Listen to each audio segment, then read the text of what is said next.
Chapter 135. There's no way they wouldn't be suspicious. One had to know that for Fei Fei to reach the 7th level at her age, she was already an amazing genius. Looking at the entire continent, there weren't many geniuses like her. In this tiny Bahurl, it's already unbelievable that 2 geniuses reached Tier 7 in their 20s. But she's saying these 2 super young girls are actually Tier 8? How is that possible? Appeared in everyone's mind. Only Wu Yin and Chuju smiled bitterly. Fei Fei-sama, you're saying they're Tier 8? Tigray had an ugly smile on his face as he walked up to ask with a trembling voice.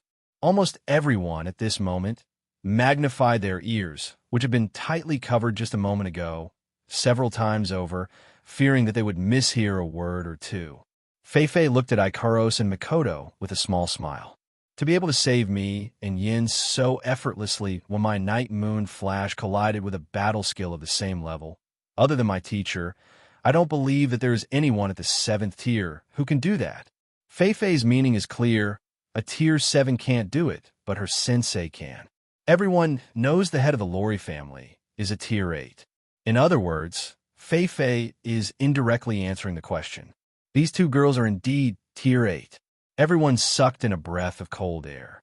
Looking at Ikaros, who's about the same age as Wu Yin and Fei Fei, and Mikoto, who's domineering and heroic but still a little childish, they felt like the world was surreal. A Tier 8 isn't a cabbage. Just look at Lulu's father, Fei Fei's sensei, the head of the Lori family. A Tier 8 is enough to become the head of the Empire's #1 family. One can imagine how high a Tier 8 is in people's hearts. Don't look at how Ikaros killed 3 Tier 8 powerhouses in one go and think that Tier 8 powerhouses are easy to reach. In fact, that's not the case. Out of the countless forces that went out to hunt for treasures, only 3 of them managed to reach Tier 8. This just goes to show how powerful and precious a Tier 8 powerhouse is. Because of this, everyone felt a bit unnatural. After all, such a character was right next to them. Especially Gray and Tigray. Both of their hands were trembling. It was easy to see how unsettled they were. One of them felt like he was floating. 2 Tier 8 stayed in his house for a few days, and they even have such a good relationship with his daughter. My Madobia family sure is strong. The other one felt fear in his heart. Before this, he had his eyes on them. Not only did he want to kill Wu Yin, he also wanted to take these 2 beautiful girls into his arms. But now, the 2 girls he had his eyes on are actually Tier 8? Thinking up to here, Tigray sweated profusely. He's not afraid of a single Wu Yin. Even if Wu Yin is a Tier 7, with the power of the Lori family, Tigray would still dare try. But if it's a Tier 8, forget about him. Even if he did, the Lori family wouldn't agree to it. As the #1 family in the Empire, the Lori family definitely has more than 1 Rank 8 warrior. However, the number of them can be counted with one hand. Offending 2 Rank 8 warriors for a person like him, even an idiot wouldn't know what to do. Someone that even a #1 family doesn't want to offend.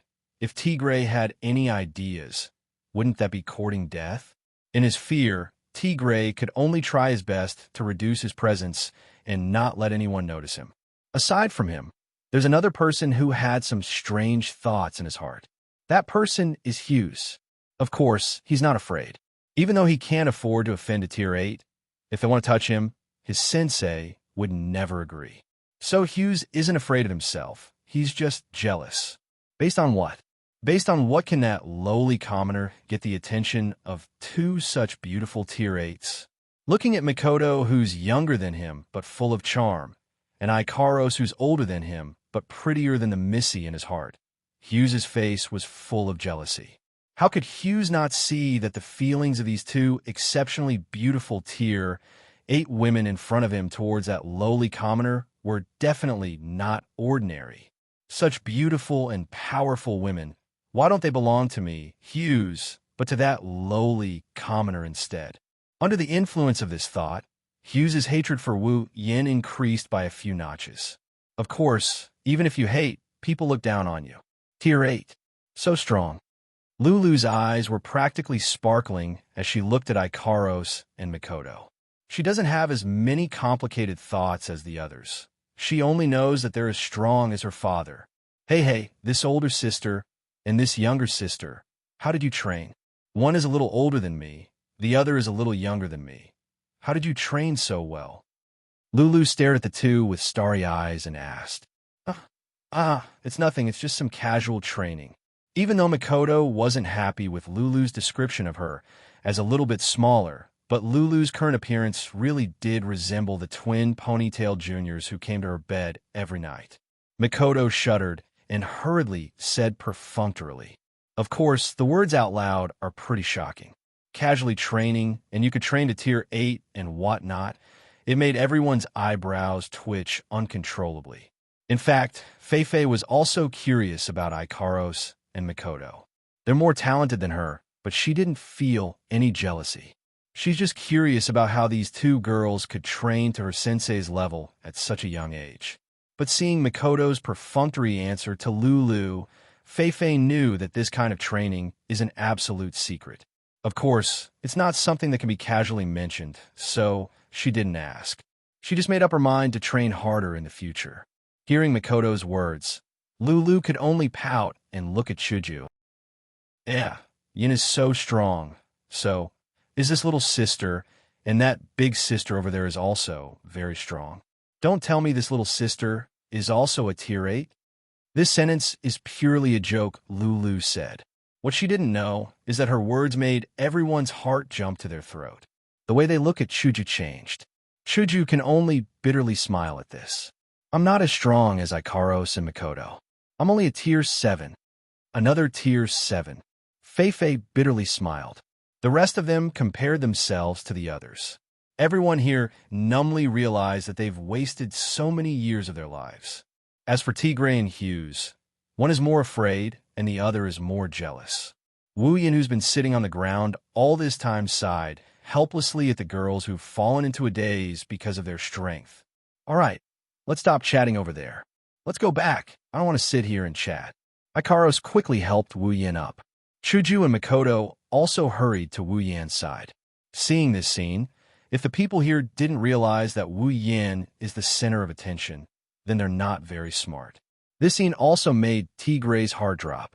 Looking at the person he's been trying to get rid of for the past few days, Tigray's heart is filled with fear. So, he quietly retreated, planning to leave without saying goodbye. Wuyin, who's being supported by Ikaros, saw this scene. So, he suddenly thought of something. All right, Commander Tigray, you're here to look for us, right? Is there anything you need? With a swoosh, everyone's gaze landed on Tigray. Tigray's face stiffened. Under everyone's gaze, he stuttered. "And nothing. I am just here to pay a visit." "Oh, a visit, of course," Wuyin grinned as he said this in a weird tone. "Then, Commander Tigray, why don't you come in and have a seat?" "And no need. I still have things to do. I'll take my leave first." After saying that, he ran away with a swoosh. Wuyin, Chuju, Makoto, Lulu, Feifei, and Gray looked at each other and laughed out loud. Chapter 136. Behurl, Floating Plaza. Sob, everyone remember to miss me. Lulu held her hand, looking at Wuyin, Chuju, Makoto, Ikaros, and her dad standing in front of her. Lulu waved at them with a face full of reluctance. It's been a few days since Wuyin and Feifei's battle. In these few days, everyone has gotten closer to each other. Lulu and Feifei have become very close to Chuju and Makoto. Even Ikaros, under the lead of the other girls, is getting closer to Lulu and Feifei. Speaking of which, Lulu and Feifei are very easy to get along with. If it wasn't for the fact that they're from a big family and have seen too many hypocrites, their social circle would have been pretty good. In these few days, the two girls also found out that Chuju, Makoto, and Ikaros are very worthy of being friends. So in a short time, the girls became familiar with each other and are just short of calling each other sister and sister. Now it's time for Lulu and Feifei to leave. After all, they're just passing by Behurl. If it wasn't for the Iron Dog's mercenary group's hospitality, they would have left long ago and none of this would have happened. Under the two girls' explanation, Wuyin and the rest found out that Lulu and Feifei were originally going to bring the rest of the Lori family back to the academy. Wuyin's expression was weird when he heard this.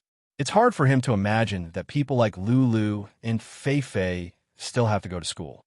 Only later did he find out that the so-called academy doesn't teach books, but doqi and magic. Of course, after hearing this, Wu Yan's expression became even weirder. He kept sighing.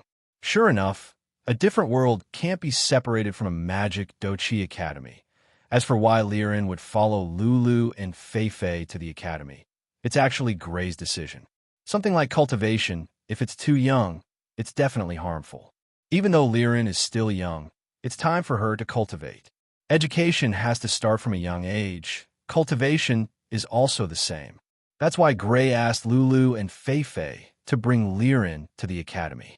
Lulu and Fei Fei also liked this cute little girl from the bottom of their hearts, so they agreed without hesitation. As for Lulu and Fei Fei, Gray and Liren trusted them quite a bit, so this matter was settled just like that. In fact, at the beginning, Lulu and Fei Fei also invited Wu Yin and the rest to go to the academy. Wu Yin was also quite interested in this world's academy, so he agreed. But for some reason, Mikoto hinted for him to stay first. This made Wu Yin confused, so he could only agree to go after a period of time. Liren, when you get to the academy, remember to listen to Miss Lulu and Miss Fei Fei, okay? Gray couldn't help but walk in front of Liren and give her a hug. I know, Dad. Liren rubbed against her dad's chest, then turned to look at Wu Yin and the rest. Big brother, Chudajija, Mikoto, Jejia, Ikuros. Jija, you must remember to come find me. Chuju ruffled Liren's hair and said with a smile, and we'll come find you soon. Little girl, I hope that by that time, you'll already be a great warrior or magician. Wu Yin glanced at Liren and said with a chuckle. Liren nodded vigorously, then ran to Fei Fei's side and grabbed her clothes. Lulu watched Liren run away, dissatisfied, then looked at Wu Yin. Hey, I'm also leaving. Why don't you talk to me about something else? Hearing this, Wu Yin immediately pulled out a friendly smile and said with concern to Lulu, then, Lulu, remember not to be sold by others again. You're the one who was sold. So annoying. Making a face at Wu Yin, Lulu angrily ran to Fei Fei's side, making Fei Fei feel helpless. Fei Fei looked at Wu Yin and said with a smile, then we'll be leaving. When you guys get to the academy, we'll spar again. Well, spar is fine, as long as you don't exhaust yourself. Wu Yin laughed dryly, making Fei Fei burst out laughing. Actually, both of them know that even though the battle a few days ago was really intense, but against someone they know, even if they use their full strength, they still have something to hide. Let's not talk about others. Just take Wu Yin, for example. Even though he used his full strength in that battle, it was only a part of it. Don't forget, he still has a LV4 ability that he hasn't used yet. As for Fei Fei, as the disciple of the Lori family head, she definitely has some trump cards in her hands, so it can be said that she's hiding her full strength. Then we'll be leaving. We look forward to your arrival. Fei Fei looked at Wu Yin, Chuju, Mikoto, and Ikaros, then pulled Liren and Lulu, bringing them along with the rest of the Lori family towards the airship. Yin and everyone goodbye. Goodbye, big brother. Goodbye, big sisters. Goodbye, daddy. Goodbye.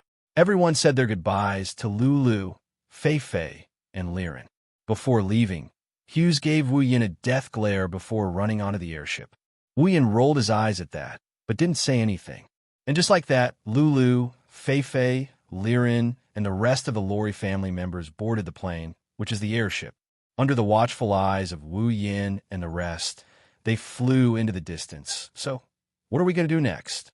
Back at the Midobia house, in a room, Wu Yin, Mikoto, Chuju, and Ikaro sat down. Wu Yin said, but his eyes were on Mikoto, Chuju, and Ikaros did the same. After all, it was Mikoto who suggested to stay. Under everyone's gaze, Mikoto's eyes flickered, her face full of hesitation as if she didn't know what to say. She opened her mouth, but didn't say anything. She just stood there, hesitating. Seeing how hesitant Sis Cannon was, Wu Yin couldn't help but feel helpless. Mikoto, if there's something you want to say, just say it. Don't be shy. Don't tell me. Wu Yin leaned his face forward, snickered a few times. You want to stay and do the H thing, Who wants to stay and do that kind of thing? Hearing Wu Yan's words, Mikoto jumped up like a cat whose tail was stepped on. She pointed at Wu Yan, her face red. Beside her, Chuju's face was also red. She glared at Wu Yan, scolding him for not being serious at a time like this. Then she turned to Mikoto. Mikoto, what's the matter? Mikoto snorted coldly at Wu Yan before sitting back down. She hesitated for a while before looking at Wu Yan. Yan, I'm already level 8 now. Shouldn't we go back to Academy City? Hearing this, Wu Yan and Chuju were stunned. Now, they understood that Mikoto was thinking about her sisters. It's no wonder. Her sister's safety has always been on her mind. Under Wu Yan's persuasion, Mikoto understood that she still wasn't strong enough. She had no choice but to give up on the idea of going back and focus on increasing her own strength. Now, Mikoto is level 8. Although she just reached level 8, she has the power to fight. She can't wait to go back to Academy City and save her sisters. Wu Yan frowned. Looking at Mikoto's worried face, he sighed. To be honest, if he could, he really didn't want to go back to Academy City so soon. After all, there's not only Accelerator, there's also the angel AI Was. Her strength is at least level 8. Not to mention, the enemy this time, other than these two bosses, there's also the final boss, Alistair. Alistair's strength is probably about the same as that angel. In terms of strength, Wu Yan isn't afraid. With Ikaros, as long as it's not level 9, it's fine. What Wu Yan is afraid of is his monstrous mind. But it's obvious from Mikoto's expression that Wu Yan knows that she can't sit still anymore. If they don't save her sisters, she won't be able to rest easy. Under Mikoto's surprised expression, Wu Yan finally nodded. All right, let's go to Academy City. Chapter 137. Night, in a room in the Midobia residence. Wu Yan was sitting alone on his bed, his hand constantly gesturing something in the air. Only Chuju, Mikoto, and Ikaros knew that Wu Yan was looking through the system list. Too bad they weren't there in this system list that only he and his summons could see. Wu Yan was constantly flipping through it. He flipped to the ability list, then to the item list, then to the equipment list, and sometimes to the summons list, looking for anything he could use. As long as he felt that it would be useful for his upcoming trip to Academy City, he would exchange it without hesitation. Of course, only items can be so open-minded. Like equipment and abilities, they don't have as many points as item points, so he can only choose carefully. Even though he's decided to bring Mikoto back to Academy City to save his sisters, it's not that easy to break into Academy City. If he isn't fully prepared, even if Wu Yan has the confidence to stay alive, Alistair still has the ability to toy with him to death. If possible, Wu Yan doesn't want to come into contact with that monster with an IQ that breaks through the sky. So without enough assurance, Wu Yan doesn't want to rush him like an idiot. Now he's looking through the system list to see if there's anything he can use.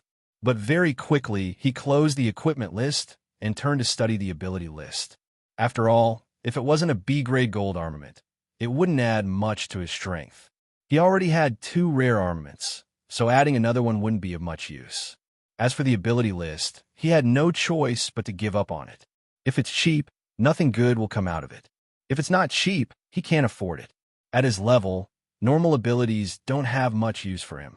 The same goes for talents and bloodlines. Cheap things don't have much use for him. Looks like he'll have to wait a while before he can exchange abilities. Wu Yan sighed and closed the list of abilities. Instead of exchanging them for cheap and practical abilities, he would rather keep the points and exchange them for more powerful abilities in the future. Until now, Wu Yan hadn't exchanged for any innate ability or bloodline ability. His superpowers were obtained through trickery from Mikoto. Therefore, Wu Yan chose his first innate ability or bloodline very carefully. He didn't want to put them in a useless position in the end. Having given up on equipment and abilities, Wu Yan could only turn his attention to the item list. Speaking of which, item points were the points that he did not lack the least. It was all thanks to the monsters and magical beasts that contributed points. Needless to say, in the list of items, there were all kinds of magical things, which made Wu Yan's eyes light up. Biological storage device. a storage device that can store living beings. Living beings that enter it will fall into a deep sleep and become unable to move. Cost: 300,000 item points. Genetic life supplement. When used on genetic life forms, it can restore them to their original state of life. Note: unable to use on life forms above level 30. Cost: 1 million item points. Genetic life supplement. When used on genetic life forms, it can restore the defective parts of their life to a perfect state. Cost: 100,000 item points. Character placement card. A dungeon-specific item. When used before the user enters the dungeon, it can arrange a suitable identity for the user to be placed into the dungeon world. The place character is a character that doesn't exist in the dungeon world, unable to be placed into a storyline character. Cost: 20,000 item points. Electromagnetic shield. An electronic item that can block the effects of all electronic machinery. Cost: 10,000 item points. Biodimensional device. Genetic life replenishment fluid, gene perfect replenishment fluid, character insertion card, and electromagnetic barrier. These 5 items could be said to be quite useful in this trip to Academy City. Previously, Wuxian had been having a headache because he didn't know how to deal with his sisters. Even if he saved them, who could guarantee that they would be safe in the future? It must be known that in the original work, the existence of his sisters was something that everyone wanted to take a bite out of. The biological storage device solved this problem and could be used to settle his sisters. Although they would fall asleep after entering, compared to having to put out fires from time to time, Wuxian would rather have them by his side. The use of the genetic life supplement was even more important. The Absolute Aptitude project was definitely in progress before the storyline started. Otherwise, even if 10 sisters died in a day, from the start of the storyline to the appearance of the sisters, there would definitely be less than 10,000 deaths. In other words, when the storyline started, many sisters had already died. Therefore, this genetic life supplement could be used to save his dead sisters. Even if the genetic life supplement was a little expensive and required 1 million item points, if it could save his sisters, not to mention 1 million, Wuxian would even throw in 10 million. The gene recovery fluid was also meant to be used on his younger sisters. His younger sisters' lives had been accelerated in the first place, so they had a huge flaw and could not live for more than a few years. This gene recovery fluid was just right to treat his younger sisters. The character insertion card was also very necessary. In a place like Academy City, without an ID, there would definitely be problems. Even if there were no problems, it would still be noticed by Alistair. Therefore, it was necessary to prepare an ID. As for the electromagnetic shield, of course, it was used to protect the right to privacy. Who in the 21st century didn't know that Alistair was a voyeur? The thought of those ubiquitous suspension loops made Wuxian's hair stand on end. Therefore, the electromagnetic shield was absolutely necessary. Wuxian's hand tapped the void a few times.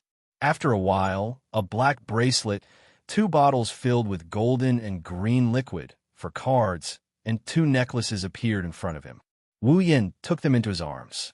The black bracelet was the bio-storage device. The golden bottle was the genetic life supplement fluid. The green bottle was the genetic perfection supplement fluid, and the card was naturally the character insertion card. As for the 2 necklaces, they were naturally the electromagnetic shield. Because Ikaros was an omnipotent angel, her body was originally equipped with a system that could block electronic devices. Therefore, the electromagnetic shield was enough for Wuxian and Chuju to use. As for Makoto, there was no need to use it. Wuxian and Chuju's characters were not from the original novel. Alistair definitely didn't have the free time to observe everyone. Therefore, if Wuxian and Chuju blocked the suspension loops, it wouldn't attract any attention. But Makoto was different.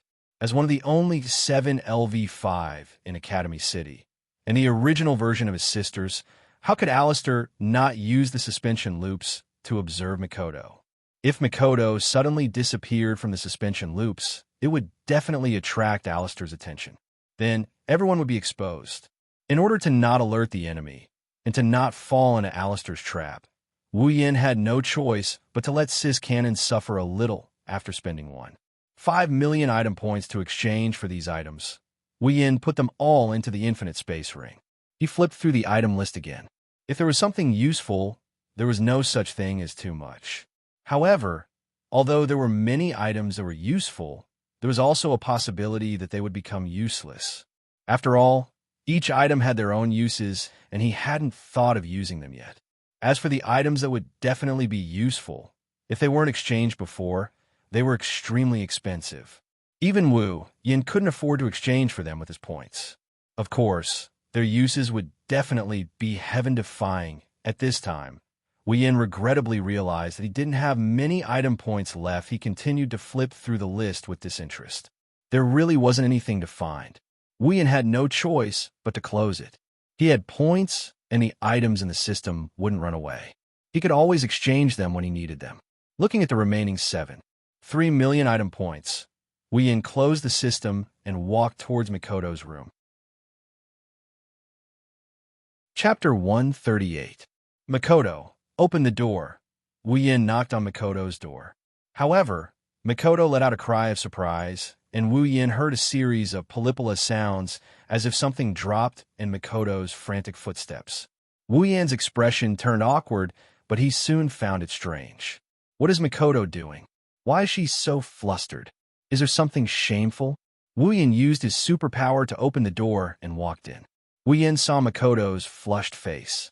Her face was filled with panic, and when she saw him enter, her face turned even redder and her expression became even more panicked. "What are you doing in here? Get out." Mikoto retreated 2 steps back in a fluster and pointed at the door while shouting. She looked like a flower girl who just saw a flower thief. Wu Yin was stunned. "Why are you so nervous? It's not like I haven't entered your room before." Wu Yin rolled his eyes at Mikoto. Mikoto clenched her teeth as her face turned redder and redder. In the end, she lowered her head and stammered, we're going back to Academy City tomorrow. Can we not do it tonight?" "Tonight." Looking at the shy railgun and listening to her words, Wu Yin was completely speechless. No wonder she looked so flustered. She thought he was here to do something intimate with her. "I say, what are you thinking? I'm just here to give you some instructions." "What are you thinking?" Although it was very tempting to have sex, it was better to tell them about his plans. Who would believe you? Mikoto's cheeks were pink as she looked at Wu Yin from the corner of her eyes. She said indignantly, "You said that every time you snuck into my room." I can't refute her. This time, I'm really here to hand over some things. Under Mikoto's scrutiny, Wu Yin could only weakly raise his hand to express that his purpose for coming here is really pure. "Really?"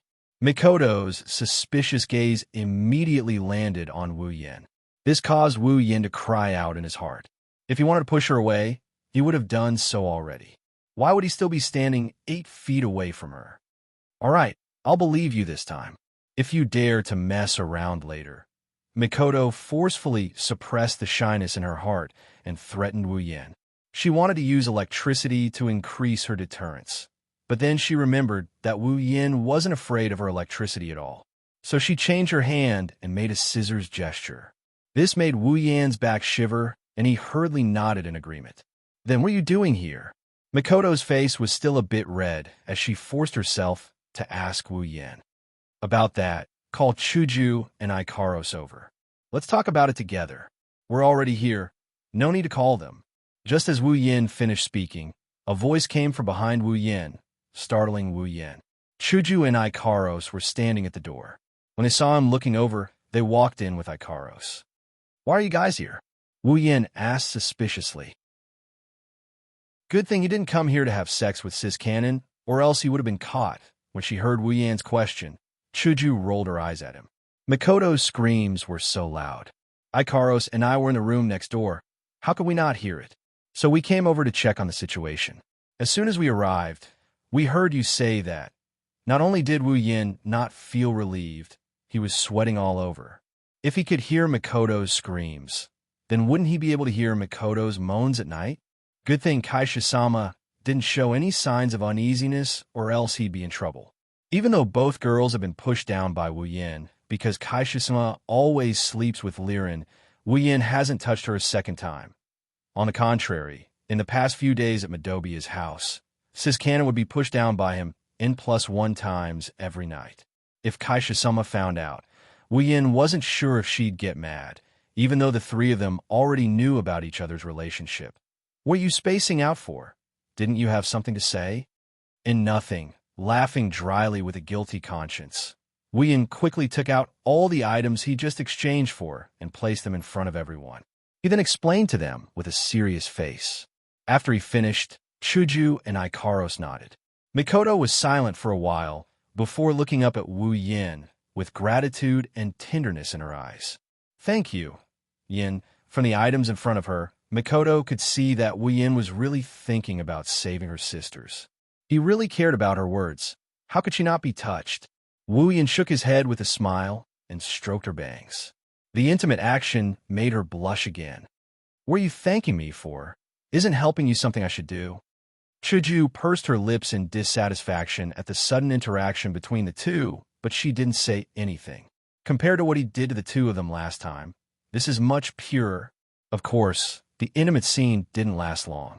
Mikoto picked up a character insertion card and complained to Wu Yin. You can think of Ikaros not using an EMP barrier, but why didn't you think of me not needing a character insertion card? I'm from that world to begin with, you idiot. Wu Yin took the character insertion card in a daze. He didn't know whether to laugh or cry. Indeed, Mikoto is from the Forbidden World. Why would she need a character insertion card? Sighing, Wu Yin could only say, well, I guess it's better to keep it for next time. No, you can use it now, Chuju suddenly said and snatched the character insertion card from Wu Yin, not letting him keep it in his space ring. Use it? Who is it for? Wu Yin and Mikoto looked at Chuju strangely. Not just anyone can enter a dungeon world. Other than the system's owner, Wu Yin, only Wu Yan summons can enter. Chuju should know this. Of course it's for my new companions. Chuju said matter-of-factly, ignoring Wu Yin and Mikoto, who were even more confused by her words. New companions? Chuju said helplessly. Yeah, it's not like we don't have summoning points. Why don't we summon more companions to help us? Wu Yin nodded in realization. Then he went into deep thought. Speaking of which, Wu Yin still has 120,000 summoning points. There are at least 4 Tier 8 players in Academy City. The first is Alistair, a legendary magician. His strength is undeniable. The second is Iwas. As an angel, Iwas is definitely stronger than Accelerator, who didn't have his wings. The third is Accelerator. To be able to defeat the level 68 Mikoto in less than 100 moves, he's definitely a Tier 8. As for the fourth, it's the only person in Academy City who can fight Accelerator with his superpower. Number 2, Kikin Taidaku. Among these 4 people, the first 3 would definitely be messed with because of the purpose this time. As for the fourth one, if necessary, as a member of the Dark Group, this ambitious guy would definitely not mind meddling in it. For Tier 8 players, even if Alistair won't fight himself, that's still 3 of them. Even if Ikaros can take on 2 or 3 of them, accidents happen every year. Who's to say there won't be any this time? To be safe, it's better to summon 1 more Tier 8 companion. Like Chuju said, it's not like they don't have summoning points. All right, it's decided. Summon. Wu Yin clapped his hands and made the decision. He felt a faint sense of excitement. Of course, this feeling of excitement is something he gets every time he summons a girl. Yin, who are you going to summon? Hinajiku, Mikoto, and even Ikaros looked at Wu Yin curiously. Wu Yin pondered for a bit before looking at Ikaros. Under Ikaros's slightly stunned gaze, he said, "This time, I'll summon Ikaros' companion." Chapter 140. Is everyone ready? Wu Yin, Chuju, Mikoto, Ikaros, and Xianxia stood in a circle. Other than Mikoto, all 4 of them raised their character insertion cards. Xianxia nodded furiously when she heard Wu Yan's question. The other girls nodded as well. Wu Yan opened the system and clicked on the dungeon tab. Of course, the dungeon that appeared in front of Wu Yin, except for the lit option of Whirlwind Butler. The others are all grayed out. This means that he can't enter. Of course, entering a dungeon requires points. Of course, Wu Yin could choose not to pay points, but the system would randomly decide which dungeon to enter. Just like the first time Wu Yin entered a dungeon, he randomly selected the Whirlwind Butler dungeon. Wu Yin didn't panic. He spoke to the system. System, request entry into the Summon Characters Dungeon World. Beep. User requests entry into the Summon Characters Dungeon World. Request in progress. That's right. If you don't want to pay points to activate the Dungeon World, other than randomly selecting a Dungeon World, there's another way. That is to request entry into the Summon Characters Dungeon World. Ding! Request successful. Just as the system's voice rang, Wu Yan's options lit up in his dungeon list: Magic, asterisk, asterisk, asterisk, Catalog, and Heavenly Gift. Seeing this, everyone's spirits were lifted. Then, they raised the character insertion card in their hands and chose to use it.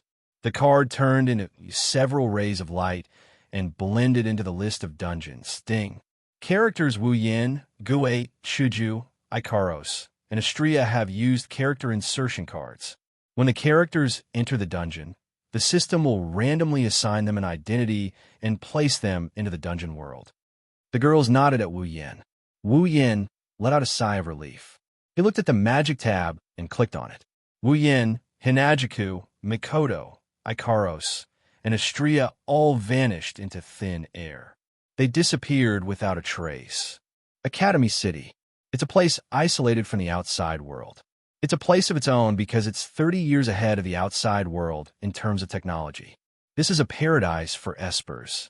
Espers receive research and development from various research institutes to obtain their own abilities. They live here and use abilities that normal people can't get. They have special privileges that normal people can't get. This is hell for espers. Maybe in places unknown to others, there are 1 or 2 people who were happily shopping yesterday, but today they're being dissected on a dissection table. They're the guinea pigs of those so-called scientists. There are also humans without abilities here. They're known as the powerless. In this academy city, where abilities are paramount, they live a life of complacency and self-destruction. In the eyes of a group of powerless people who were jealous of the world, powerhouses were hateful people. They would often gather together and entertain those who looked weak and powerless. If you're a cute girl, then please be careful. Perhaps when you walk in some deserted alleys, some people will stay and interact with you. For example, at this time, in a certain alley, there was such a cute girl who was forced into a corner. She looked at the boy in front of her, who had his eyes closed and was thinking about something. She stood there trembling. Even though she called the disciplinary committee for help, who knows if the guy in front of her will make a move on her when the committee arrives? She could only pray in her heart that the guy in front of her will continue to meditate and won't wake up. However, the hope in her heart was quickly dashed. After a bout of dizziness, Wu Yin felt his body return to his control. He quickly opened his eyes and tried to see the scene in front of him. What appeared in front of Wu Yin stunned him. It took him a while to come back to his senses. A girl, a very cute girl.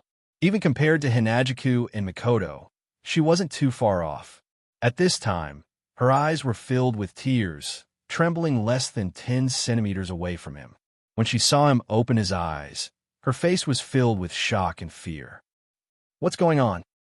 Before Wu Yin could figure out what's going on, the system beeped like crazy, knocking Wu Yin's head so hard he felt dizzy. Dungeon World. Magic Catalog. Dungeon Mission. Rescue. Mission 1. Save 20,000 Misaka sisters.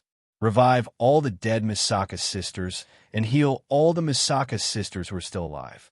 Collect all 20,000 Misaka sisters and store them in the biocontainment device. Mission Reward. Equipment points, item points, ability points, summoning points, 100,000 each. Mission 2. Yet to be activated. Mission 3. Yet to be activated. Beep. User, you will only be able to leave this instance dungeon after completing all the quests in this instance dungeon.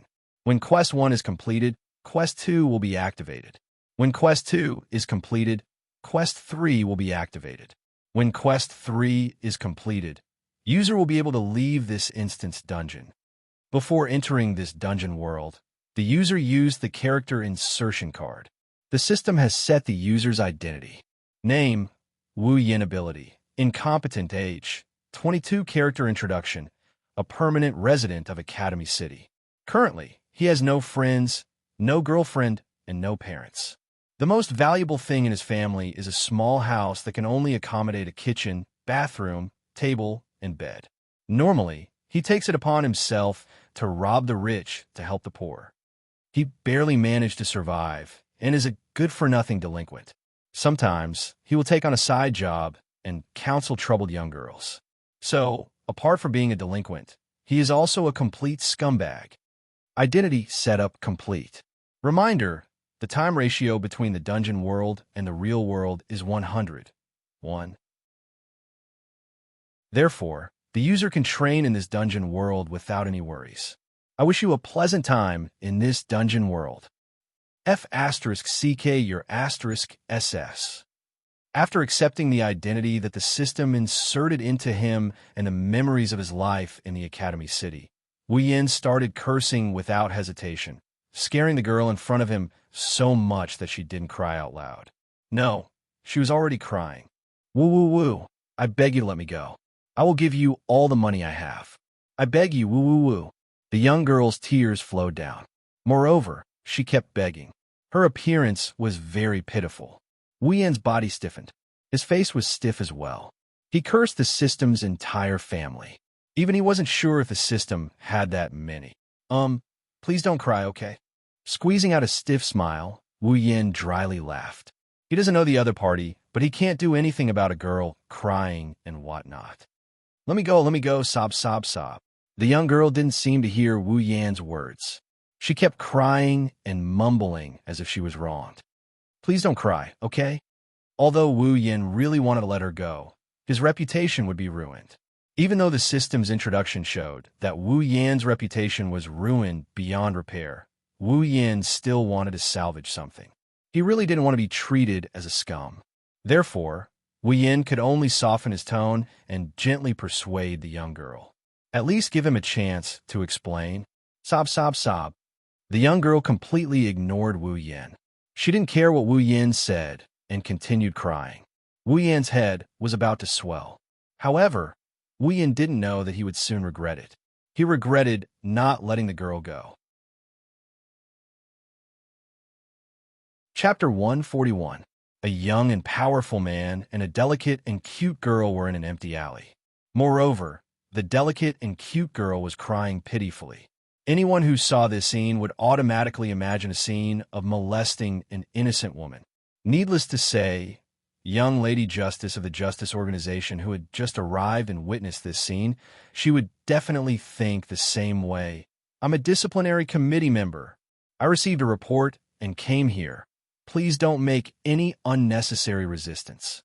Hearing this delicate voice, Wu Yin and the girl's reactions were different. The girl raised her tear-stained face and looked at her in surprise. Wu Yan's face stiffened again. Please don't be her. Please don't be her. Please don't be her. Please don't be her. Please don't be her. In his heart, he prayed to all his ancestors from the ape age to his great-grandfather and great-grandmother. He only hoped that this voice that he heard in front of the screen 8,800 times was an illusion. Wu Yin slowly turned his head like a machine. His neck even made a kaka-kaka sound. But when he saw the owner of the voice, Wu Yin knew that his ancestors also wanted him to accompany them, a beautiful girl with a height of only 1.5 meters and pink ponytails appeared in front of him. She was wearing the Tokuwadai uniform, and the discipline committee's armband was pinned on her hand. She had a serious expression on her face. She was just short of writing the word justice on her face. The petite girl was standing right there, and it was this figure that made Wu Yin want to find a hole to hide in and bury himself. The sooner he dies, the sooner he can reincarnate. Of all the people, why did it have to be her? How could Wu Yin not recognize the girl in front of him? She was the one who looked cute but had a twisted heart. She could be considered one of his rivals in love. The girl who wrote the novel Kuriko, read as a pervert, Shiroi Kuriko. At this moment, this girl who is most likely going to transfer him to the sewers after finding out that he pushed down her beloved one Isama is looking at him like he's a scumbag, causing him to feel ashamed. Shiroi Kuriko pulled on her disciplinary committee member's armband and squinted her eyes at Wu Yan. She shouted, "You barbarian over there, put down the girl in your hand." Wu Yan's hands trembled, his legs went soft, and he almost fell to the ground. He finally understood how that bastard Tai Li felt when he shouted, "Put down the lowly in your hand." Even the girl who was looking at Shiroi Kuriko, in surprise, was startled. She wondered if she asked for help from the wrong person. Shiroi Kuriko didn't realize what she said at all. She just stared at Wu Yan, and her hand started to move under her skirt. Of course, Wu Yan definitely didn't think that she was trying to give him benefits. Looking at the girl, and then looking at Shiroi Kuriko, Wu Yan smiled very brightly. Wu Yan looked at Shiroi Kuriko and said softly, "If I said that it was all a misunderstanding, would you believe me?" As soon as he said that, Wu Yan saw that Shiroi Kuriko's expressionless face had a pair of eyes full of contempt. Her bright expression immediately turned into depression. This really is a misunderstanding. Wu Yan felt like he was about to cry. "If you want to appeal, please go to the disciplinary committee's branch office." Shiroi Kuriko took out a pair of handcuffs. Her eyes flashed with a dangerous light. It was obvious that she wanted to arrest Wu Yan first. Maybe it's because of Shiroi Kuriko's imposing manner. The girl timidly glanced at Wu Yan before running over to Shiroi Kuriko's side. She hid behind Shiroi Kuriko's back. Although Shiroi Kuriko's height is not enough to cover her. "Oh, you didn't stop the hostage from escaping." When the girl ran to her side, Shiroi Kuriko put down her other hand that was reaching for the steel nail and looked at Wu Yan with some surprise. "I already told you, it's a misunderstanding." Wu Yan felt wronged. Who else can he blame? He could only blame the system. He couldn't report the system, so he could only swallow his anger. Hearing Wu Yan's words, Shiroi Kuriko's eyes still had obvious doubt. But perhaps because Wu Yan didn't stop the girl from escaping, she believed him a little. So she didn't say anything and directly walked in front of Wu Yan. "Then, please come with me to the disciplinary committee's branch office." Must it be like this? Wu Yan looked at Shiroi Kuriko with a pained expression. He really didn't think that after coming to Academy City, things would unfold like this. In fact, Wu Yan should be happy because the system didn't give him the identity of a murderer or arsonist. It's already good enough. If you really want to prove your innocence, you must go. Shiroi Kuriko's meaning was clear. If you don't go, it means you have a guilty conscience. Looking at Shiroi Kuriko, who was staring at him to prevent him from escaping, Wu Yan inexplicably had the urge to curse her mother. Okay, after saying that, Wu Yan felt all the strength in his body, leaving him along with his voice. Shiroi Kuriko didn't relax her strict watch on Wu Yan because of this. She brought Wu Yan to the disciplinary committee's branch office, which is the legendary branch office 177. Looking at Shiroi Kuriko, who was walking with unusual elegance, Wu Yan silently complained in his heart. "You damn Yuri, why are you pretending to be elegant? As long as you keep your saliva and go for Mikoto, that's enough." Disciplinary Committee's Activity Branch Office 177. Coming here, Wu Yan admitted his mistake. Although the process was a bit of a scam, being able to come to Super Gun's daily activity base at least satisfied Wu Yan's curiosity. It's pretty much the same as what's on the screen. It's similar to a small company's office. Desks, documents, computers. It's a place with a bit of flavor. Here, Wu Yan saw two people. One of them is a tall and sexy woman with a pair of glasses on her face. Her breasts aren't as plump as Ikaros and Astria, but they're still much better than her peers. She doesn't have the aura of an older sister, but she has the looks of an older sister. The other one has short black hair. She's as petite as Shiroi Kuriko. She's wearing Sakugawa Middle School's uniform with a garland of flowers on her head. She's known as the Guardian Angel and Walking Vase. Waharu Hikari. She's a celebrity. Wu Yan sighed as Shiroi Kuriko invited him in. Soon, the two working girls saw the two people walking in. "Thank you for your hard work, Shiroi-san," Waharu said softly to Shiroi Kuriko. She looked like a wife waiting for her husband to come home from a business trip. Wu Yan wondered if this poor girl has already been taken in by that Yuri girl. "It's nothing." The prisoner didn't resist and surrendered. Shiroi Kuriko said. Wu Yan felt a bit of sadness in his lower body. Can you not call me a prisoner? Wu Yin raised his hand in protest. Try to molest an underage girl? Sir, that's a crime. Waharu Hikari said righteously. Even though Wu Yin agreed with what she said, Wu Yin felt something was off. I'm not a prisoner. I didn't molest an underage girl. Letting out an aggrieved cry, Wu Yin had no choice but to clear his name. After all, this crime is too much for him to bear. Well, that's how it is. He claims it's all a misunderstanding. Shiroi Kuriko said nonchalantly. Misunderstanding? Wahara looked at Shiroi Kuriko suspiciously. She then looked at Wu Yin and said, But in the records, Wu Yin-san, you have attempted to molest more than 10 girls. Wu Yin felt his head go black. He had already lost all hope in this dungeon world. The records Waharu mentioned were in the system's memories, seeing Waharu Hikari Kuriko, Kanori Miho, and Shiroi Kuriko looking at him like he's a scumbag. Wu Yin wanted to cry, but had no tears. He shouted himself hoarse. It's really a misunderstanding this time. Chapter 142. No matter what Wu Yin said, the 3 girls were suspicious of him, making Wu Yin want to cry, but no tears came out. Perhaps it's because of Wu Yin's frivolous personality. The 3 girls were a lot nicer to him. Of course, the nicer words coming out of that Yuri girl's mouth weren't so nice. In the end, under Wu Yin's efforts, they didn't add another record to his record. They only gave him a warning, especially Shiroi Kuriko. She said something like she won't let him go the next time she sees him. She's just like a bad girl. After writing a bad review warning on the file, Konami looked at Wu Yin and said, Okay, let your friend vouch for you, and you can go. Wu Yin flinched. Let's not talk about the official's guarantee. Just finding a guarantor is a problem. Don't forget, the identity given by the system is that he has no friends, no parents, no girlfriend. Where is he going to find a guarantor? Do I have to have someone vouch for me before I can go? Wu Yin said with a hollow laugh. It's been an hour since he came to Academy City, and he felt his heart weaken a lot. HM? Konami frowned and stared at Wu Yin. She said seriously, This is the rule. As a citizen of Academy City, you should know about it. Wu Yin rolled his eyes. To be honest, he really didn't know.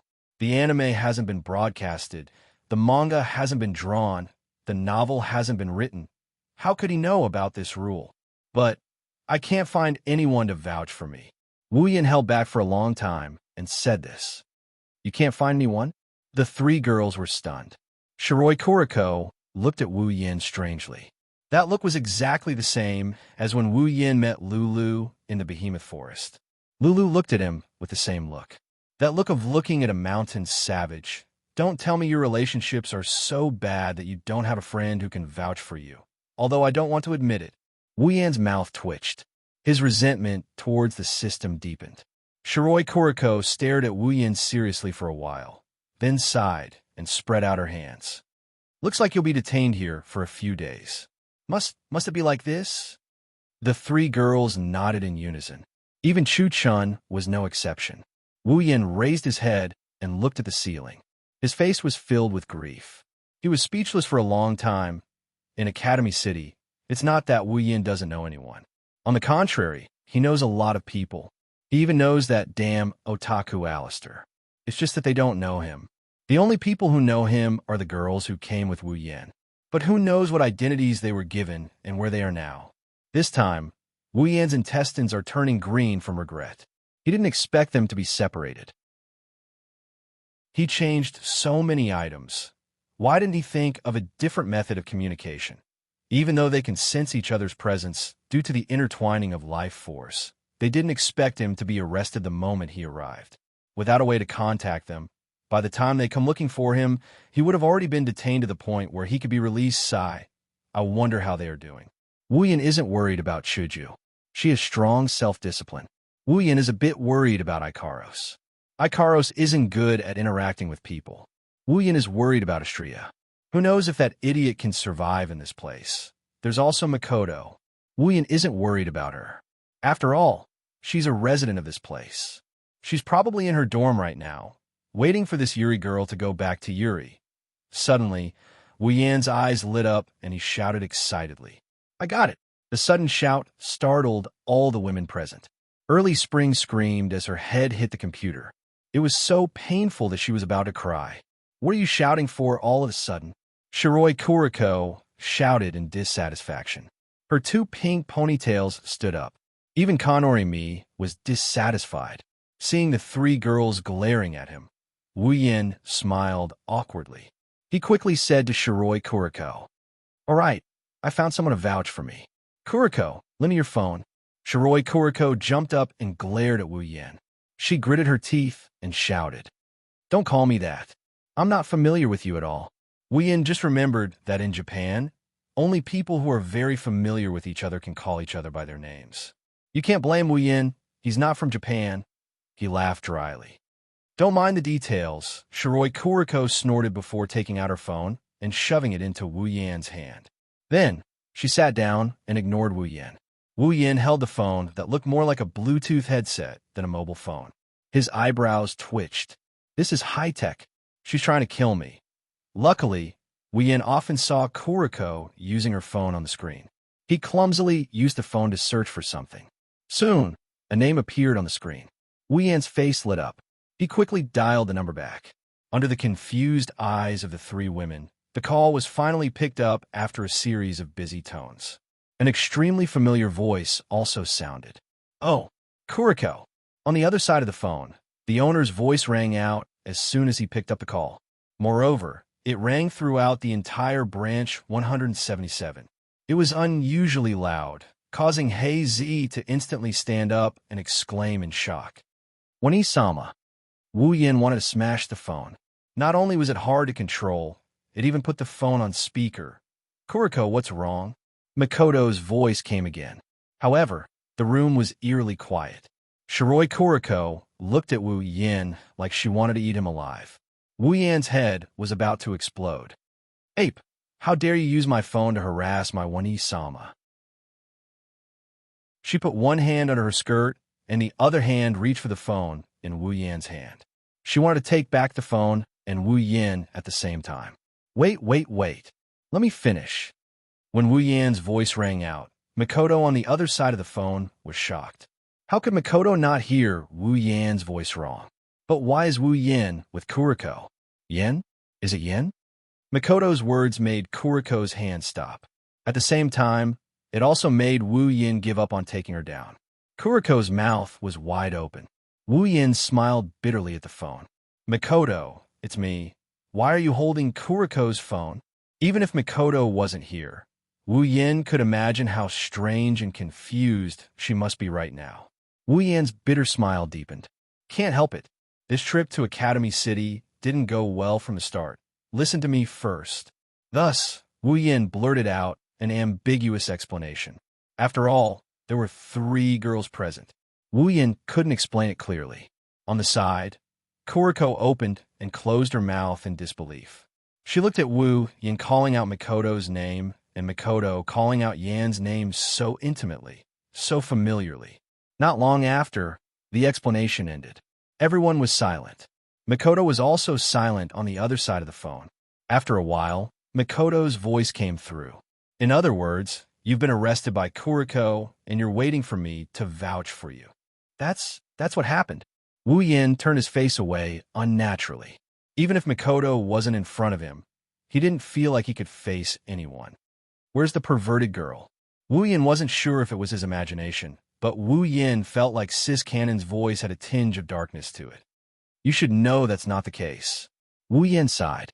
After a few seconds, Makoto said unhappily, "Wait there." She hung up. Wu Yin finally let out a sigh of relief. If possible, he didn't want to stay here anymore. However, while Wu Yan's side was settled, Kuriko's side was freaking out. What the hell is going on? Why, you scum? How could you know Oni-sama? Chapter 143. Makoto hurriedly ran to branch 177 and politely knocked on the door. After all, this is her first time here. She can't just barge in without saying anything, can she? Of course, after knocking on the door, Makoto pushed the door open and walked in. She seemed a bit impatient. Soon, she saw the following scene. A senpai with a great figure, was sitting on a chair. Her eyes kept darting to the side, Makoto could even see her eyebrows twitching. A very petite and cute girl with a garland on her head was sitting in front of a computer. Her head was lowered, and the corners of her eyes were glistening with tears. It seemed that there was something unsightly that made her so afraid that she didn't even dare to look at it. It was a stark contrast to that senior. There was another person, a very, very familiar person. He was also sitting on a chair, looking out the window. Occasionally, he would glance at a certain seat and then continue to look out of the window in a lonely manner. He had a posture as lonely as snow. What's going on? Such a strange scene made Makoto's body a bit stiff. She was slightly stunned and rubbed her eyes. In the end, it was still the same. Although it looked like a normal scene, for some reason, Makoto felt that the atmosphere was very strange. She didn't know if Wu Yin just noticed or if he was pretending. Looking at Makoto, Wu Yin smiled. Coming, Makoto. Makoto took 2 steps forward and came to Wu Yin's side. She frowned and asked, "What's going on? Weren't you in a hurry when we were on the phone?" "AI." Wu Yin sighed and looked at Makoto sympathetically. He put a hand on her shoulder and told her in a serious tone, "Makoto, now I know just how painful your daily life really is." Huh? Makoto was confused. On the other side, Kanorimi and Waharu Kori also walked over. However, their expressions were different. One had curiosity, the other had stars in her eyes. They looked at Makoto like a groupie. "Your Tokawada-Eye's trump card, that Misaka Makoto?" Miwei looked at Makoto from head to toe, as if trying to see if there was anything different about her. She smiled and said, Makoto was very polite to strangers, not to mention this person was her senior. "Yes, I'm Misaka Makoto. Nice to meet you, senpai. You don't have to be so polite. I'm Kanori Miwei. Nice to meet you, Misaka." "Hello, Misaka senpai. I'm Waharu Hikari." Waharu's cheeks were slightly flushed as she greeted Makoto in an embarrassed manner. I'm really sorry for the trouble." Makoto scratched her face and said. This exceptionally good atmosphere in front of him made Wu Yin feel a little helpless. The 3 people who should have been very familiar with each other were actually acting out the scene of their first meeting in front of him. This made Wu Yin feel a little uncomfortable. However, it was understandable. After all, Wu Yin and the others would enter the dungeon a day before the start of the storyline. It was normal that Sis Cannon did not know Waharu Hikari and Kanori Miwei at this time. Seeing that they were regretting that they did not meet earlier and wanted to have a good chat, Wu Yin quickly interrupted them. "Miss, can I leave now?" Hearing this, the 3 of them stopped.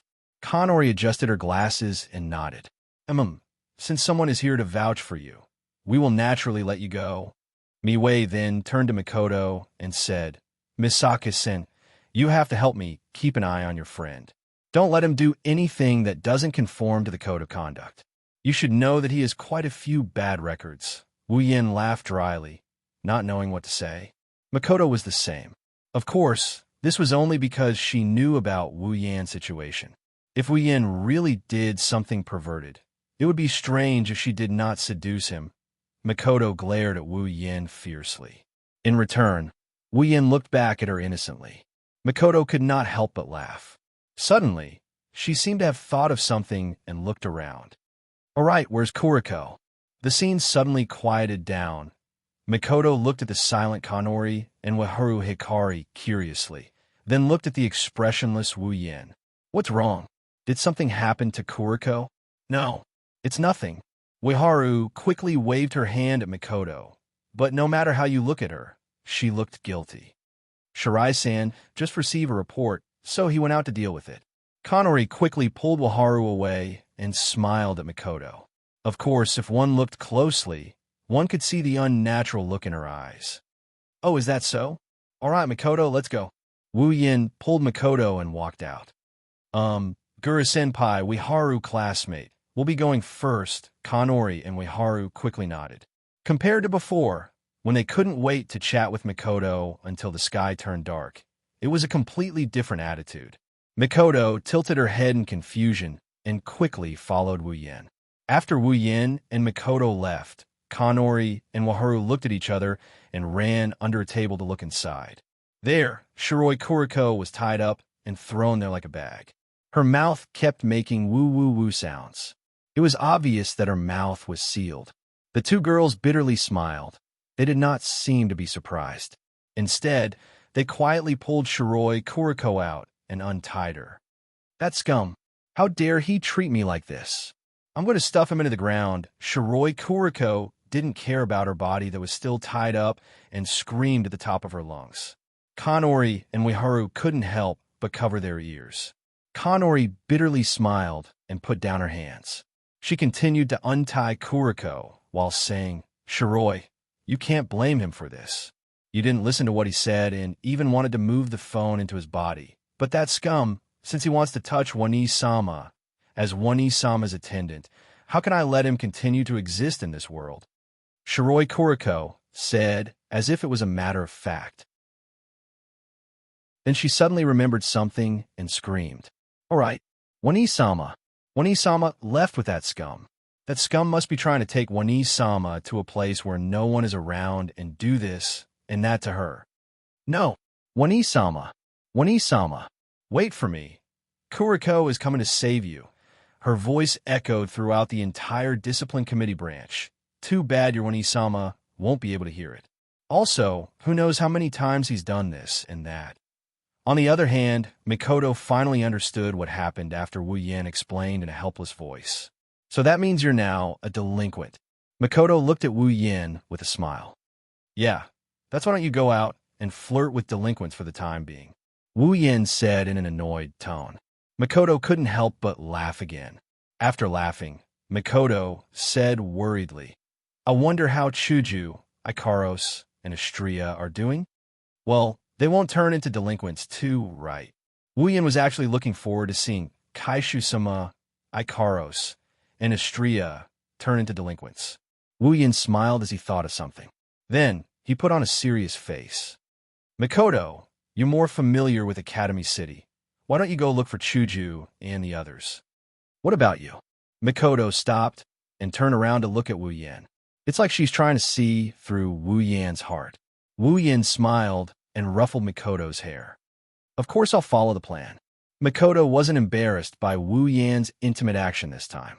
She looked at Wu Yin seriously and said softly, Don't force yourself. Wu Yin nodded, but Mikoto was still worried.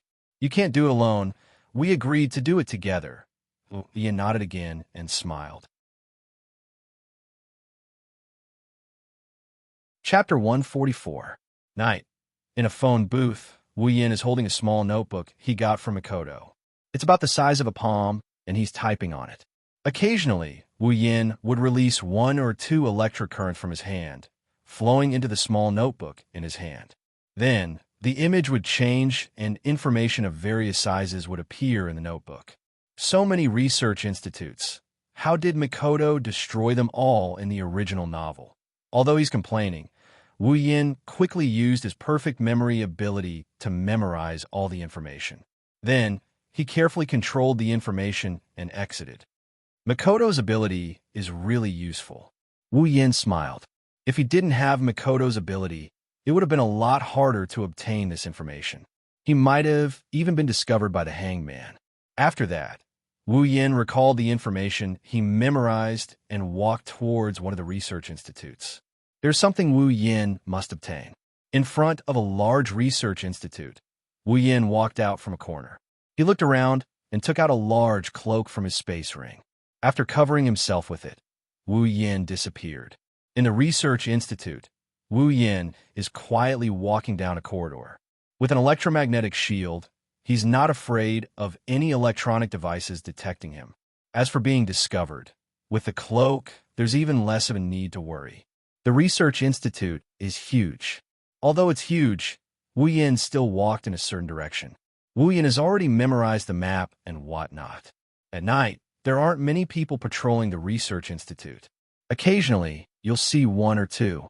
At other times, there are more robots that look like trash cans. When he meets someone, Wu Yin will carefully stop. When they pass by, Wu Yin will move again. When he meets the robots, Wu Yin will ignore them and walk past them. Every time this happens, the robot's eyes will dim for a moment. When Wu Yin passes by, they'll return to normal and continue patrolling. Along the way, Wu Yin lost count of how many times he's encountered a door. Others might have had to spend a lot of effort to enter these doors, but Wu Yin only needs to swipe his card and the door will open. Mikoto's ability is really suitable for invading these places. Opening another door, Wu Yin walked in. Behind the door, it's no longer the usual steel corridor. Instead, it's a very large place. There are few computers running around. Some information is neatly arranged on the bookshelves. On both sides of the room, there's a large culture tank that looks like a capsule. There's an unknown liquid inside that seems to have some function. At the front, in the most conspicuous place, there's a large computer with a screen that's comparable to a movie screen.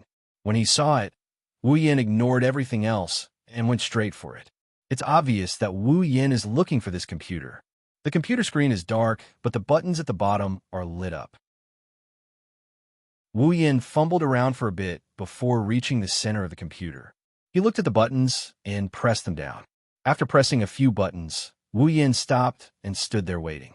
When a red light lit up, he pressed his hand on the keyboard and activated his ability. A few small electric currents flowed into the keyboard and made a beep beep beep sound. After the last electric current flowed in, the red light turned green. At the same time, a groove suddenly popped up on the keyboard in front of Wu Yin. In the groove, there's a small bottle. Inside the bottle, there's some red blood. Seeing this, Wu Yin smiled and picked up the bottle. After checking it out and confirming that there are no problems, Wu Yin let out a sigh of relief and stored it in his S.P.A.C. ring. The blood inside is none other than Mikoto's. This is Mikoto's DNA that was used to replicate the Misaka sisters. The sisters were born into this world because of this DNA. That's why the first thing Wu Yin wanted to get his hands on after coming here is this DNA. Since he's decided to save the sisters, Wu Yin must have thought about it carefully. He doesn't want to wait until after he saves the sisters and Alistair creates more sisters for his artificial heaven project. At that time, it would be troublesome.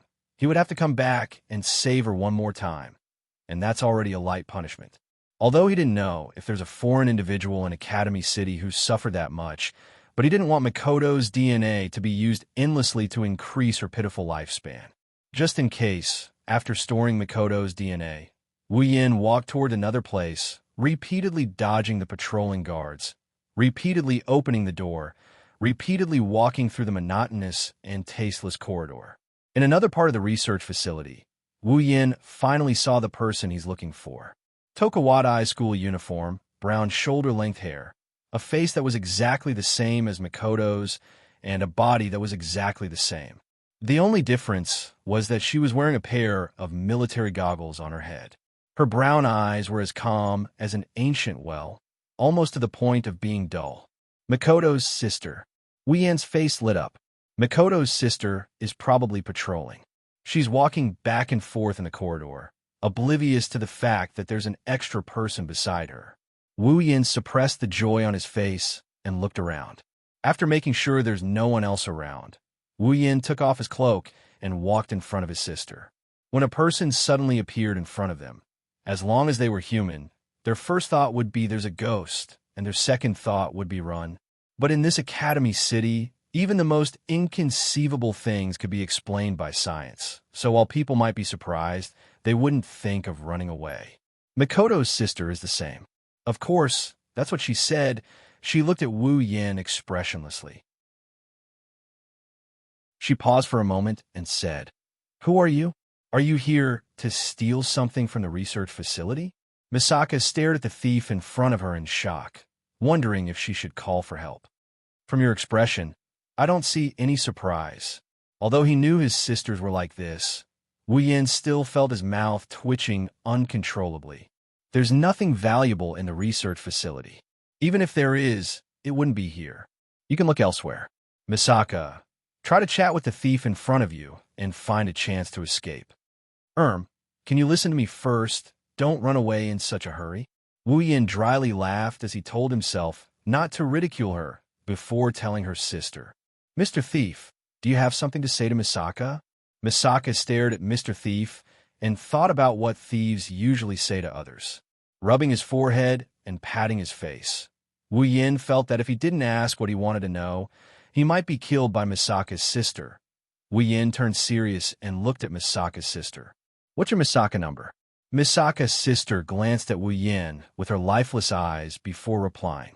"Misaka is a military clone, serial number 9833. Misaka answered truthfully. "I'm also shocked that the thief knows about Misaka's existence." "Then, sister, do you know where the other sisters are?" "Through the Misaka network, Misaka can find out the location of other Misakas."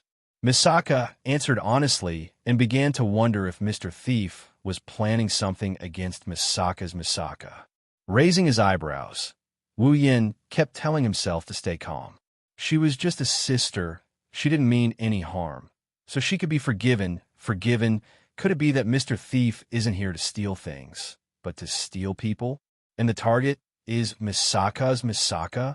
Misaka stared at the thief in front of her in shock and told the other Misakas to run through the Misaka network. The words "stay calm" in his heart shattered into countless pieces. Wu Yan's expression collapsed. He rolled his eyes and said with a smile, "You're right. I'm here to steal Misaka's sisters." Chapter 145. Academy City in a Research Institute Director. Something happened. An old man frowned when he heard the voice. He looked at the source of the voice and shouted, "What are you doing? Don't you know that I don't like to be disturbed?" The person who shouted something happened said anxiously, "But leader, something really happened." "What happened?" "The number 3 military clones in the Research Institute are all gone." "Oh." The old man was stunned. He waved his hand casually. "If they're gone, then so be it. Just ask the people below to make a few more." But director, the number 3 DNA sample is gone too." "What did you say?" The old man was shocked. At the same time, in Academy City, there were no less than 5 research institutes with the same name. The same conversation was happening one after another. The sisters living under their names had all disappeared. Moreover, the original DNA samples that had been preserved in batches had also disappeared. When the people in charge of these research institutes realized that something was wrong, they immediately used all kinds of methods to investigate. In the end, whether it was surveillance cameras or other detection devices, none of them could find out what happened. After that, some other researchers who were involved in the same research found out about what happened to the sisters from their colleagues. They all counted the sisters under their names and were relieved when they found nothing wrong. Soon after, countless researchers started investigating the matter from the sisters. The sisters had access to the Misaka network. If they wanted to know the whereabouts of the other sisters, asking the sisters was undoubtedly the most effective method. However, what shocked them the most was that all the sisters said that the missing sisters had been stolen by a strange thief. The relevant personnel were all furious on the spot. For a scientist, there was nothing more infuriating than stealing their research material. Some of the researchers' eyes even turned red. However, when they asked the sisters what the thief looked like, none of them could answer. The reason was simple. They only knew how to use words like strange person and thief to describe the culprit. They didn't know how to describe the culprit. When they asked about the whereabouts of the missing sisters, they said that the sisters' connection to the Misaka network was cut off. However, one thing is for sure, there's a plan going on to target the sisters. Academy City, School District 7. There's a tall building with no doors or windows. It's located right in the middle of School District 7, but there's not a single person within 10 meters of it. Inside the building, in a sci-fi room, there was a huge test tube that connected the ground floor to the top floor. The tube was filled with an unknown yellow liquid. A man with long white hair, wearing a green surgical gown, was floating in the liquid. He was hanging upside down. This man is the director of Academy City, the source of all this, Alistair. In front of him, there were some images that were being replayed over and over again. However, he wasn't sure if it was because the owner wasn't satisfied with it, but the replays were still going on. These images were of the Research Institute that was in a mess because of the missing sisters and the original DNA sample. After an unknown amount of time, the scene finally stopped replaying and disappeared. Alistair closed his eyes and as he did so, the place fell into a long period of silence. Only a murmur that no one could hear clearly echoed in this space for a few seconds. Thief, huh? While the entire upper class of Academy City was in chaos, the person who caused all of this was leisurely walking down a street, observing everything around him with great interest, as if he was a country bumpkin, strolling around leisurely. For those who live in Academy City, of course, they wouldn't be able to understand Wu Yan's feelings. When he first came to Academy City, he got caught up in the drama of molesting girls and became a pervert. After a few twists and turns, he was released and immediately became a thief. He didn't even have the time to properly observe Academy City. He had to admit that Academy City had its own unique attraction. As a high-tech city, of course, technology could be seen everywhere. However, there were also some places that were retro. It formed a nice scenery that made Wu Yan's eyes light up. After a sleepless night, Wu Yan didn't feel tired. As a veteran otaku, staying up late was a common occurrence. Staying up all night was nothing to him. After a phone call with Mikoto in the morning and reassuring her, Wu Yan walked around. Of course, in Sis Cannon's words, you have to let her know if you're dead or alive as he walked down the street. The students who passed by made Wu Yan sigh. He couldn't help but lament that he was old and that he was no longer in the same world as the students. He didn't realize that the two girls he had pushed down were also students. Sometimes, he could hear some gossip from these people. For example, what happened to a certain celebrity in Academy City, or bragging that they were friends with a certain LV5. He could even hear some familiar names from their conversations. At first, Wu Yan took it as a joke. However, when he heard another piece of news from a passing student, Wu Yan couldn't stay calm anymore. Hey, have you heard? There's a very beautiful girl who fainted by the river beside the bridge stairs. Many boys went there to court her. That's right. That's right. Are you serious? A beautiful girl fainted. Didn't the disciplinary committee get the news and go check it out? Of course they did. But as soon as someone touched the girl, she would wake up. She wouldn't leave with the disciplinary committee no matter what. Why? I heard that she was waiting for someone. Master. Wow. Is she a maid who was abandoned by her master? Haha, how could that be? Who would abandon such a beautiful girl? They should be executed by shooting. You're right. Wu Yan's foot was still in the air. His expression was blank, as if he had been struck by lightning. When the students walked past him, he immediately stopped one of them. May I ask, what does the girl you mentioned look like? Oh, I haven't seen her before, but I heard that she's a foreigner. She has really long blonde hair. The corner of Wu Yan's mouth twitched, and his eyebrows twitched. Where's that girl? Hearing this, the student looked at him with disdain, as if he was looking at something terrible. He turned his head away impatiently and said, She's at the bridge in front. Thanks. Wu Yan didn't care about the disdain in the student's eyes. After thanking him, he ran over, causing the other students to look at him with even more disdain. Another creature with a lower body who wants to court a beautiful girl when he hears about her. Wu Yan couldn't hear this sentence, but even if he did, he wouldn't be in the mood to care. At this moment, he ran forward as fast as he could, his heart throbbing with pain. If he wasn't wrong, the beautiful girl that the student mentioned should be someone he knew.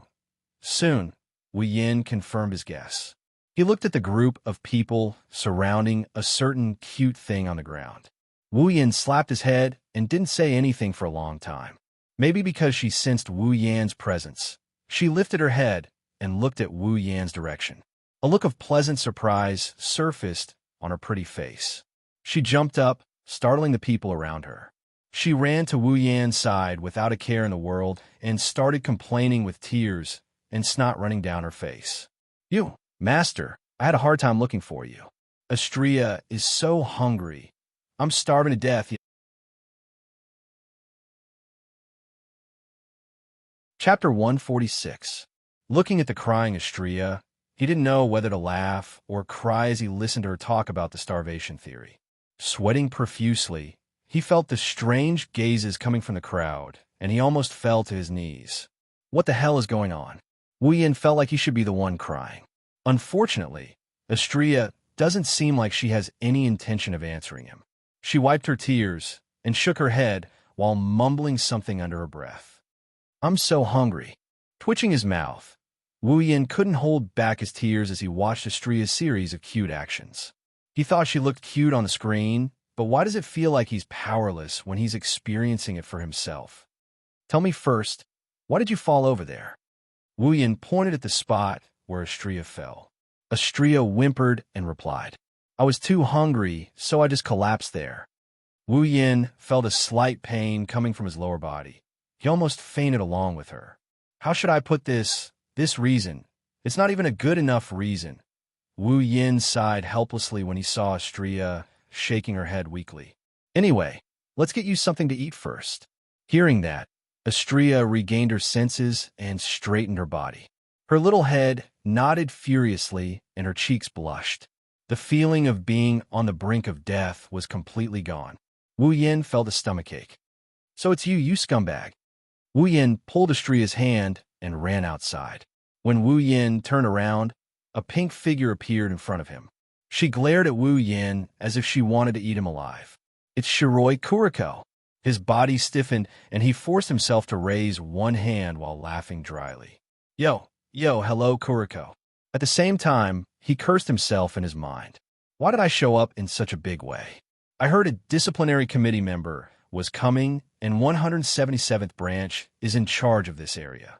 The probability of encountering this Yuri girl is over 90%. Why was I so stupid? I really didn't want to run into her. Don't call me that. Kuriko ground her teeth. Her eyes were filled with hatred. How dare you treat me like that yesterday? You even took Oni-sama away. You came at the right time. Let me move you into the ground, you scumbag. With that, he disappeared with a leap. Wu Yan's expression changed as he dodged to the side. A slender little hand touched the spot where Wu Yan was just a moment ago. Kuriko appeared there. She looked at her hand in shock as if she couldn't believe that Wu Yan dodged her attack. Kuriko froze, but Wu Yan didn't.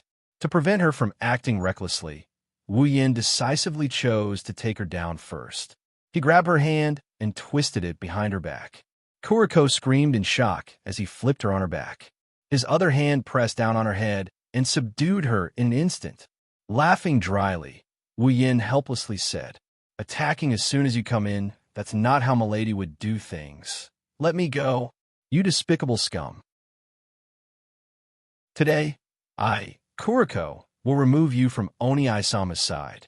Kuriko kept struggling. She seemed to want to use her superpower to escape. Wu Yan seemed to see through her thoughts.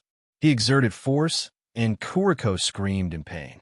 The formula in her head also stopped. Your goal is really for Mikoto. Wu Yan looked at her in embarrassment. He was speechless. Kuriko's face turned black. Damn it. How dare you call me Mikoto so intimately? I'm going to move your finger into your vocal cords. You are more vicious than the Emperor. So noisy. You're just a scumbag who molests young girls. These words were shouted at the top of her lungs. The surrounding people exclaimed and pointed at Wu Yan. Wu Yan's face turned black. Didn't I say it was a misunderstanding? How can I let a scumbag like you get close to Oni-sama? No, you must be eliminated. Why don't you listen to what other people are saying, you damned Yuri girl? Wu Yan can't do anything about it. He already knew that the Yuri nature of this petite girl in front of him had already broken through the heavens. However, just calling out Mikoto's name affectionately a few times already made her go crazy. If she finds out that her Oni-sama rolled in bed with him, she's going to dismember him. Xianxia is pouting. She saw that Wu Yan ignored her and kept chatting with the pink twin-tails girl. She pulled on Wu Yan's sleeve and said pitifully, Master, I'm hungry. Let's go eat. Before Wu Yan could say anything, Kuriko started yelling again. As expected, you scumbag. While you want to sully Oni-sama, you also train a slave. You have bad intentions. You must be trying to train Oni-sama into your slave. I won't let you get away with it. Wu Yan almost choked to death when he heard that. Sighing helplessly, he ignored Kuriko and reached his hand into her skirt pocket and started fumbling around. Wow, what are you doing, you scumbag? Are you trying to get your hands on me too? Stop it right now. Kuriko twisted her body in panic. Unfortunately, Wu Yin is certain this Yuri creature can't be communicated with. He continued his actions. Wa, Oni Isama, I, Kuriko, am no longer pure. Wa, Oni Isa. Kuriko gave up on her futile struggle and cried out her crimes. Wu Yin rolled his eyes. Isn't it just searching her pocket? Is it necessary? Wu Yin took Kuriko's phone out of her pocket. With his previous experience, he quickly found Makoto's number and dialed it. Hey, Makoto, where are you right now? Wu Yin asked when the call connected. Yin, why are you using Kuriko's phone again? On the other side of the phone, Makoto is a bit surprised that Wu Yin is using Kuriko's phone to call her again. Don't tell me you got caught again? Wu Yin felt awkward. How is that possible? Kuriko craned her neck and shouted. Oni-sama, help! That scumbag wants to give me. Hey Z. Woo. Wu Yin covered Kuriko's mouth and glared at her. Makoto, did you find Shuju and the others? Not yet, Makoto said regretfully. I see. Wu Yin felt a bit regretful. He turned to Astria, who had tears in her eyes, and he helplessly continued. But I found Astria instead. Did you find Astria? Makoto exclaimed in surprise. Looks like she cares about this clumsy Astria too. Yeah, you can come out now. I'll bring Astria to the restaurant to wait for you. Kuriko started struggling with all her might. She kept making noises like she was trying to stop something. Okay, I'll be right there. After hanging up, Wu Yin stuffed the phone back into Kuriko's pocket and let go of her mouth. Of course, Wu Yin regretted at the moment he let go. Scumbag, how dare you ask Oni-sama out? I won't let you get away with it. Kuriko yelled loudly and once again attracted a lot of onlookers. Looking at the eyes of the crowd that are looking at him like he's a scumbag, he sighed toward the sky.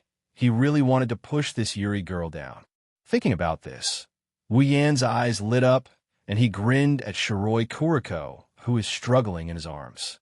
Kuriko felt a chill down her spine and a sense of danger rose from the bottom of her heart. She didn't know where this sense of danger came from, but she subconsciously shut her mouth. Wu Yin patted Kuriko's head and let go of her. Kuriko immediately jumped up and put some distance between them. She looked at Wu Yin cautiously and pursed her lips. He turned to Astria and held her hand without saying a word. Let's go to the restaurant. Yay! Astria cheered. Chapter 147. Wu Yin, Astria, and Kuriko are sitting in a corner of a cafeteria in Academy City School District 7.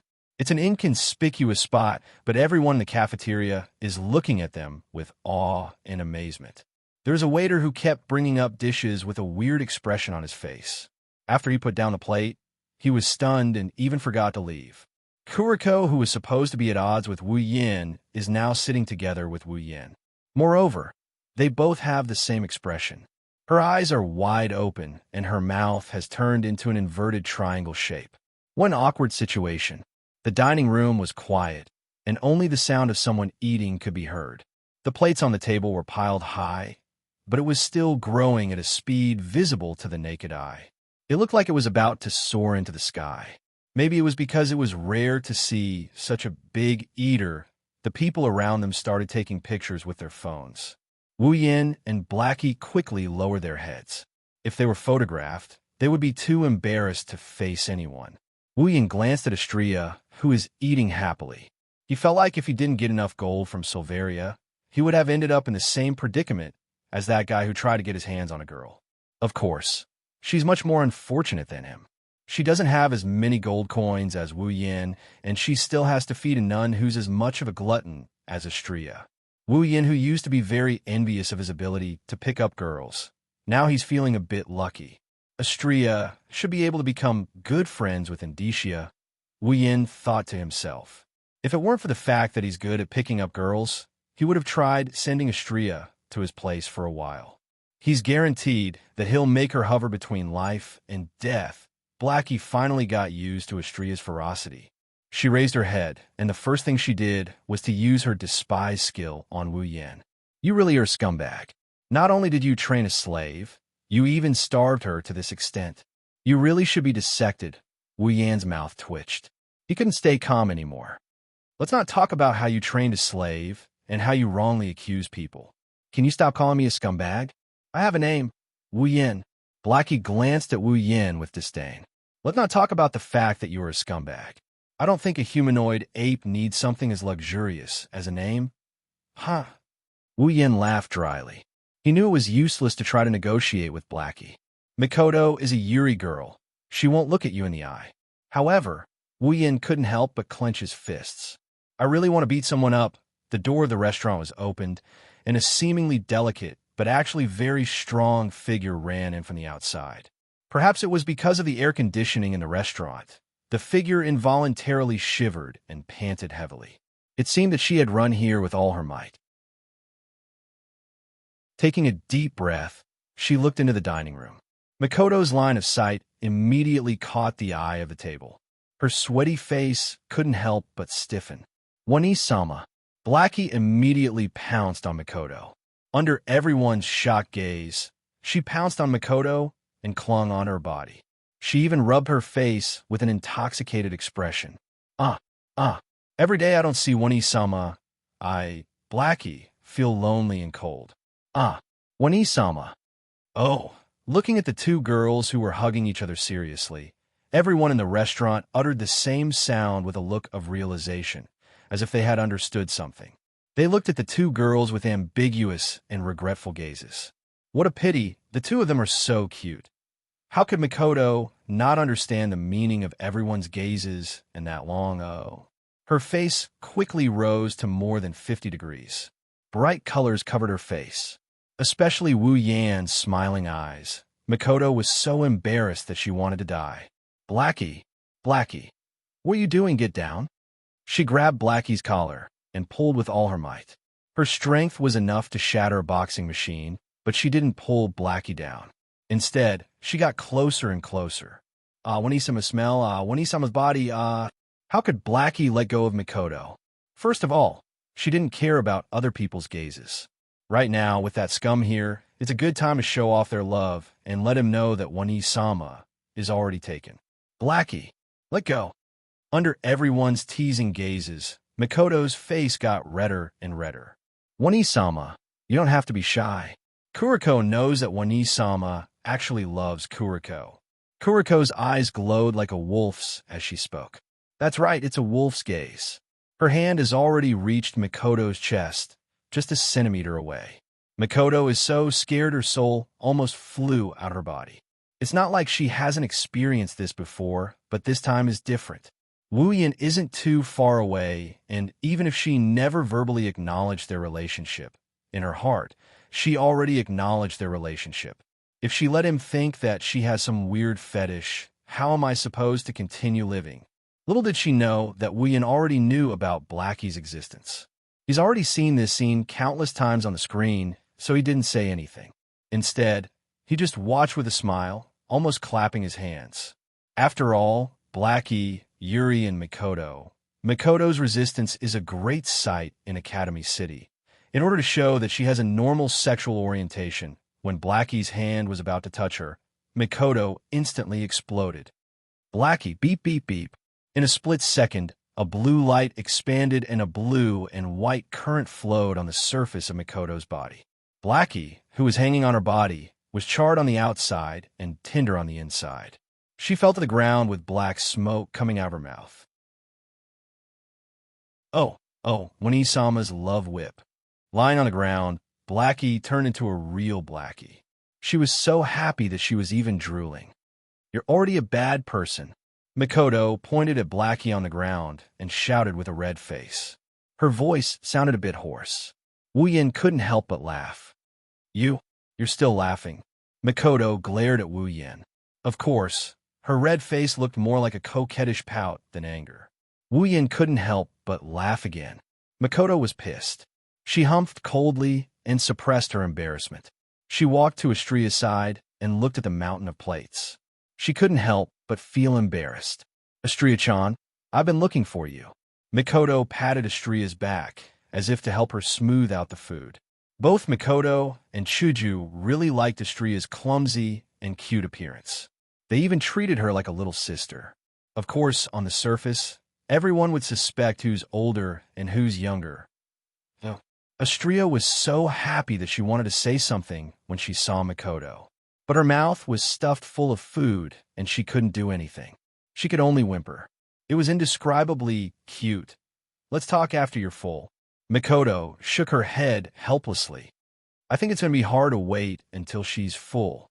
Wuyin scratched his face. He didn't understand why every 2D world was filled with gluttons. Astria from heaven, Yuyuko from Fantasyland, Saber from Fate, and Indicia from Magic Seal. Hey, Astria, do you know where Ikaros and Shuju are? Makoto thought for a while and felt it was a good time to ask. Astria stopped what she was doing and shook her head. Then she continued eating. Wu Yin and Makoto were speechless. Looks like it's going to take a while to find them. Wu Yin sighed after thinking for a while. Seeing Makoto nod, Wu Yin pondered for a bit before looking at Makoto and suddenly said, Makoto, do you want to go on a date? Chapter 148. Makoto, why don't we go on a date? With a smirk on his face, Wu Yin stared at Makoto and said word by word. At the same time, Wu Yin more or less guessed Makoto's reaction. She had just taken a sip of the drink when this sudden statement made her eyes widen. Her face turned purple and she spat out the drink without hesitation. The drink got dissolved when it reached Wu Yan's face. Cough, cough, cough. Makoto patted her chest and coughed nonstop. It seems like she was frightened by Wu Yan's words. Her silly look made Wu Yan laugh. You. What did you say all of a sudden? Her brown eyes stared at Wu Yan's smiling face. Makoto's face turned red and her body couldn't help but tremble. She stuttered as she spoke. A date? How is that possible? Wu Yan was a bit speechless as he looked at the extremely excited Makoto. He didn't know if he should admire her innocence or her stubbornness. Although their relationship can be said to be the type of relationship where one gets on the bus before the other, but no matter what, they've already done the pa thing. Why is she so excited about a date at that moment? Wu Yan could only shrug and tease. We haven't even gone on a date yet. It feels weird if we don't go on a date. Come on, let's go on a date. Makoto's face turned red. She didn't know what to say. She fidgeted there, making Wu Yan a bit anxious. However, just as Makoto was about to muster up her courage to say something, a sharp shout rang out. It was filled with killing intent and black energy, exploding in everyone's ears. Absolutely not. The voice was accompanied by a figure that suddenly appeared. It hung on Makoto's body like a koala. It rubbed against her body while looking at Wu Yan with eyes filled with murderous intent. Blackie, will definitely not allow a scum like you to taint Big Sister. The development of the incident was completely unexpected. The background people in the restaurant did not understand. How could such a farce suddenly appear in the usually calm restaurant? But that didn't stop them from gossiping. Blackie, get down. Makoto, who was already shy and unbearable, with Kuriko's participation, her face turned as red as a wedding invitation. She pushed Kuriko's face away with all her might. Big Sister, you absolutely can't be fooled. That guy's a scum. Not only did he molest young girls, he also raised female slaves. Elder Sister, you also saw that the blonde one kept calling him master. It can be seen that he is an evil person. He must be plotting against Elder Sister. Elder Sister, you must think thrice. Kuriko tried her best to persuade Makoto. Her voice was filled with pain, as if she was a mother watching her child go down the wrong path. She tried her best to persuade Makoto. Of course, the content of her words only made Makoto more embarrassed. Everyone in the cafeteria looked at them strangely, making Wu Yan and Makoto want to find a hole to hide in. They started whispering to each other while glancing at Wu Yan and Ko from time to time. From what they said and how they acted, the people in the restaurant already knew the identity of this table of weirdos. There was a Big Stomach King's female slave, a Yuri girl, and a scum. The only normal Makoto, under the other three's accompaniment, also became strange. If Wu Yan knew, he would definitely shout that he was wronged. There's nothing wrong with a Big Stomach King. There's nothing wrong with a Yuri girl. There's nothing wrong with a scum. What's wrong with having a date with my wife? Guest. Everyone stopped what they were doing. Wu Yan, Mikoto, Kuriko, and Astria all looked towards the direction of the voice. The waitress stood there timidly with a timid expression. "I'm really sorry, but you're disturbing the other guests." Looking around, they saw that the people around them were interested and didn't get disturbed. Wu Yin and Mikoto looked at each other and lowered their heads. Fine, Kuriko really has the ability to turn a plot into a farce, but Wu Yin looked at Mikoto, who was competing with Kuriko. A smile appeared on his face, and he felt a huge weight lifted off his heart. Finally, she's back to her normal self. The four of them walked towards Tokuwadai dormitory. Wu Yin and Astria walked at the back while Kuriko and Mikoto walked in front. In Kuriko's words, it's to prevent the scum from interacting with one Isama. Wu Yin pulled Astria aside and whispered, "Astria, what's your identity in Academy City?" Astria tapped her cheeks in confusion before she realized what was going on. "Master, Astria is a student." And then, scratching her head, Astria revealed a reminiscing expression and stuck out her tongue. "I forgot." "Then which school are you from?" "I forgot." "Fine, I shouldn't have asked you." Mikoto and Kuriko stopped in front of Tokuwadai dormitory.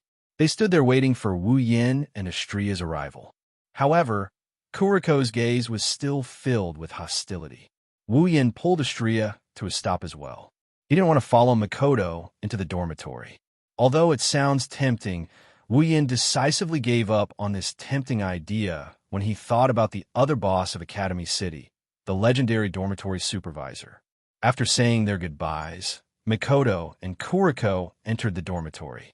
However, Mikoto's expression is a bit unsettled because of what Wu Yin said to her just now. "Wait for me at the dormitory entrance tomorrow." According to the system's memory, Wu Yin found his own dormitory in Academy City. It wasn't too good nor too bad, it was just average. Of course, compared to the dormitory where he hooked up with girls, it was considered good. Wu Yin opened the door and walked in. He nodded in satisfaction when he saw the clean room. Astria, beside him, looked around curiously before following him in. "That's right, it's Astria. Don't think that Wu Yin is evil. He wants to bring Astria home to do something fun with a single man and a single woman." Although there's a bit of evil in his mind, Wu Yin used the excuse of no way to convince himself. Everyone knows that Astria is an idiot, but Wu Yin didn't expect her to be so dumb as to not remember the identity she placed in this world, causing her to starve herself to the point of forgetting her home in this world. Now, she's even forgotten about her home. Therefore, Wu Yin had no choice but to bring Astria back. Of course, he didn't mind if there was love involved. "Astria, do you want to take a shower first?" Wu Yin admitted. His heart was fluttering when he said this. Astria shook her head and rubbed her stomach. She said with a lowered voice, "Master, I'm a little hungry. Didn't you eat a lot just now?" Speechless, Wu Yin glanced at Astria's flat tummy. He really doesn't know how she manages to maintain her figure. "But I'm hungry." Astria teared up.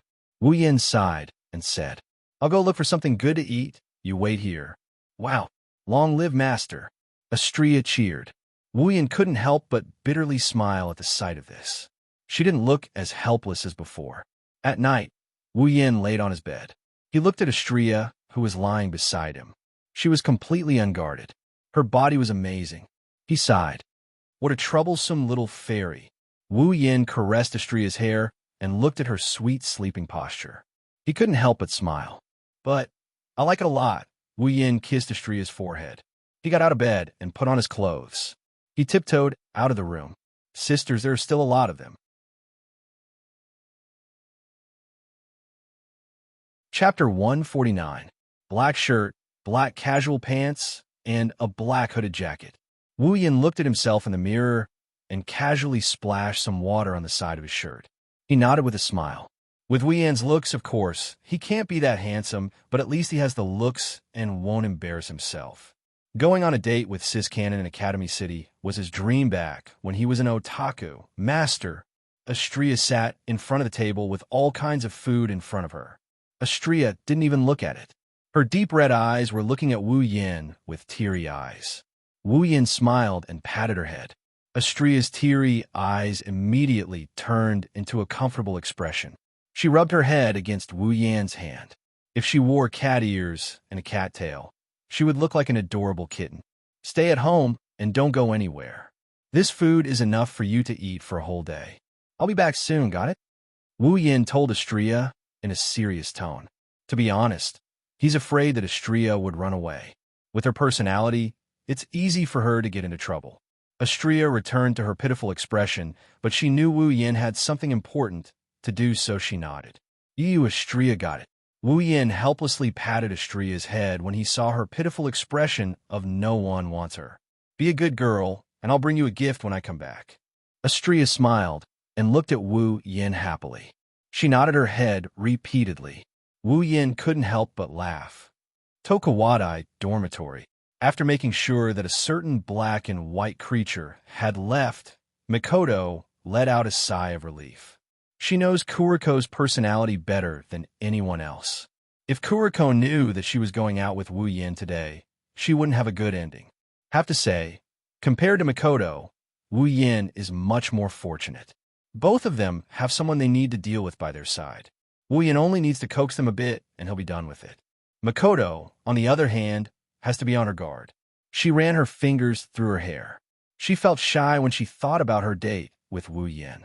Her personality was a bit awkward, but which girl wouldn't look forward to a date? I'm the same. I don't want to admit it verbally, and I'm hesitant in my heart. However, there's no doubt that I'm also looking forward to it. Although the order of the relationship is completely reversed. Of course, with Mikoto's personality, there was no way she would stand in front of the dorm and wait for a boy.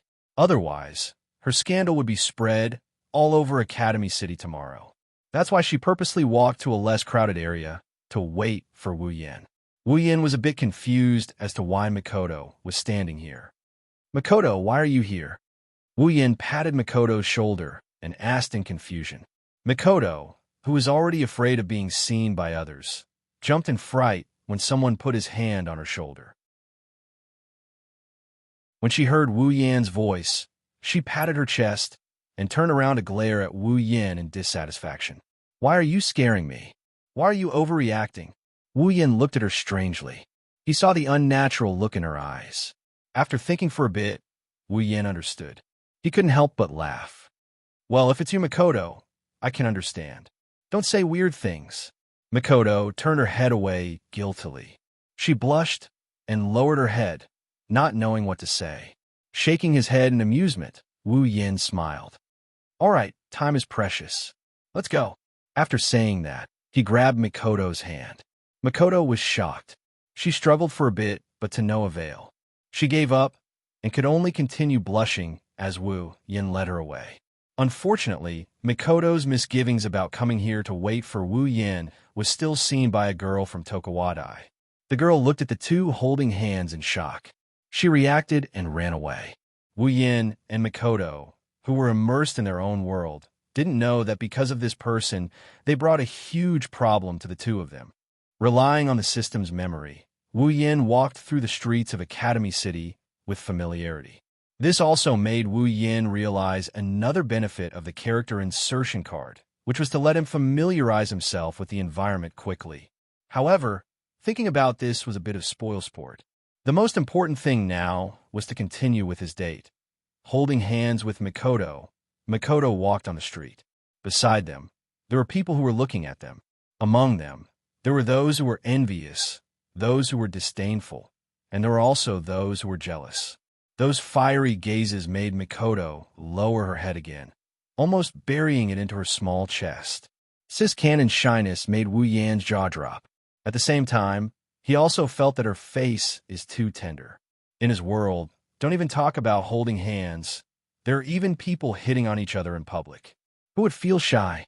Some of the people in the vicinity recognized Mikoto's identity. After all, she's a railgun, and there's hardly anyone in Academy City who doesn't recognize her.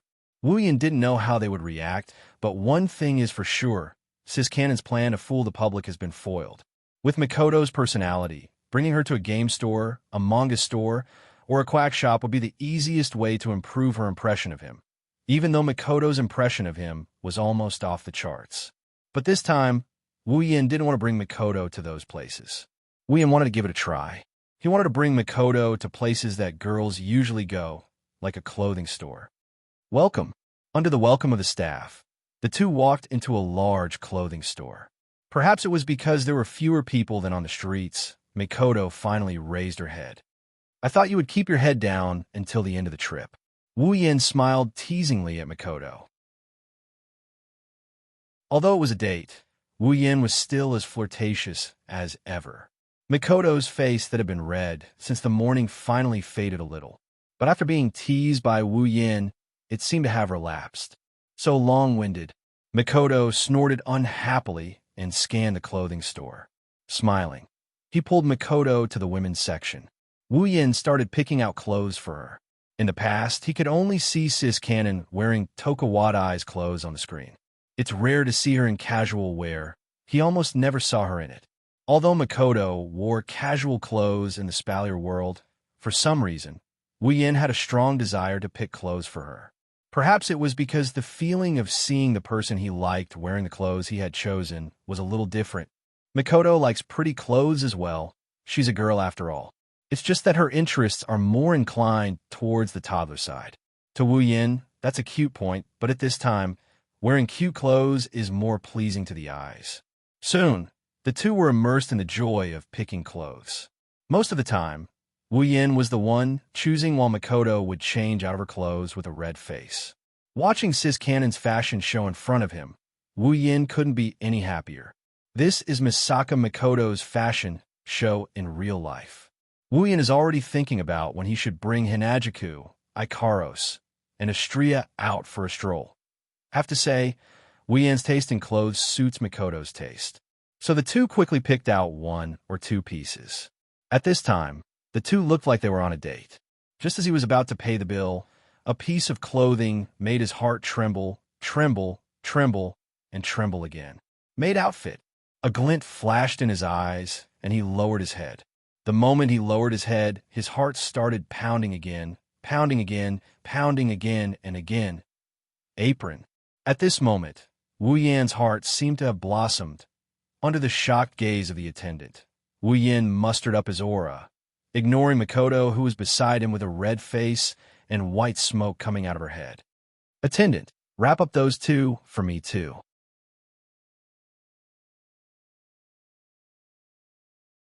Chapter 150. On a street in Academy City, all kinds of people are looking at a man and a woman who are fighting over a bag in the middle of the sidewalk with a weird expression on their faces. Throw it away for me.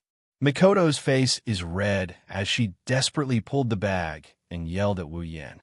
From the looks of it, she's going to snatch the bag, even if she has to die. No, this is very important. How can you throw it away? Wu Yin is also desperately pulling the bag. He's not going to give up, even if he dies. What's strange is under the tugging of a tier 7 and a tier 8, the bag miraculously didn't get torn apart. It's really a miracle. What important thing? It's obviously a dirty thing. Mikoto pursed her lips, her face full of shame and anger. Maid outfits and aprons are very attractive to most men. Even Wu Yin is the same. It's not that Mikoto hates these two outfits. It's just that when she thought of the person who bought it as Wu Yin, she's not willing to leave it by Wu Yan's side. Mikoto is very clear that Wu Yin doesn't have any weird collecting habits. Otherwise, he wouldn't be able to hide it from her who spends day and night with him. But Wu Yin bought these two outfits without hesitation. Mikoto immediately thought that there must be a purpose behind it. And what is the purpose of buying these outfits? No doubt, it's to wear. Wu Yin doesn't have any weird habit of wearing women's clothing. Then why did he buy it? A bad thought suddenly flashed through Mikoto's mind, making her heart unable to remain calm. Don't tell me. He bought it for me to wear. When Mikoto's face is red, she suppressed the shame and anger in her heart and asked this question. What she got in return was Wu Yan's silence. At that time, she knew that her guess was right. And so, this scene happened. How is this dirty? It's obviously very loving, Wu Yin righteously said, making Mikoto furious. Who cares if you have love? In short, you have to throw it away. The redness on Mikoto's face had already spread all the way to her neck. Just the thought of Wu Yin asking her to wear these clothes in the future made her heart throb. Holding onto the bag tightly, Wu Yin shamelessly hugged it into his arms and earnestly persuaded, "Mikoto, calm down first. You really can't throw this away. I have a great use for it. Big your head. Isn't it just for fur?" At this point, Mikoto's face is about to explode, making her extremely angry. Ever since she met Wu Yin, she would blush from time to time.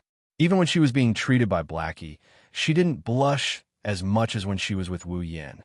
What a nemesis! In the blink of an eye, Mikoto felt her hands empty. The bag had been snatched away by Wu Yin. With a flip of his hand, Wu Yin ignored the passers-by and kept the bag into his interspatial ring. He then looked at Mikoto with a grin. "You, hurry up and hand it over." Mikoto stomped her little feet in anger. She wanted nothing more than to use a taser gun to electrocute Wu Yin. Too bad. Wu Yin wasn't afraid of electricity. Wu Yin smiled and didn't answer Mikoto's question. He also didn't hand over the clothes. Instead, he said to Mikoto with a deep meaning, "Don't worry, Mikoto. I will only use them under special circumstances. Also, only I can see them. No one else will see you wearing them. Don't worry." Under Wu Yan's strange tone, how could Mikoto not know what kind of special circumstances it was? Her face heated up again, red to the point of almost turning purple. Looking at the smiling Wu Yin, she made a sound and buried her head in the ground. It seems like she didn't want to see anyone. The thought of Mikoto and Chuju wearing the clothes he prepared for them and then having sex with him made Wu Yan's heart burn.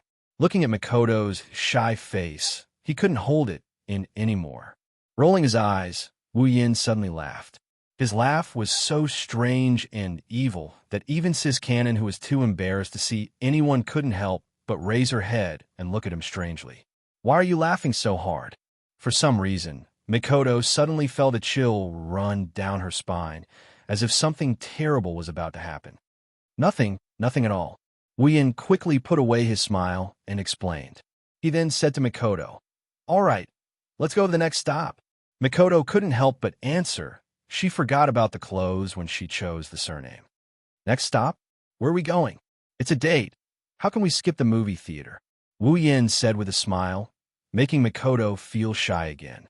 Wu Yin was also speechless. It seems like the word date is quite lethal to Mikoto. Movie theaters are available in many places, including Academy City School District 7. After a short walk, the two arrived at the movie theater. Leaving Mikoto to wait at the side, Wu Yin went to the ticketing area. He turned back to look at Mikoto and sneakily said to the ticketing staff, "Give me 2 tickets for the R-rated movie." Wu Yan's wild ambition finally surfaced at this moment.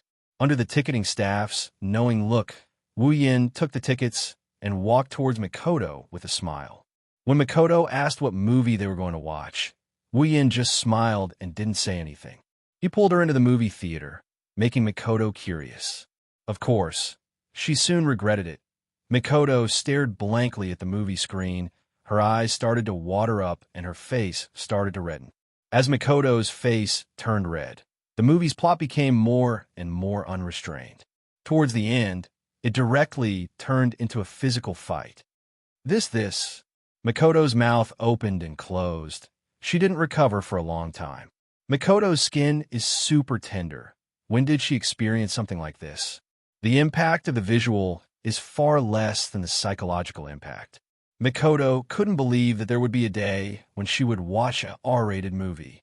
Suddenly, a warm hand caressed Mikoto's thigh.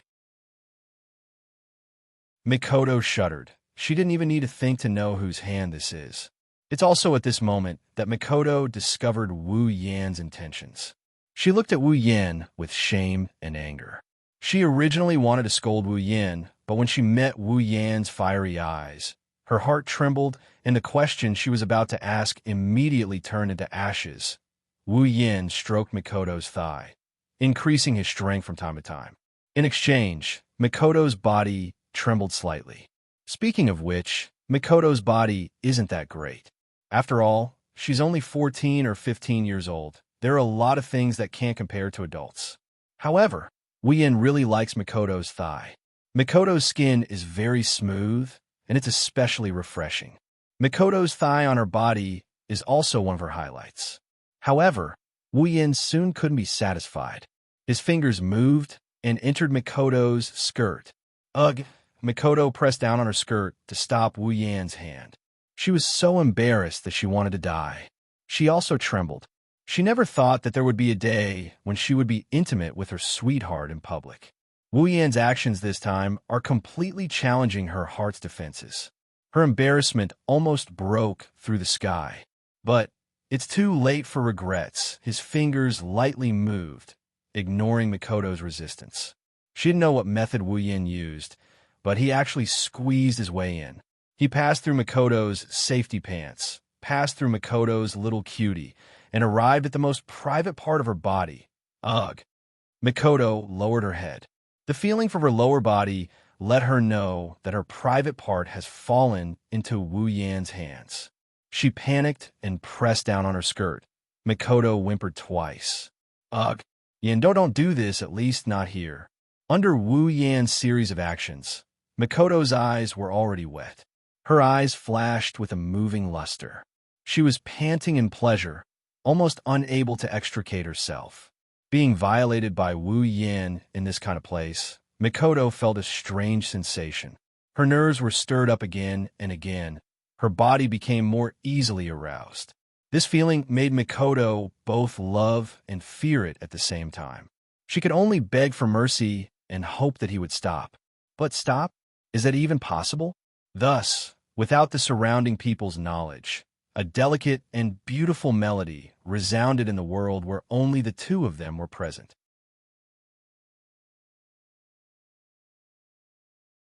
Chapter 151. At this time, the exit of the cinema was already closed.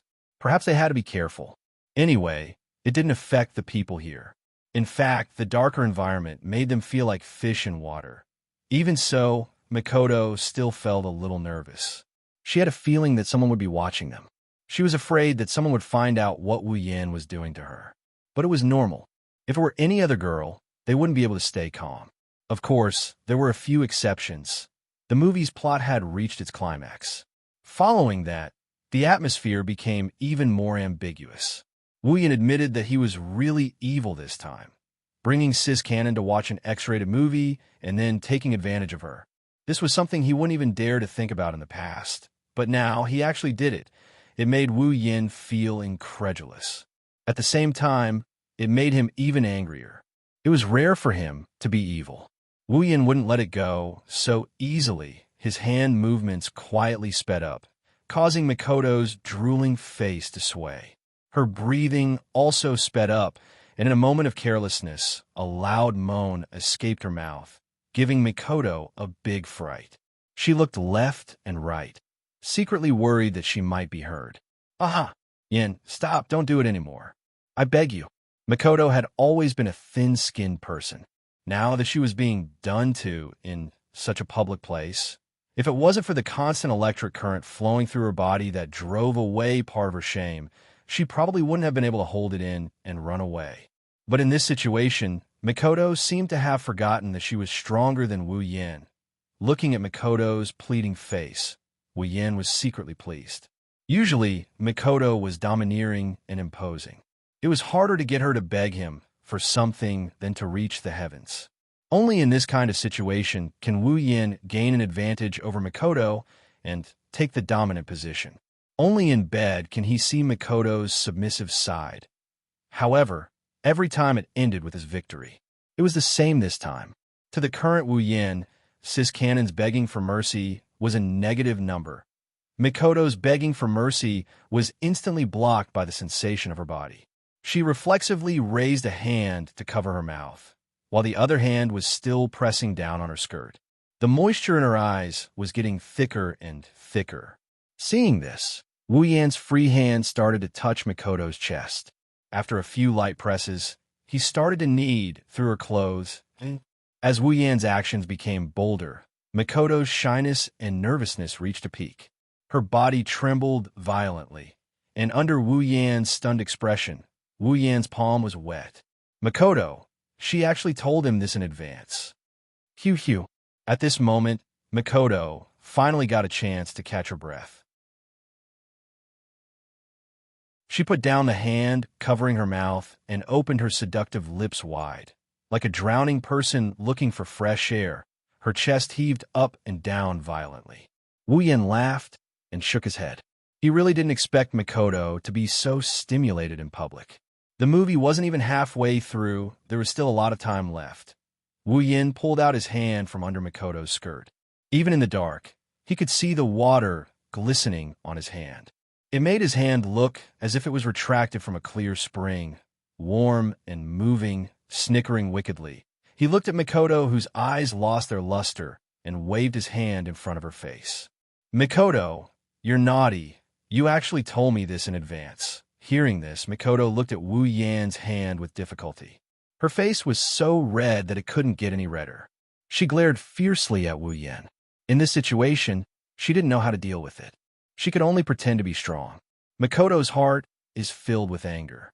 She really didn't expect Wu Yin to bring her to do this kind of thing. An X-rated movie, public caressing, all of this made Makoto embarrassed to the extreme. It's just that anyone who saw this Makoto with her flushed cheeks and unfocused eyes wouldn't think that she's being a pushover. On the contrary, it's quite tempting. Wu Yin was naturally tempted as well. His eyes were burning, his heart was also burning. Under Makoto's panicked gaze, Wu Yin pulled her into his embrace. Before Makoto could react, one hand circled around her back and went under her armpit. The other hand came to her chest. Both hands pressed down on her chest, and then kneaded Yu. Her heart started to beat faster. Under Wu Yan's kneading, the little bit of strength she recovered with great difficulty immediately disappeared. Makoto softly fell into Wu Yan's embrace. Suppressed moans sounded again. "No, I beg you." Even though she knows that begging is useless, Makoto can't keep quiet.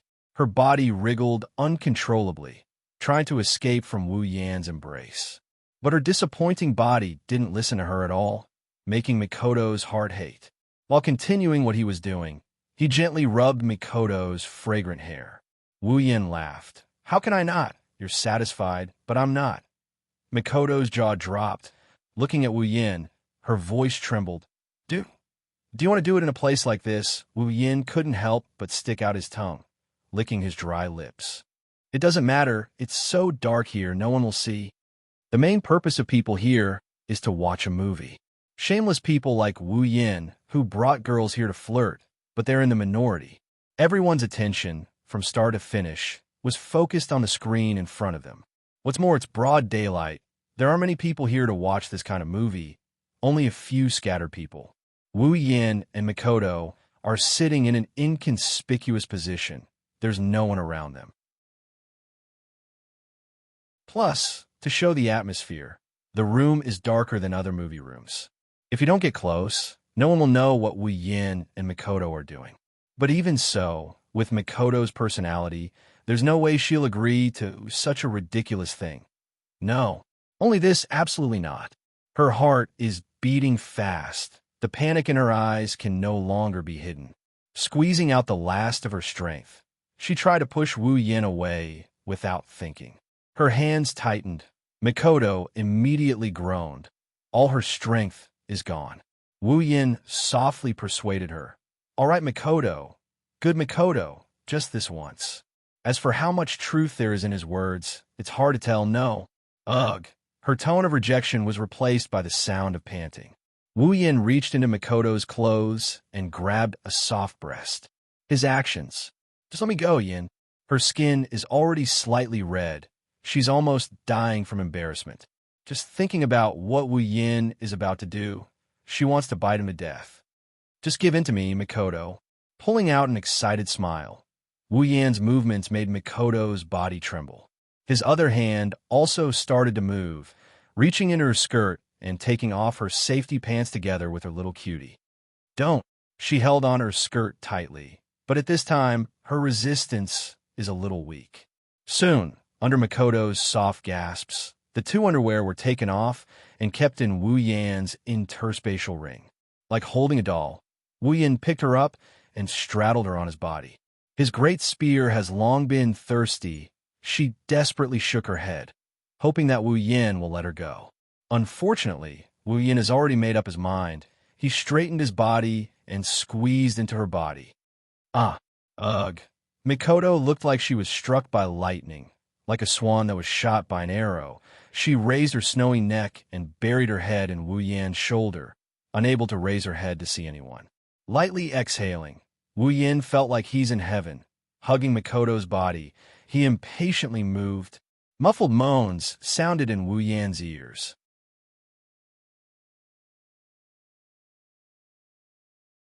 Chapter 152. Evening, Academy City School District 7, Tokawadai Dormitory. One of the dormitory's doors was quietly opened. A tea-haired girl poked her head in and looked around. After making sure there was no one in the room, she sighed in relief. Mikoto's face tensed up. She quickly dashed into the room and closed the door behind her. Her back was against the wall. Her hands were still holding the clothes she bought during the date. Of course, the other two weren't with her. She raised her head, not sure what she recalled, but her face quickly turned red. Feeling the coolness under her skirt, she angrily threw the clothes on her bed, hugged her pillow, and started beating it fiercely. Damn bad guy. Big bad guy. You only know how to bully people. How dare you bully me like that? Damn you. I'll beat you to death. I'll beat you to death. Her mouth was muttering curses, but her face was completely red. Even Mikoto didn't realize that compared to her usual self, she's acting like a girl. But you can't blame her. If Wu Yin was here, he'd definitely complain about her, who told her to be so seductive. After beating the pillow, Mikoto started beating the blanket, her face red as she recalled, beating and scolding at the same time. When she remembered that Wu Yin confiscated her safety pants and little cutie, Mikoto became even more embarrassed and started beating harder. Hew. Lying on the bed, Mikoto's head was constantly thinking about that scene in the movie theater. She covered her face with both hands, trying to bury it. After a while, Mikoto recovered a bit and walked toward the bathroom. After all, there's still a sticky feeling under her body. When the bathroom door closed, a small figure suddenly appeared in the room. Two pink ponytails lightly swayed. Seeing the bag on the bed and hearing the sound of water in the bathroom, she smiled. Wani-sama, are you there? In the bathroom, hearing Kuriko's voice, Mikoto couldn't help but be surprised. At the same time, she rejoiced that she came back before Kuriko, or else she wouldn't know when she would pounce on her and find out that her underwear is missing. That would be bad.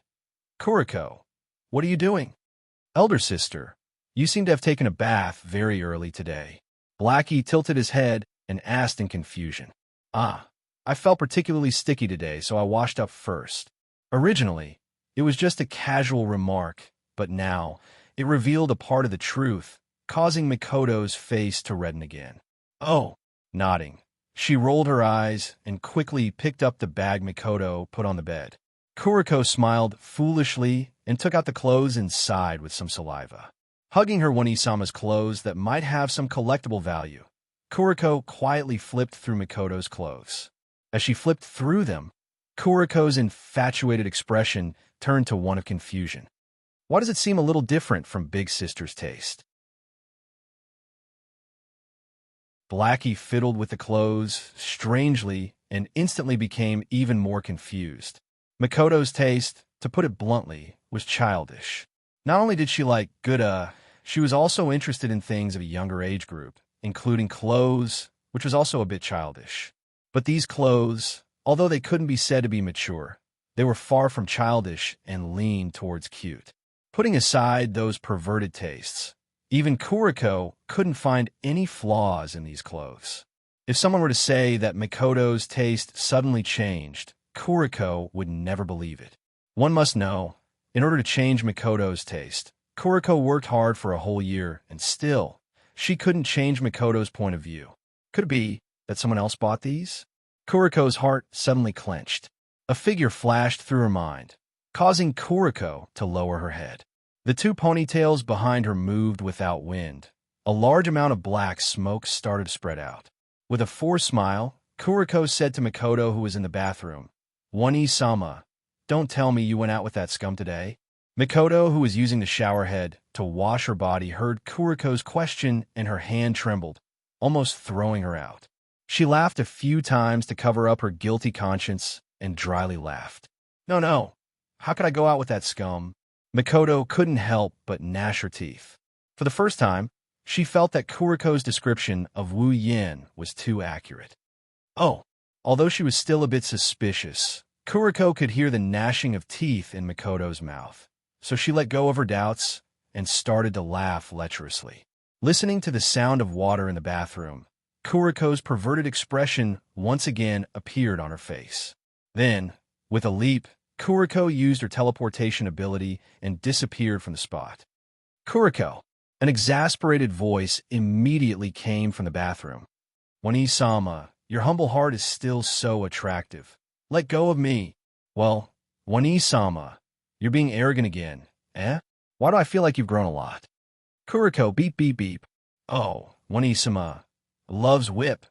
At the same time, in another dormitory of Tokuwadai, a girl from Tokuwadai quickly walked into the dormitory and knocked on the door. Her expression started to change into a respectful one. Come in. A very pleasant voice came from the other side of the door into the girl's ears.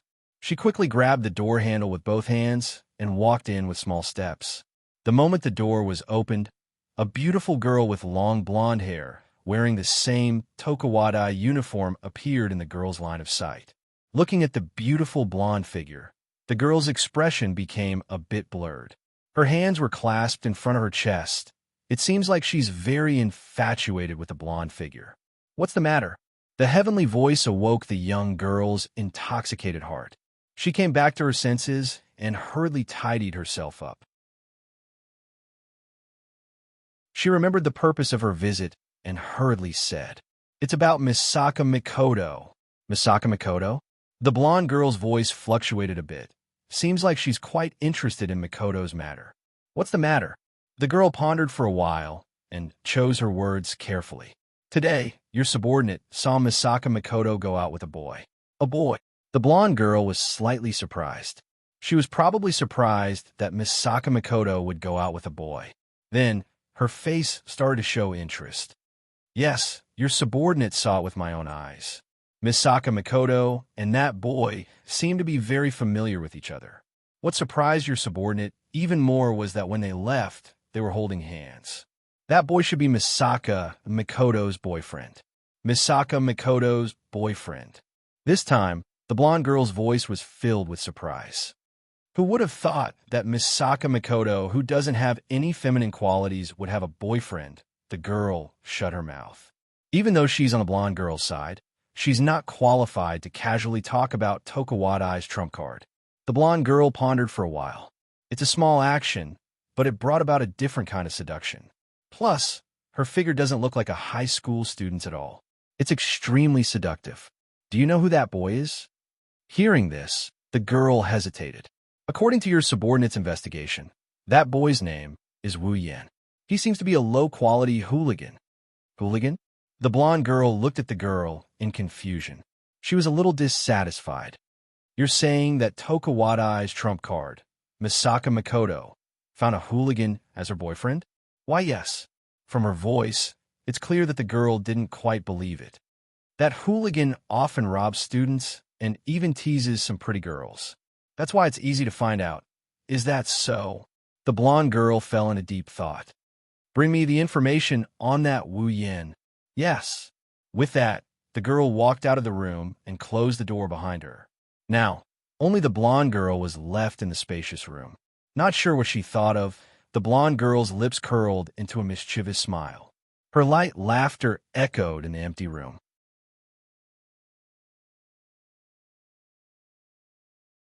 Chapter 153. Next, it's here. On a dark and windy night, a research institute in Academy City welcomed the creator who had caused chaos in a certain research institute in Academy City for a period of time. Wu Yin kept the notebook in his hand into a space ring and looked at the research facility that was much bigger than the previous one. For some reason, he frowned. Wu Yin's footsteps paused as a warning sign flashed in his heart. He lifted his head and looked at the research facility carefully. From the outside, it looked like a normal research facility, but Wu Yin trusted his intuition, even if it was just a warning sign and not a crisis. Wu Yin laughed and shook his head. Who cares if there's a problem or not? Even if there's a scourge inside, he must go in. Saving the sisters wasn't just his wish, it was also Mikoto's wish. He already promised Mikoto and swore in his heart that he would save the sisters no matter what. Right? After returning to Academy City for a few days, Mikoto was constantly thinking about how to save her sisters. If it wasn't for the fact that they had a complete plan, and if it wasn't for Mikoto's deep trust in him, she probably would have come looking for him already. Going on a date with Mikoto, wasn't it to comfort her and let her let go of her worries? Even if Mikoto doesn't look any different from her usual self, how could Wu Yin not know that girl? How could he not know that Mikoto likes to flaunt her superiority? Well, in the end, the date trip turned into a date and sex trip, but the goal was achieved. At least Mikoto became a little happier. Now, it's time for Mikoto to be completely at ease. So, even if there's Accelerator, Aiwaz, or even Alistair inside, he must go. At worst, it's just a failure. He touched the biocontainment device bracelet on his wrist. There were no less than 1,000 Misaka sisters in it. But it's still not enough. There's still a lot of sisters, a lot more. The number of dead sisters was at least 10 times more than the number of sisters here. And the number of sisters who were still alive, but facing the threat of death every day, was also almost 10 times more than the number of sisters here. If she didn't save all of her sisters, even if some of them were saved because of the Hanging Man's plan, they would still end up as pawns for the Hanging Man. Mikoto, Hinajuku, Ikaros, and Astria will never allow this to happen. I will never allow this to happen. With determination in his eyes, Wu Yin stepped forward and walked into the Research Institute without hesitation. With his cloak draped over his body, he kept an eye out for his sisters as he walked. For Wu Yin, who had the same superpower and electromagnetic field as his sisters, it was easy for him to sense his sister's location. As long as he was slightly closer to his sisters, Wu Yin would be able to sense them and find their whereabouts. But Wu Yan's face was ashen. His LV-4 superpower was almost fully activated. He tried his best to spread out his electromagnetic field, but to no avail. I can't sense them. There are no sisters in the Research Institute. Combined with the warning signs he sensed outside the Research Institute and the sisters' disappearance. No matter how stupid Wu Yin was, he knew something was wrong. Just then, Wu Yin stepped on something soft. Alarm bells went off in his head. Without hesitation, Wu Yin retreated from his spot. At the same time, a flash of light appeared at his previous spot, followed by a loud explosion, followed by a violent gust of wind. A bomb? Could it be? A person's information and figure flashed through his mind. But soon, Wu Yin didn't have time to think about it. The alarm bells in his head didn't stop ringing. Wu Yin knew he wasn't out of danger yet. He quickly retreated. Suddenly, a pure white light beam shot out from the side of the wall and hit the spot where Wu Yin was standing. The appearance of this pure white light made Wu Yin even more certain of the identity of the attacker. Then, beams of light bombarded from the side of the wall, constantly forcing Wu Yin to retreat. Wu Yin kept jumping. In just a short while, the entire corridor was bombarded beyond recognition by the beams of light. Only ruins were left. At a certain moment, Wu Yan's body stopped abruptly. He couldn't retreat anymore because there was a wall behind him. A pure white light beam passed through the side of the wall and blasted towards Wu Yin with unstoppable force. At the critical moment, Wu Yan's whole body was covered in electricity. The pure white light beam was swept by the flashing electricity and suddenly exploded in advance, scattering into a flower of light. However, the pure white light beam was obviously much stronger than Wu Yan's level 4 electric shock user ability.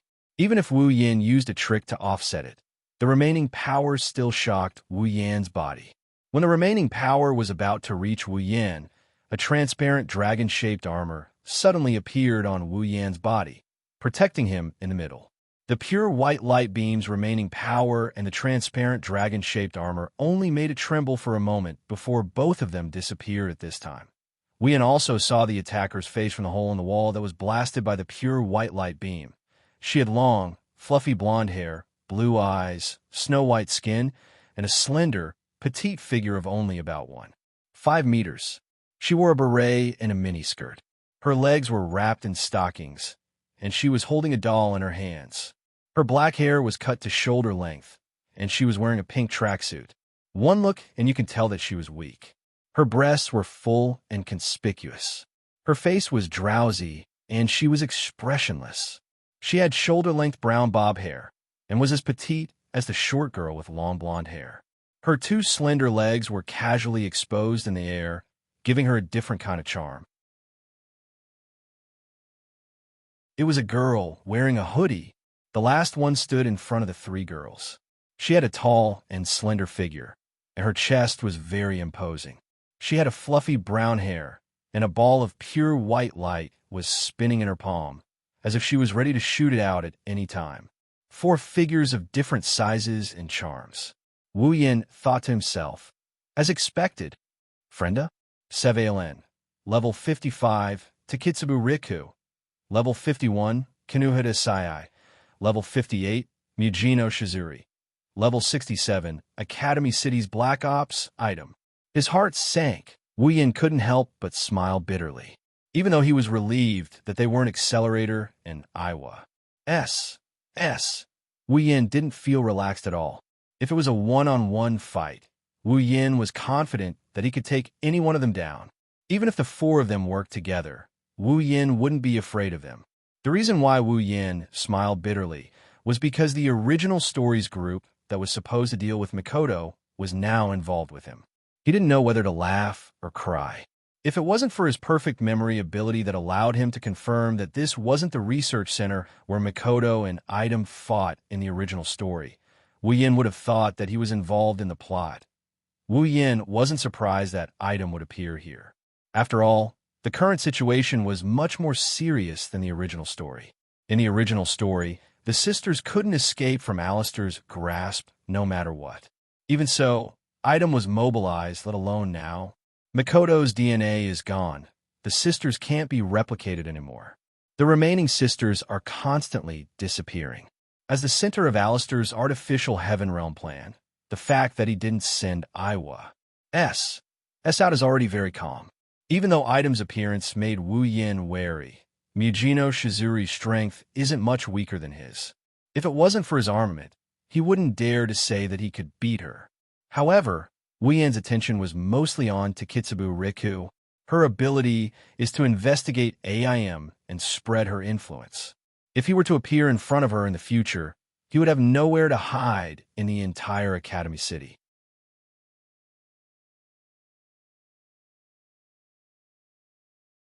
Chapter 154.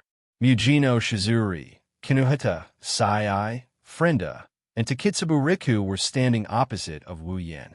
However, they did not notice Wuyan's presence at all. They were confused. Takitsubu, didn't you say he was in this direction? Why don't I see him? Mujino Shizuri complained to Takitsubu Riku. If not for the fact that she knew the latter would not lie to her, she would have thought that she was toying with her. Takitsubu Riku struggled to raise her head. When she heard Mujino Shizuri scolding, she retracted her head. She pointed at Wuyan's direction and whispered, "He is indeed there, oh." Kinuhita Sai took a step forward and said, "Looks like he is a visual esper. He can hide himself in the shadows. No wonder the surveillance cameras couldn't detect him. What a sneaky person. In the end, he is still going to be taken care of." Frenda covered her mouth and giggled. She seemed to be happy to see someone in trouble. Mujino clicked her tongue. The beam in her hand glowed brightly, and her lips curled into a dangerous arc. He is just a rat. Why would he need to hire us? Those higher-ups really don't have such capabilities. After saying that, the beam in her hand shot out again and penetrated the direction Takitsubu Riku pointed at. Here, Takitsubu Riku immediately pointed in another direction. At the same time, Mujino Shizuri shot out another beam. Takitsubu Riku pointed in another direction. Mujino Shizuri was extremely annoyed. Damn rat! Don't try to hide from me. Come out! Mujino Shizuri shouted impatiently. She seemed to be flustered and exasperated. Frenda, who was fearful of Mujino Shizuri, hugged her head in fear. As for Wu Yin, he was cursing in his heart. He knew that Aunt Mujino had a bad temper, but he didn't expect it to be this bad. If I can't hide, do I have to walk out and be slaughtered by you? While he was feeling disdainful, Wu Yin looked at the messy walls and floor. His heart was heavy. Atomic collapse, Mujino Shizuri's ability. She was able to forcefully manipulate the ambiguous state of electrons between particles and waves, then shoot out a special electron line. Wu Yin still remembered that the correct classification of this ability should be called granular wave cannon. It was a type of electronic control ability. Speaking of which, this ability belonged to the same category as Mikoto and his own ability. However, Wu Yin knew that in terms of destructive power, Meltdown Atom was even more destructive than Mikoto's superpower. In the original work, Mujino Shizuri used her own ability to distort Mikoto's taser gun. However, due to the similarity of the two abilities, Mujino Shizuri's atomic collapse could also be distorted by Mikoto's ability. However, just because it could be distorted by Mikoto's ability, it didn't mean that it could be distorted by his own ability. After all, even though his ability was the same as Mikoto's, it was still a whole level lower. When Mujino Shizuri used Meltdown Atom, the pure white beam of special electron line that she released with the force of a lightning strike blew away the metallic wall like paper. Just like that, the thick wall was melted by her. Even the cover that she was looking for was pierced through as well. This terrifying destructive power, combined with her tiger-like personality, created such a terrifying person. To a certain extent, Wu Yin would rather fight with Accelerator than face her. In the original work, after Mujino Shizuri used her body crystal, the beam of Meltdown Atom was released in all directions. It even covered the outline of her body. 360 degrees, without any gaps, no blind spots. This caused Wu Yin to shudder in disgust. At the same time, due to the loss of control of her ability, she was unable to aim accurately. Due to the severe damage caused by the body crystal, Mujino Shizuri quickly fell. However, if possible, Wu Yin really didn't want to take that step. What kind of woman was the most terrifying? Without a doubt, it was a woman like Mujino Shizuri. A woman who could go berserk at any time without caring about her own body. A woman who could perish together with her enemy. No wonder Frenda was so afraid of her. Strength was one of the reasons. Her personality was another. If possible, Wu Yin wanted to turn around and leave right now. However, with the powerless Takitsubu Riku around, how could he leave?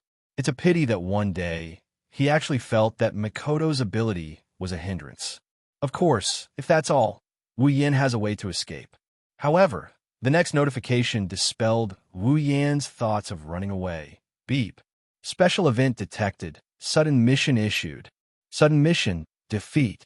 Mission, defeat Academy City Black Ops item. Mujino Shizuri, Frenda Seville, Takitsubu Riku, and Kinuha Desai. Mission reward, Electromancer, LV4. Leveled up to Electromancer, LVL5. Sudden mission, this is really sudden. Wu Yin bitterly smiled. However, he also dispelled the thought of running away. One must know, the LVL5 Electromancer ability requires a total of 300,000 ability points in the system. Wu Yin's entire wealth of ability points doesn't even reach that amount. Therefore, if he could level up his ability, it would definitely be a huge boost to his strength. At that time, with the LVL5 ability and his LVL65 Kendo Mastery, even if he can't fight a Tier 8, he's still not someone a Tier 7 can compare to. In the end, I still have to fight. Sighing helplessly, Wu Yin made up his mind and put on his hoodie to cover the area above his nose. At least this way, no one will recognize him. Takitsubu, you're not dead yet? Mujino Shizuri's face was already filled with anger. Her beautiful face was tainted by anger to the point that it ruined her image. Before Takitsubu could say anything, a bolt of lightning suddenly shot towards Item. The other three girls were shocked, but Mujino Shizuri was not shocked. Instead, she was overjoyed. She used an atomic meltdown to disperse the bolt of lightning. Then, without slowing down, she shot towards the direction of the bolt of lightning. Facing Mujino Shizuri's meltdowner, Wuyan didn't dare to fight it out with his physical body. The electricity around him surged, and the crackling sound of electricity formed a net of electricity in the air, enveloping the meltdowner within it and extinguishing it with brute force. Amidst the shattered ruins, a black silhouette slowly walked out from the smoke and dust, stopping in front of the four members of Item. Pulling down his hoodie with all his might, the four members of Item could only see his mouth. The result is finally out. Frenda touched the doll in her hand. It looked very cute, but Wuyan didn't think so. The doll in the arms of this explosive girl was a powerful bomb. Hiding the head, but showing the tail, super straightforward, Kinuhata Sai pouted, but soon she was puzzled. Hey, that lightning bolt just now, was it you who used it? Isn't your ability super invisibility? Little girl, what do you know? A deep and slightly aged voice came from under Wu Yan's hoodie. It was a voice he changed using electromagnetic stimulation. A man with a secret is the most attractive. Who are you calling a super little girl? Kinuhata Sai shouted angrily. Her words made Wu Yan embarrassed. I didn't say you're a super little girl. You admitted it yourself. I only called you a little girl. Kinuhata Sai turned her head away in disdain. A perfect super female, like me, is not something a super shameful person like you can understand. Wu Yan was even more disdainful. With a body like yours, if you're a perfect super female, then there wouldn't be any women with flaws in this world. What did you say? Kinuhata Sai clenched her fists and gritted her teeth. If you have anything to say it when you're in the other world. Mujino Shizuri impatiently cut off Kinuhata Sai's next words. However, Wu Yan's next words made her face completely contort. How much better do you think you are, Andy?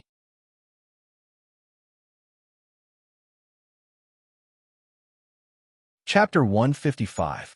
Following Wu Yan's words, the atmosphere in the room froze. You super shameful bastard, you're super dead. Kinuhata Sai regained her calm demeanor, but Takitsubu Riku and Frenda, who were familiar with her, could hear the schadenfreude in her words. In the end, it was that bastard who sought his own death. I was thinking if I could do it myself, maybe I could get a little more bounty. Frenda said, while shaking her head. Of course, it's very cute. Very well, you've angered me. Mujino Shizuri's face darkened as she laughed. Her twisted expression made the other three Item girls take a step back in fear. Wu Yan raised an eyebrow when he heard that. Even though Item couldn't see his action due to the hoodie, the four girls could hear the mockery in his words. You menopausal Annie, if you're not angry 365 days a year, please tell me. As soon as his words fell, pure white orbs suddenly appeared around Mujino Shizuri, who was lowering her head. Roughly counting, there were at least a dozen of them, each of them so white that they were glowing. You rat, you're dead meat today. Mujino Shizuri waved her hand, and the light orbs transformed into cannons. Beams of meltdowner atom shot out with lightning speed towards Wu Yan. With a sidestep, Wu Yan immediately retreated and stopped abruptly, dodging all the meltdowner atom. Don't be fooled by how easily he extinguished the meltdowner atom with his electric net. That was only because there was only one beam of meltdowner atom. Against that one beam, Wu Yan had already activated his Esper abilities. What more this mini meltdowner atom? One must admit that an angered Mujino Shizuri is truly terrifying. The meltdowner atom orbs floating around her turned into terrifying mobile cannons. Beams of meltdowner atom shot out from them continuously. For a moment, Wu Yan was actually a little flustered. What Wu Yan didn't know was that his actions had already shocked Item. In the end, he's so fast. Seeing Wu Yan's smooth dodging, Frenda was a little stunned. Movement acceleration? Or super body enhancement? Kinuhata Sai was also a little stunned. He could even use super invisibility and super lightning. Just how many super abilities does he have? Multi-ability user. Impossible. Multi-ability users don't exist. What is your ability? Although she asked that question, the meltdowner atom didn't stop her bombardment. Mujino Shizuri didn't even move, and countless beams were already shooting. Wu Yin remained silent as he calmly dodged the meltdowner atom orbs, ignoring Mujino Shizuri's threat. As long as he's as long as he's as long as he didn't die, he was bound she would her target.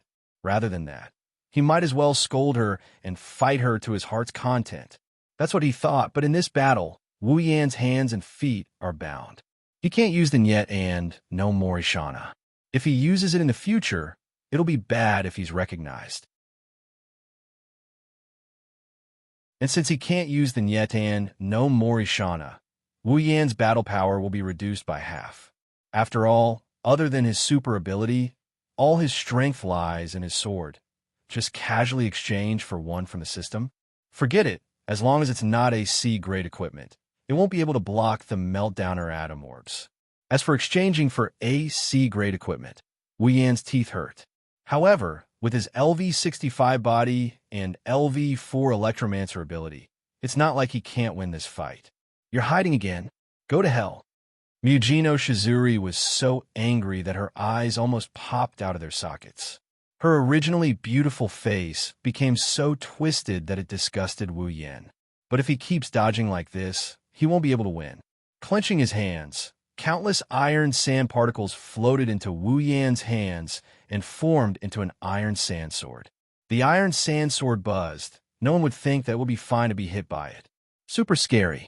Kinuhata Sai shrunk her head and looked at the iron sand sword in Wu Yan's hands with fear. She felt that if her nitrogen armor were to be hit by this sword, it would definitely shatter into pieces. In the end, he used an electronic ability.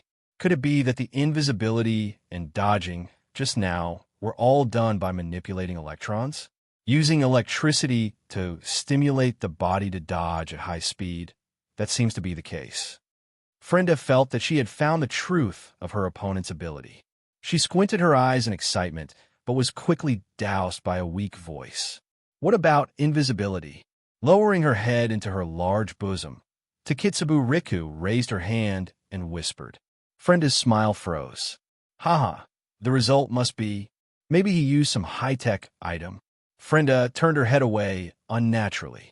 What she didn't know was that what she said was very close to the truth. It doesn't matter if it's invisibility, electricity, or body strengthening. We could just throw his corpse to those disgusting researchers to find out the answer. Mujino Shizuri snickered sinisterly, causing Wu Yin to curse her for her viciousness. Frenda laughed dryly and nodded. In the end, even if he's a multi-ability user, he's still only LV4. He's no match for Mujino. Wu Yin snorted. Having a high-level ability doesn't necessarily mean one is strong. Mujino Shizuri's ability may be sharp, but its weakness is also very obvious.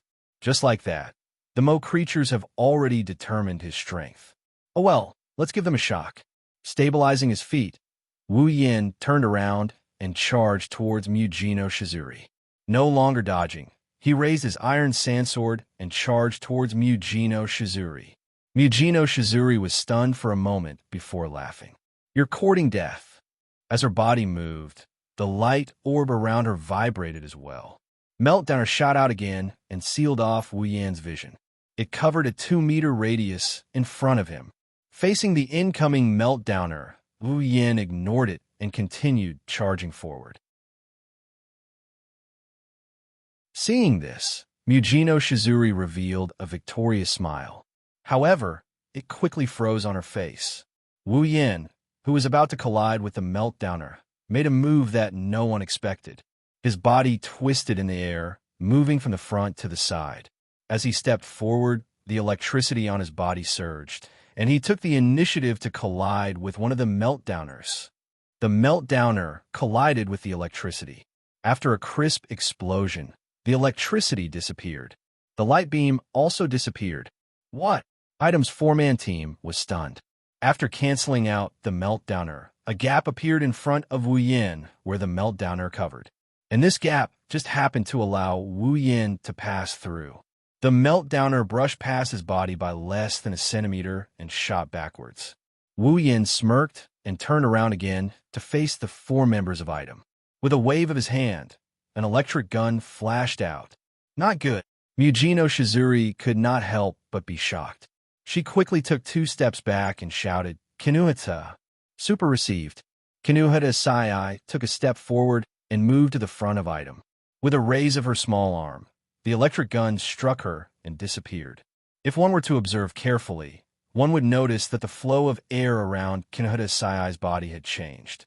A thin air wall had enveloped her small body. Nitrogen armor. Kinuhata Sai's ability. It was practically the strongest defensive ability below LVL 5. Nitrogen armor. If it was Wu Yan's high-speed vibrating iron sandsword, it might have been cut in half. But against a spear that doesn't have high attack power and focuses more on speed, it's more than enough to defend against it. However, a figure appeared beside Mujino Shizuri. In his hand was the iron sandsword that was vibrating at high speed.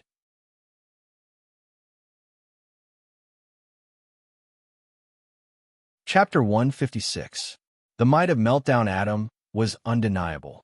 At the very least, other than Accelerator, who could even stop the Earth's rotation, and Kakin Taidaku, who could set the laws of physics, it was probably the most destructive ability among all LV5 abilities.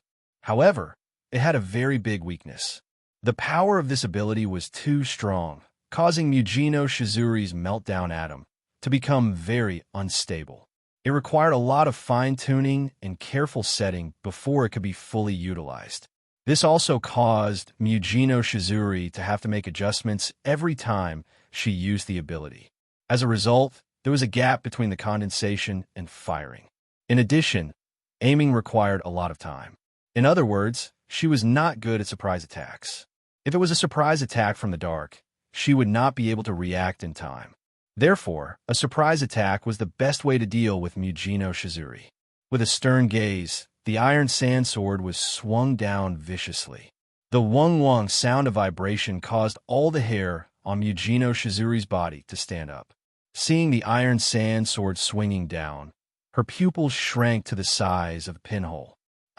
Just as the iron sandsword was about to cut through Mujino Shizuri, a tender voice rang out. For missiles like small rockets suddenly shot out from the side towards Wu Yin. His body paused. Looking at Mujino Shizuri, who was just inches away from him, Wu Yin helplessly retracted his hand and retreated backwards, dodging the 4 small rockets. After dodging the small rockets, they accelerated and exploded. The shockwave from the explosion was so large that it did not match the size of the small rockets. Wu Yin's body was blown to the side. In a hurry, he was unable to regain his balance. Wu Yan's pupils shrank as he lost control of his body. In front of him, a petite figure raised a small fist and mercilessly punched towards Wu Yan's stomach. Kinuhata Sai. Beep, beep, beep. Wu Yin controlled the electric current to envelop his entire body. Wu Yin knew that if he relied solely on electric current, Kinuhata Sai's nitrogen armor defense could be completely ignored. Being hit by her nitrogen armor was no laughing matter. With a single thought, the electric current was rapidly amplified and spread out by Wu Yin. The electric current struck Kinuhata Sai's body and sent her flying backward. Kinuhata Sai, who was sent flying backwards, smiled and controlled her nitrogen armor to crash to the side. A few small rockets, similar to the ones before, appeared behind her and shot towards Wu Yin, whose expression changed slightly. Only now did Wu Yin understand why the 4 members of Item formed a party. Kinuhata Sai's armor defense, Frenda's bomb ambush, Takitsubu Riku's location detection, and Mujino Shizuri's beam attack. WTF, DPS, crowd control, and a map were all prepared. They could even enter a dungeon. Supporting himself with one hand, Wu Yin finally managed to regain control of his body before the mini-rocket hit him. Exerting force with his hand, Wu Yin flipped upside down in the air. His body spun like a top as he rapidly flew backward. Stabilizing his body, He turned his body around just in time for the mini rocket to arrive. Clenching his fists, two iron sand swords were formed. Wu Yin quickly waved them a few times and cut the mini rocket into pieces. Next, he spread out the electric current and controlled all the pieces and shot them towards Item like hidden weapons. Perhaps they were shocked by Wu Yan's series of elegant and graceful movements. Item stared at Wu Yan with eyes wide open. Only when the fragments were shot at them did they react. Kinuhata Sai quickly activated her nitrogen armor to block all the fragments. After blocking the fragments, Frenda, who was behind her, spoke in a daze, causing Wu Yan to almost lose his footing and fall to the ground. "So you're not a rat, but a circus performer?"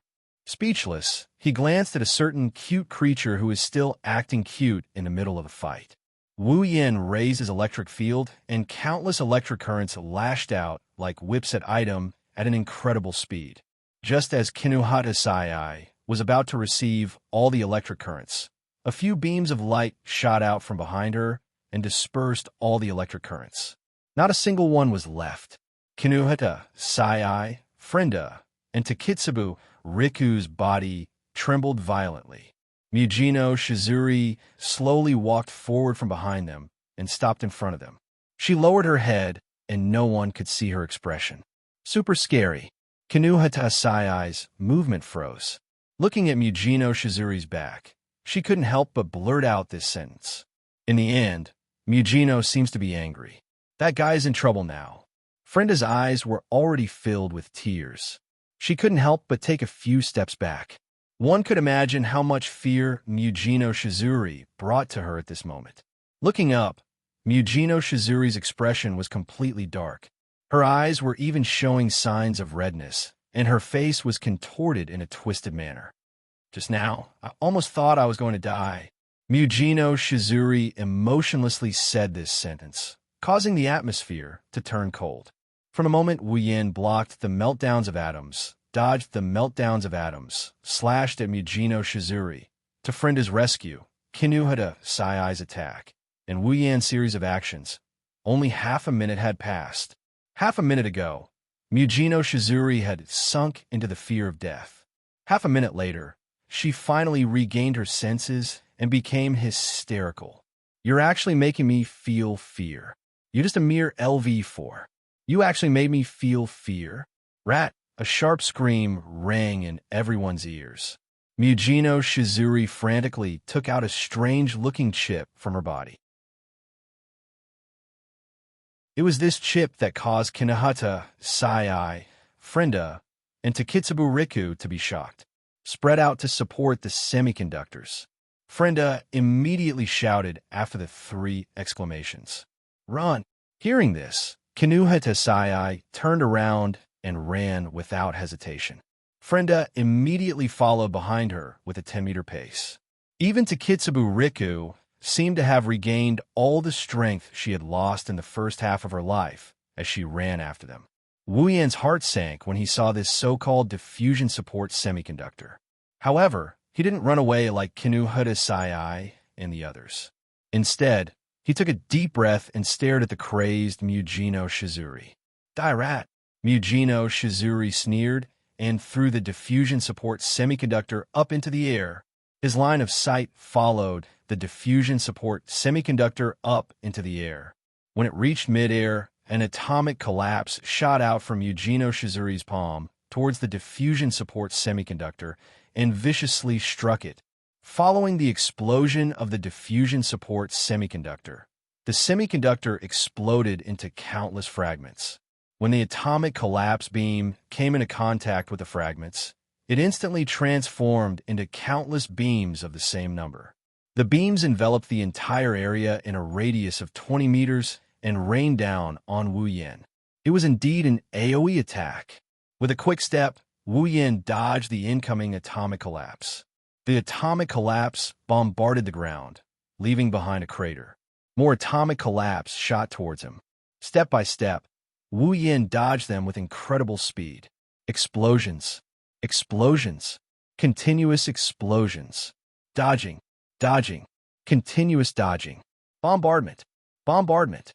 Continuous bombardment. Wu Yin was like a willow in the wind, swaying repeatedly under the barrage of atomic collapse beams. Although he appeared weak, he was actually indestructible.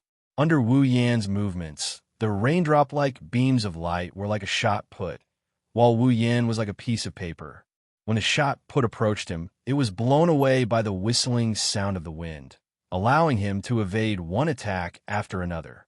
The storm came and went quickly. Soon, under the support of the diffusion support semiconductor, the barrage of atomic collapse finally stopped, leaving behind a crater on the ground. Wu Yan was unscathed. How is this possible?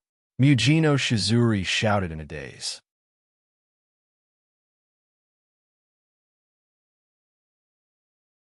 Chapter 157. Standing in the middle of the cratered ground, Wu Yan looked at Mujino Shizuri, who was still in a daze. His tensed-up heart relaxed a little as an undetectable tiredness flashed across his eyes. Although Wu Yan dodged the AoE attack with ease, only Wu Yan himself knows how difficult it was for him to do so. If he let his guard down a little, even the slightest graze would cause that part of his body to disappear completely. At this moment, Wu Yan finally understood why Mikoto was in such a sorry state when facing the AoE attack in the original work. She was really lucky to not be hit. But from Mujino Shizuri's point of view, that wasn't the case at all. Wu Yan was standing in the middle of the field without a single scratch on his body. His posture was so upright that it made Mujino Shizuri's heart burn with rage. Her sure kill attack was actually dodged by the opponent, as if he was juggling. Mujino Shizuri was filled with hatred. No way. Frenda looked at Wu Yan in disbelief. She was also shocked by his unharmed posture. In the end, not even a single hit. That guy, he's really sick. He's only LV4. How can he be so strong? Kinuhita Sai lowered the hood on her head and widened her eyes, trying to figure out if it was just an illusion ability. He's only LV4. Mujino Shizuri bit her lips.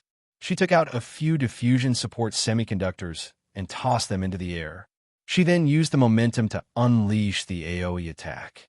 Stop looking down on me. Again, like a swarm of locusts, the concentrated laser beams shrouded Wu Yan. Wu Yan felt a headache coming on. He quickly waved his hand, and a wave of black iron sand gushed out from the ground like a fountain. It formed a black iron sand wall above Wu Yan. The pure white laser beams collided with the black iron wall.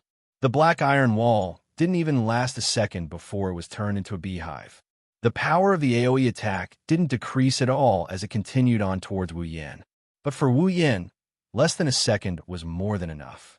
With a flash, Wu Yan appeared behind Mujino Shizuri. He reached out a finger and pressed it against her back. Feeling something pressing against her back, Mujino Shizuri's body stiffened. Her face gradually turned pale. She could already foresee what she was about to face. Smiling, a voice that only Mujino Shizuri's ears could hear rang out. Mujino Shizuri's mood. It's over. The frenzied electric current slammed into Mujino Shizuri's slender body that wasn't considered robust. The intense pain from the electric current caused Mujino Shizuri to involuntarily scream out in agony. In just a short moment, a portion of her skin had turned black. When Wu Yan retracted his electric finger, Mujino Shizuri's eyes had already turned white. Under the incredulous gazes of the other 3 members of ITEM, she slowly fell to the ground. Academy City's LV5 number 4. AoE, AoE, AoE. Mujino Shizuri defeated. Kinuhata, Sai, Frenda, and Takitsubu Riku were stunned as they watched the invincible Mujino Shizuri fall to the ground. They couldn't react for a long time. Only the sound of Mujino Shizuri falling to the ground was clear. Mai was defeated, Frenda muttered. She even forgot to add the word result. One can only imagine how big of an impact it had on her. Even Kinuhata Sai couldn't help but gulp. She said in disbelief. That guy can't be a super LV5, right? Takitsubu Riku shook her head. That invader's AIM field isn't as strong as a LV5. He's only a LV4. Can a LV4 be super strong to that extent? Hearing this, the other girls went silent. I say, did you guys forget that the battle isn't over yet? The voice was so close that the three girls who couldn't let down their guard in battle finally realized that the enemy hasn't fallen yet. When they looked up, they saw the enemy's figure in front of them.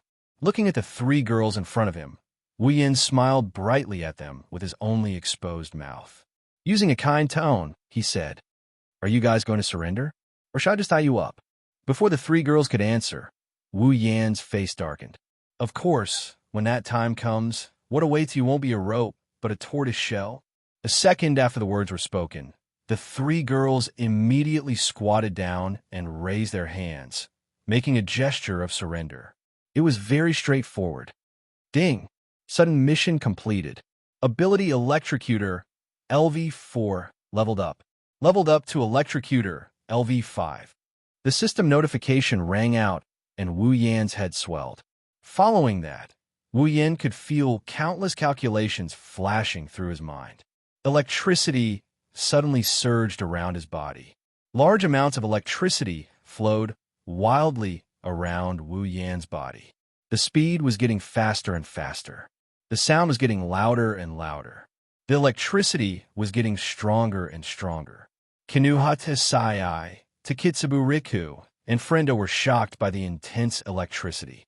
Looking at Wu Yan, who was like a generator, the three girls thought that Wu Yan was going to kill them. Thus, they started trembling. The calculations were slowly engraved into the depths of Wu Yan's mind. At the same time, Wu Yan felt that his calculation ability was getting stronger and stronger. In just a short while, it had doubled.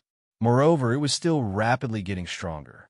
Following a light ring in his mind, the increase in his calculation ability finally stopped. Wu Yan also felt a cooling sensation flowing through his mind. His mind became much clearer. Ding! Obtained Electrocutor, LV5. Slowly opening his eyes, Wu Yan's body swayed, and all the electricity in his body was retracted into Wu Yan's body. Once again, he returned to his tranquil state. Feeling the powerful calculation ability, the powerful electricity, and the many complicated calculations, Wu Yan smiled with satisfaction. He did not expect that the leveling up of his ability would be accompanied by calculations. One must know that when Mikoto leveled up to LV5, the calculations, other than the railgun that she developed herself, were all created by the research institute that was responsible for developing her ability. Well, maybe it was a gift from the system, or maybe it was because his previous ability was obtained from Mikoto's body through ability acquisition. Or maybe it was because Mikoto's life was fused with his. Wu Yan did not know what was going on, but it was a good thing. Coming out from the joy of leveling up his ability, Wu Yan looked at Kinuhata Sai, Frenda, and Takitsubu Riki, who were trembling inexplicably. How should he deal with them? Kill them? He could not bear to kill these cute creatures. They were not bad people. In fact, they were not bad. Let them go. He could not bear to let them go just like that. Eat them? Eat them? Why would he think of eating them? I'm so evil. After thinking about it, Wu Yan decided to let them go. Otherwise, he would have a headache. His gaze landed on the three girls. The three girls were shocked. The strange electricity phenomenon made them think that Wu Yan was going to kill them. Therefore, the most timid Frenda immediately shouted at Wu Yan, "Wait, you can't touch us. Our reinforcements are about to arrive. If you kill us, you won't be able to escape." Hearing this, Wu Yan was stunned. Reinforcements? Reinforcements? Thinking of this, Wu Yan immediately frowned. Reinforcements? Which Black Ops? What Black Ops? She's items. You are item. Wu Yan was shocked. Could it be that the original work has changed? Item did not have 4 people, but 5.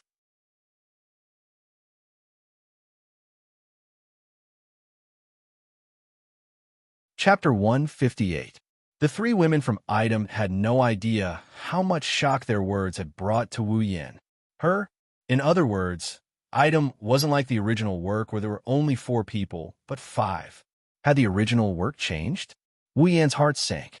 He didn't really care much about the original plot. It's fine if it's changed. But, if possible, he still doesn't want the plot to change. Compared to the unknown, Wu Yin would rather have things under his control. However, Frenda doesn't look like she's lying. Kinuhata Sai and Takitsubu Riku didn't look surprised as well. There's a 90% chance that this is true. Why did Item have 5 people instead of 4? At this moment, this was the biggest question in Wu Yan's mind. System, is the plot of this dungeon world different from the original work? Wu Yan didn't stupidly ask this question in front of Kinuhata Sai and the others. Instead, he asked this question in his mind. He had already tested it. As long as he called out to the system, regardless of whether he said it out loud or in his mind, the system would respond. User, there's only one forbidden magic dungeon world. Before the user enters the dungeon world, the plot will not change. The user can rest assured. Hearing this, Wu Yan didn't feel reassured. You mean, after I entered the dungeon world, the plot changed? Wu Yan bitterly laughed when he said that. Isn't he just spouting nonsense? In a world where he didn't exist, the addition of another person like him would naturally change things. When a user does something that affects the original plot will naturally change. Sure enough, the butterfly effect. However, this also allowed Wu Yan to relax. At least he knew that the reason why there was an additional person in Item was because of his arrival. However, he didn't seem to have done anything that affected Item, right? System, is the addition of one more person to Item also because of me? User, you must know that Buddha has said that you cannot speak of it. Damn you. This sentence, Wu Yan didn't say it in his heart. Instead, he couldn't help but curse out loud. Naturally, Kinuhata Sai and the other 2 girls were also shocked. Hey, even if we are your super captives, you can't super curse us, Kinuhata Sai said unhappily. Of course, they didn't know that Wu Yan was talking to the system. They thought that he was scolding them. Wu Yan laughed dryly and changed the topic. Who is the 5th person of Item? Hearing this, the 3 women fell silent. This was to be expected. They were still counting on their companions to save them. At this time, of course, they couldn't betray the information of their companions. Seeing that the 3 women were silent, how could Wu Yan not know what they were thinking? He could only turn his head helplessly. Originally, he didn't intend to touch the 3 of them. Who knew that they would bring such unexpected news? I would like to see who this 5th person of Item is. Wu Yan narrowed his eyes and couldn't help but murmur. The 3 women looked at each other, not knowing what to say. Wu Yan smiled and said to them, "Looks like you 3 are quite confident in your companions. Are you so sure that she can save you?" Hearing this, Kinuhata Sai couldn't help but puff out her small chest and said confidently, "Of course, that newbie is the strongest among us except for Mujino." Oh! Wu Yan looked at her with a smile and pouted his lips in the direction of Mujino Shizuri. "But the strongest among you is already down. What can the 2nd strongest do?" Kinuhata Sai was stunned. Only then did she remember that the other party was someone who defeated Mujino. If the strongest is down, what can the 2nd strongest do? At that moment, she lowered her head dejectedly. The other 2 women did the same. At this moment, Wu Yan was relieved. Kinuhata Sai had unintentionally revealed that the other party is weaker than Mujino Shizuri. Even if he was caught off guard by the sudden appearance of this 5th person of Item, at least the other party isn't someone he can't handle. Knowing this is enough. On the other side, Frenda couldn't help but grumble. In the end, we still couldn't escape. It's all that damn newbie's fault. If she wasn't late and absent, maybe the few of us could have worked together to fight that guy. Kinuhata Sai and Takitsubu Riku nodded in agreement with a face full of anger. Wu Yan's mouth twitched as he helplessly facepalmed. No wonder Annie Mujino was so angry the moment she arrived. It's because her subordinate was late. At this moment, Wu Yan's heart suddenly throbbed, causing Wu Yan to be stunned. This throbbing, so familiar, so warm, it's like the person closest to him is approaching. It can't be. A thought flashed through his mind. It's this thought that caused Wu Yan's expression to turn weird. It's the extremely weird kind. A series of footsteps could be heard coming from the side of the passage. The 3 girls, including Wu Yan, and Ko all heard the footsteps. Kinuhata Asai and the other two already had a joyous expression on their faces while Wu Yan's expression was weird. Anticipation? Pink shoulder-length hair casually placed on her shoulders, two long ponytails reaching her legs, a tall and sexy figure, indigo-colored pupils, and a delicate face. This face appeared in front of everyone just like that. Wu Yan laughed. He laughed in a very happy manner, as if he found something funny. The three girls started laughing as well, but their expressions quickly turned serious again. "Newbie, be careful. This guy defeated the captain." Frenda yelled at the newcomer. She had placed her hopes of salvation on this newcomer. The newcomer completely ignored Frenda, Kinuhata Sai, and Takitsubu Riku's warning. She stared blankly at Wu Yan and walked over step by step. "What are you doing? Don't come over. Do you want to be caught? Think of a way to save us." In the end, not only did the newbie ignore her, even Wu Yan didn't have any intention of catching her. He looked at the approaching beauty with amusement, not knowing whether to laugh or cry. He was just thinking about how he couldn't have influenced the Dark Ops, so how did he add one more member to the team? Now the answer is clear. It's all because of his influence. Even though Wu Yan only revealed his mouth, she recognized Wu Yan's identity with a single glance. Her pitiful eyes shone with an extremely moving expression, expressing her master's joy. "Master!" Frenda was stunned, Takitsubu Riku was stunned, and Kinuhata Sai was stunned. "Master!" Three shouts of surprise rang out. The newcomer is Ikaros. Wu Yan smiled and reached out to rub Ikaros' head. His gentle voice had a hint of teasing. "Did you miss me?" Nodding her head, Ikaros' indigo eyes stared at Wu Yan's face that only had his mouth left. Her pair of eyes could speak, revealing her yearning, longing, and yearning through the hood. Wu Yan felt like he could see the expression in Ikaros' eyes. His heartbeat quickened, and an indescribable feeling welled up in his heart. Reaching out, pulling the person in front of him into his embrace. "Master!" Ikaros was stunned. Her eyes flashed with a hint of uneasiness. Her cheeks actually blushed for the first time ever. Wu Yan, who was smelling Ikaros' fragrance, obviously couldn't see her blushing face. Otherwise, he would have been petrified and howled like a wolf. Usually, when would Ikaros show any expression on her face? Not to mention blushing. Caressing Ikaros' hair, he closed his eyes and said something to the three girls in item who looked like they just saw a ghost. "I miss you too."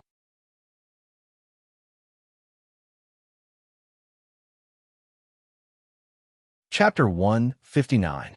Amidst the dilapidated ground, the dilapidated research facility, and the ruined scene, Wu Yan and Ikaros are in a different world. The atmosphere is warm and cozy. It's like they're in a different world. Little did they know, Kinuhata Sai, Frenda, and Takitsubu Riku were completely stunned. What the hell is going on? The three of them, including the powerless Takitsubu Riku, couldn't accept what was happening. They were screaming in their hearts. Everything that happened in front of them was enough to make a movie. Looking at Wu Yan and Ikaros, who were stuck in their own world, the three girls couldn't say a word. They forgot to resist, they forgot to run, they forgot about their own situation, they just stood there petrified. Wu Yan closed his eyes, enjoying Ikaros' soft body. He was exhilarated. One must know, Ikaros' breasts are not ordinary. Now, two sacred mountains are pressing against his chest. How can this be described with the word exhilarating? Ikaros, on the other hand, was completely stunned. Wu Yan's "I miss you too" made Ikaros completely confused. She touched her chest and mumbled. Energy furnace, so hot, so strange, so warm. After taking in 2 deep breaths of Ikaros' fragrance, Wu Yan finally let go of Ikaros. He held her hand and said, "Remember to tell me the details when we get back." Her limpid eyes looked at Wu Yan. Ikaros immediately lowered her head and clutched her chest. Suppressing the heat in her heart, she said softly, "Yes, master." Nodding, Wu Yan looked at Kinuhata Sai, Frenda, and Takitsubu Riku, who were still in a daze. A hint of a smile appeared in his eyes. "The three of you, Your backup is here, but she doesn't seem to have any intention of saving you. Hey, you guys are super joking, right? Kinuha Taasai was going crazy. Do you guys think we're filming a soap opera? Fighting with the enemy for half a day, and then finding out they're on our side, or something. Wu Yin shook his head with a laugh. We're on the same side, but not with you guys. Are you trying to betray us? Newbie. Frenda pointed at Ikaros and shouted, "If you dare to do that, Mugino won't let you go." Ikaros didn't even look at her. She kept her gaze on Wu Yin. Wu Yin couldn't help but complain in his heart. Patting Frenda's head, Wu Yin said with a grin, "Even if there are 10 more of your Muginos, they won't be able to touch a hair on the newbie you guys are looking at. Don't worry." Frenda turned her head away in dissatisfaction, her heart filled with disdain. Looks like she's treating Wu Yan's words like passing wind. That's right. She's already so shocked by Wu Yan, who defeated Mugino Shizuri. If a newbie in their eyes is that strong, they wouldn't believe it even if you beat them to death. Wu Yan didn't bother to explain. Although he didn't know why Ikaros would be ranked second in item with her strength, he guessed that she must be hiding her strength on purpose. Otherwise, how could she be ranked second when there are barely any tier 8 that could match up to her? This time we're super dead for sure. Kinuha Taasai lowered her head and said dejectedly, "Their only hope of saving them turned out to be their enemy's comrade. There's nothing sadder than this." Wu Yin sighed and shrugged. "Little brat, don't think about dying so easily." Before Wu Yin could finish, Kinuha Taasai agitatedly interrupted him again. "You're the super little brat. Your whole family are super little brats." Wu Yan's mouth twitched, looking at Kinuha Taasai, who's glaring at him. "This bro is a real man, not a little brat like you." "How am I super little brat? I'm super mature, okay?" Kinuha Taasai yelled without knowing what's good for her. Looks like the word little brat is a big blow to her. Wu Yin squinted his eyes and put his face in front of Kinuha Taasai's and said without hesitation, "You look like a little brat from head to toe, you super little brat." Kinuha Taasai's face immediately turned red. Looking at Wu Yan's face that's covered by his hood, she wanted to punch him, but since she's under his control, she could only stand there and cultivate her murderous gaze. In the end, Kinuha Taasai could only raise her head and yell at Wu Yan, "I'm super not a little brat. You super uncle." "An uncle? Pa!" Wu Yan immediately bent forward, his whole body turned gray. He gritted his teeth and looked at the proud Kinuha Taasai. Suddenly, he reached out and pulled her into his arms. Kinuha Taasai was shocked. "What are you super doing?" Wu Yan laughed dryly, his face twitched. "I can forgive you for hiding in the research facility and attacking me. I can forgive you for using my people to threaten me. But you actually dare to call me an uncle. Looks like if I don't teach you a lesson, you won't know why flowers are so red. What do you want to super do to me?" A bad premonition arose in Kinuha Taasai's heart. Even Wu Yan's words of good youth overshadowed it. There's a reason why Kinuha Taasai called him that. Wu Yan's voice has been changed by his superpower. It's very steady and has a hint of vicissitudes. It's the voice of an uncle. Of course, it's impossible for Wu Yan to admit that it's his fault. "What I want to do?" Wu Yan laughed coldly. "Didn't you call me uncle? Don't you know that uncle is the type who loves Lolis like you the most?" The moment he said that, Kinuha Taasai already knew what Wu Yan was going to do. She quickly activated her superpower and threw a punch at Wu Yan. "You super pervert." Faced with Kinuha Taasai's nitrogen armor fist, Wu Yan ignored it and quickly took out a bag and blew it at Kinuha Taasai's face. The powder landed on Kinuha Taasai's face and was sucked into her body. Her hands trembled and her legs went soft. All the strength in her body was drained away the moment the powder entered her body. Kinuha Taasai could no longer maintain her superpower and fell into Wu Yan's arms. "What's super going on?" Kinuha Taasai's face turned pale. "You super pervert. What did you super do to me?" We also, Frenda and Takitsuburiki were also hit by the powder and fell to the ground, moaning weakly. Wu Yan kept the bag. He was very happy.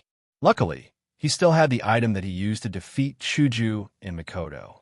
At this moment, Wu Yin even thought that he should keep a copy of it with him in the future. It'll be useful in times of need. You super pervert. Super pervert. Uncle Super. Super let go of me.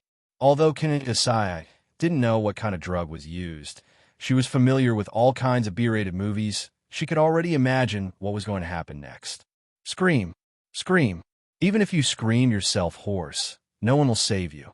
Wu Yin said, the melodramatic speech of a villain before committing a crime. He smiled proudly and turned Kinuhata Sai's back to him. What do you want to super do? Kinuhata Sai's face turned pale. At this moment, she was already imagining all kinds of beep, beep, beep, beep, beep in her mind. What I want to do, isn't it obvious? You're super serious. Kinuhata Sai was already regretting. She regretted provoking this pervert. Wu Yin snorted and said, of course it's real. Don't worry, I won't do anything to you, but I will definitely punish you. Punishment. Kinuhata Sai swallowed her saliva. She did heave a sigh of relief when Wu Yin said he wouldn't do anything to her. However, more than that, she felt uneasy as she asked timidly, what punishment? Wu Yin chuckled, but the words he said made Kinuhata Sai uneasy.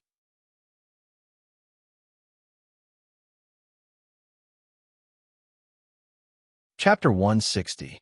Hearing Wu Yan's words, Kinuhata Sai's cute little face turned green and white. In the end, her whole face turned bright red. Her mouth opened and closed, but no words came out. Wu Yan looked at her with a smile and placed his hand on her stomach. Through her clothes, he slowly caressed her, letting her feel the friction. He even blew a breath beside her ear. Tell me, where should I start? No. Super no. Kinuhata Sai panicked. She wanted to shake her head, but she didn't have the strength to do so. With her back facing Wu Yan, she couldn't see Wu Yan's expression, so she could only squint her eyes and say, oh. Wu Yan smiled. Since you don't want to say it, then let me decide. After saying that, a large hand started moving up Kinuhata Sai's clothes.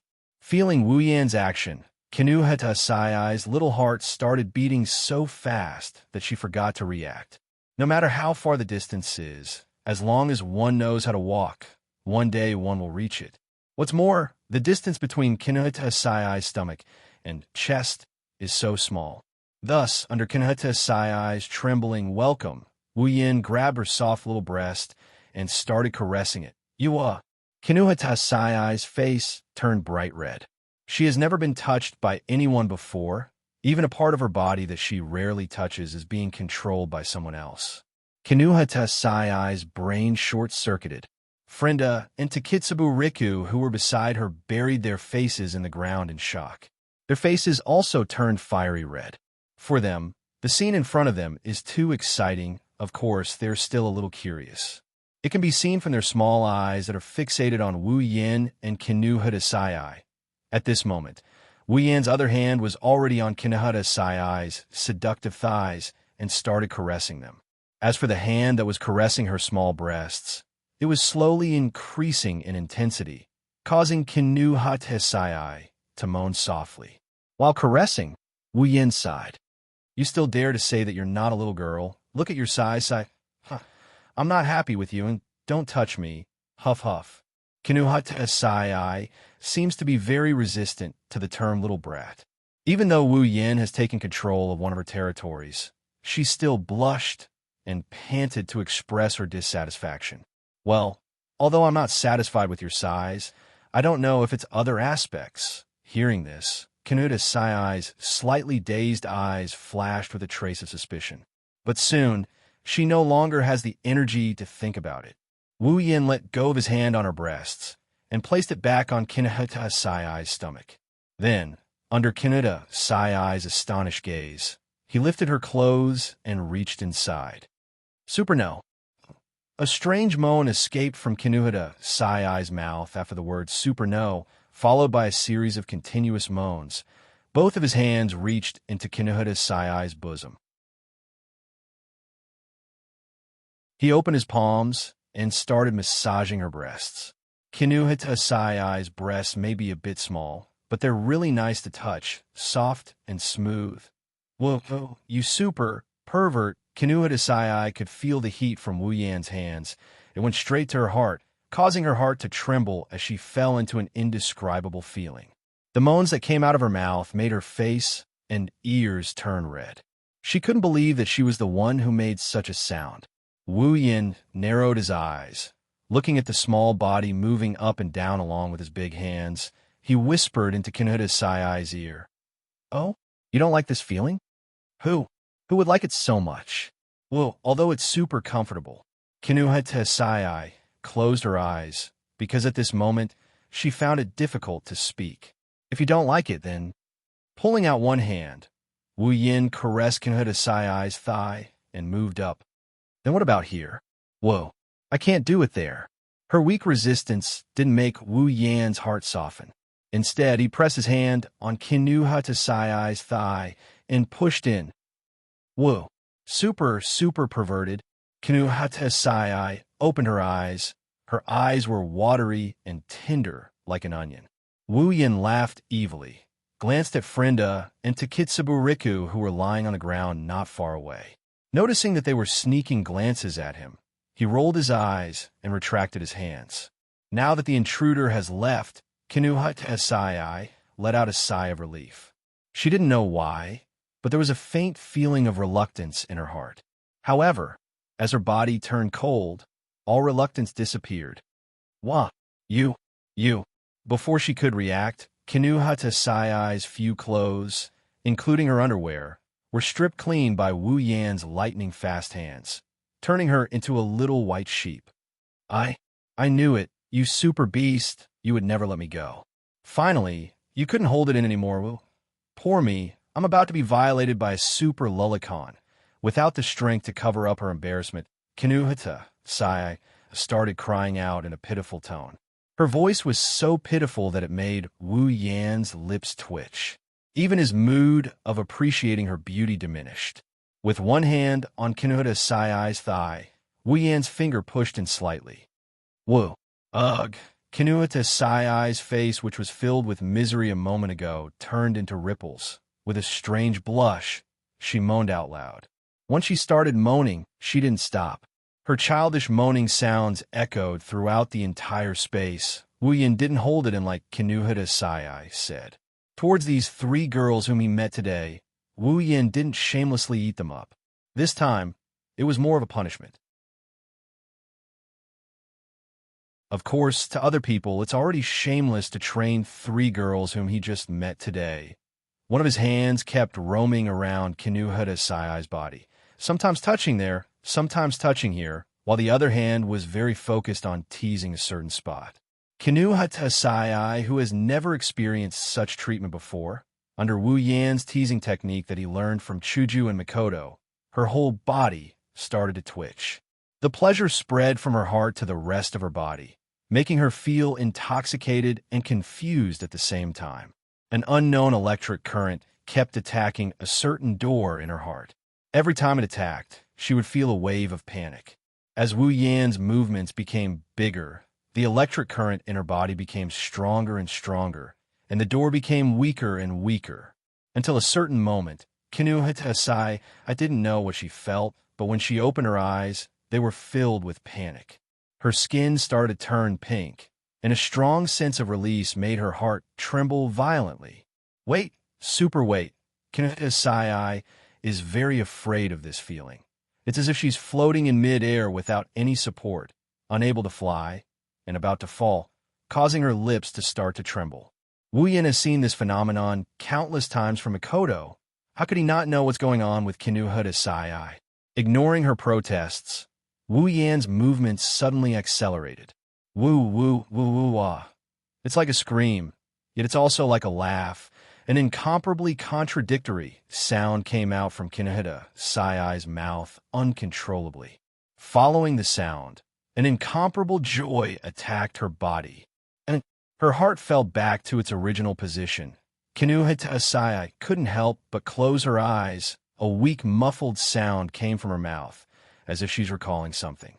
For a long time, she couldn't come back to her senses.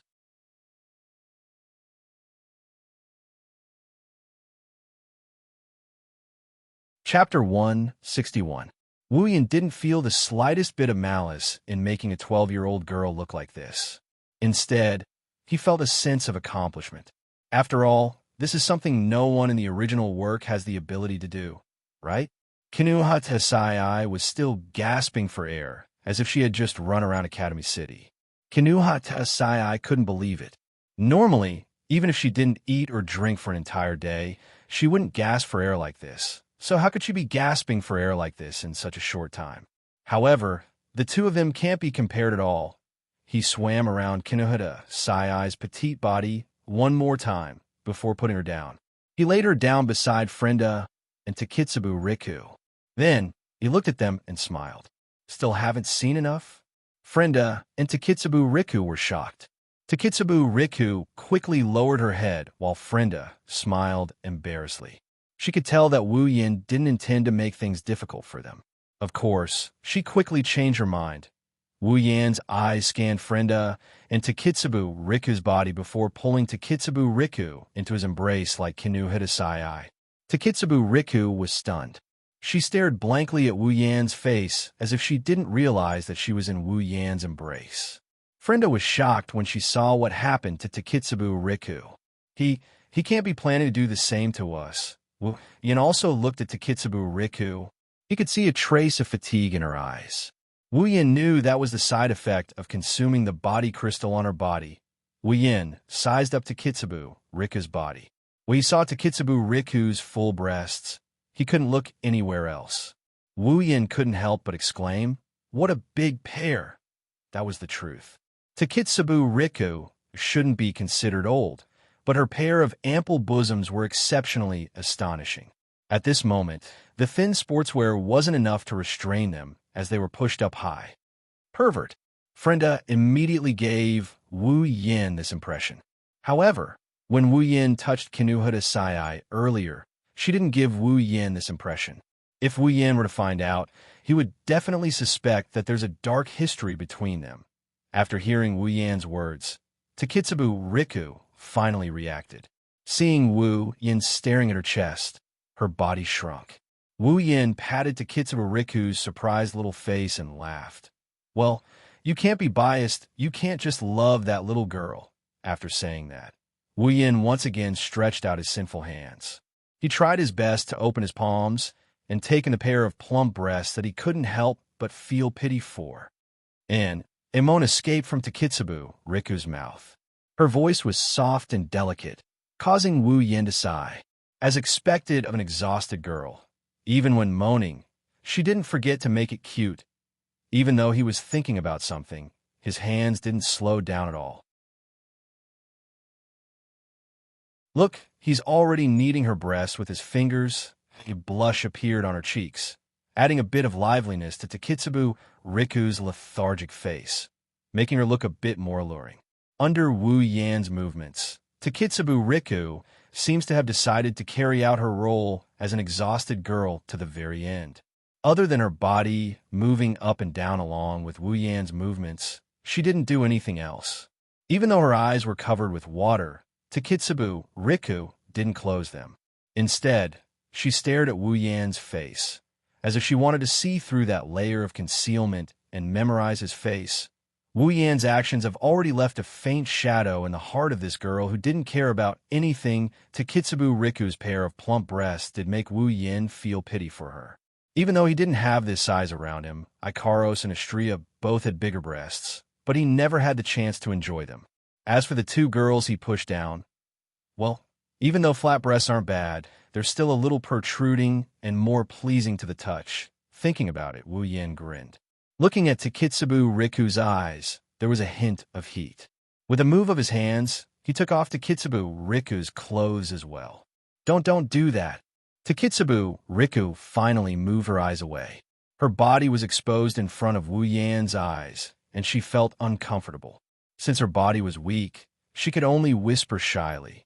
Wu Yan licked his lips and said with a smile, "Well, it's quite cute." Takitsubu Riku was stunned and looked at Wu Yan in surprise. This made Wu Yan puzzled. "It's quite cute. Didn't anyone mention it before?" Little did he know, it was close to the truth. caressing Takitsubu Riku's soft body. Wu Yin praised in his heart. Very quickly, he turned his gaze to those big white bunnies and started to knead them without any resistance. Takitsubu Riku closed her eyes. Even she couldn't help but let out a cute moan. Moving her mouth slightly, Takitsubu Riku panted and could only let Wu Yin do whatever he wanted.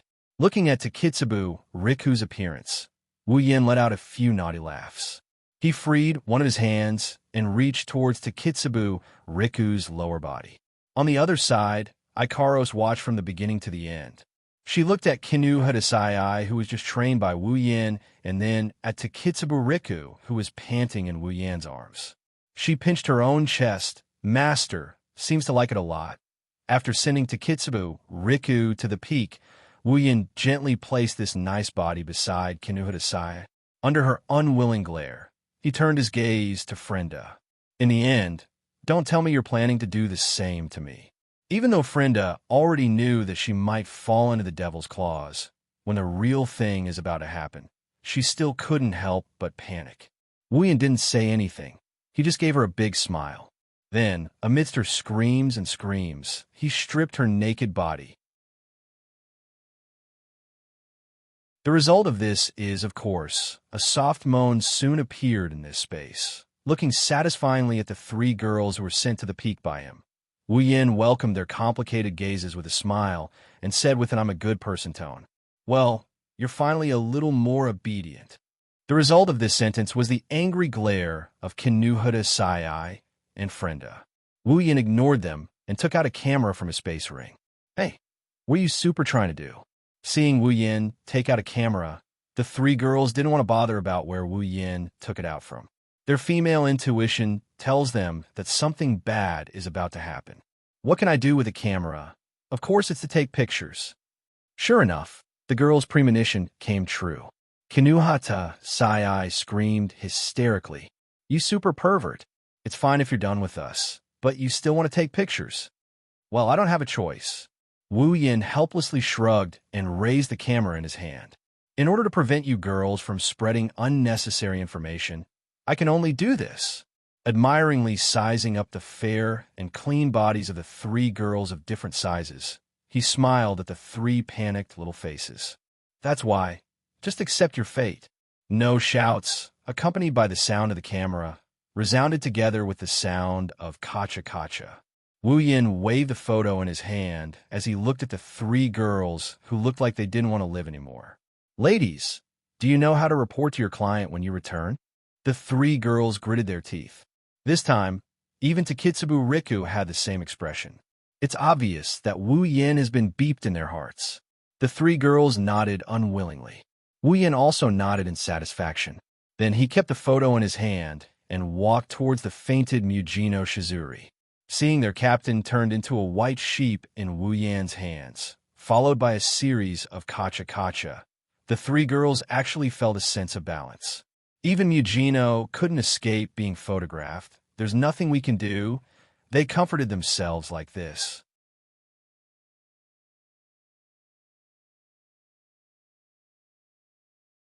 Chapter 162. Academy City, School District 7, inside a windowless building. Here, the greatest person of Academy City. Here, the craziest person of Academy City. Here, the most rational person of Academy City. Here, and here, the best at peeping. Floating in the liquid that never changes, Alistair's projection screen is constantly changing the scene. Whenever the scene is projected to the lab that was destroyed last night, it would turn into a static screen. Looking at the static screen, Alistair didn't say a word. Or rather, he's not a talkative person to begin with. If there's no one here, he might just stay silent for the rest of his life. After a while, the projection screen in front of Alistair changed, and the scene changed. On the screen, there are two small girls and one big girl. They are Mujino Shizuri, Kinuhata Sai, Frenda, and Takitsubu Riku. In the scene, Kinuhata Sai, Takitsubu Riku, and Frenda are hiding in a corner. Mujino Shizuri's face is filled with anger. She's constantly throwing out meltdowns from her palm, destroying everything around her. However, Mujino Shizuri didn't stop because of that. Since there was nothing left to hit, she started hitting the sky and her surroundings randomly, as if she was venting something. One could clearly see that her face was twisted in anger. Alistair quietly watched for a while. Then, the projection screen changed again and changed into a pile of reports. Clearly, there's a very eye-catching summary at the end of the report. Intruder escaped from the lab, evaded items pursuit. Whereabouts unknown, identity unknown, goal unknown. Staring at the report, Alistair's expression didn't change. He seems to be thinking about something. After a while, the screen changed again and changed into another report. The third military clone in Academy City has now been stolen with 1,053 numbers. Not long ago, in the relevant institutions responsible for the recovery of the Absolute Ability User Evolution Project, there have also been many cases of the clones that have participated in the experiment being stolen. Now, the numbers of the dead clones have all been stolen. As for the stolen numbers of the clones, Alistair didn't seem to want to read the rest of the report. He directly switched off the projection screen and closed his eyes. It's as if he's in a deep sleep. There's no sign of activity. After who knows how long, Alistair opened his eyes again. Following his movement, the projection screen appeared again. This time, a very new report was imprinted into his eyes. In order to ensure the Absolute Ability User Evolution Project can proceed smoothly, related researchers have decided to find the original military clone and obtain new DNA samples from it to create new military clones to participate in the experiment. As a result, the original body was unusually resistant. Not only did it say that it would never provide its DNA again, it even declared that if its DNA was forcefully obtained, the original body would withdraw from any research organization that participates in Academy City, and would even withdraw from Academy City. Inside the test tube, the liquid containing Alistair's body began to boil like boiling water. Bubbles continued to rise, completely burying Alistair's figure within. The sound of the boiling liquid resounded throughout the room. Since there's almost no sound in here, the sound of the boiling liquid is especially ear-piercing. If someone familiar with this place was here, they'd be inexplicably shocked.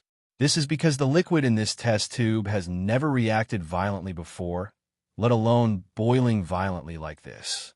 After a long, long time, the liquid finally calmed down. The bubbles gradually decreased, and Alistair's figure slowly reappeared in the test tube. Alistair's eyes that haven't changed for the past 10,000 years slowly closed. The room once again fell into silence. On the other side, Wu Yan's home. Ikaro-senpai, tell me, what did Master do last night? Why did you come back with Master? But Master said I can't tell you. Ikaro-senpai, just tell me. I won't tell anyone. Here, tell me. But Master, wah. Ikaro-senpai is so sly, sneaking together with Master without telling me.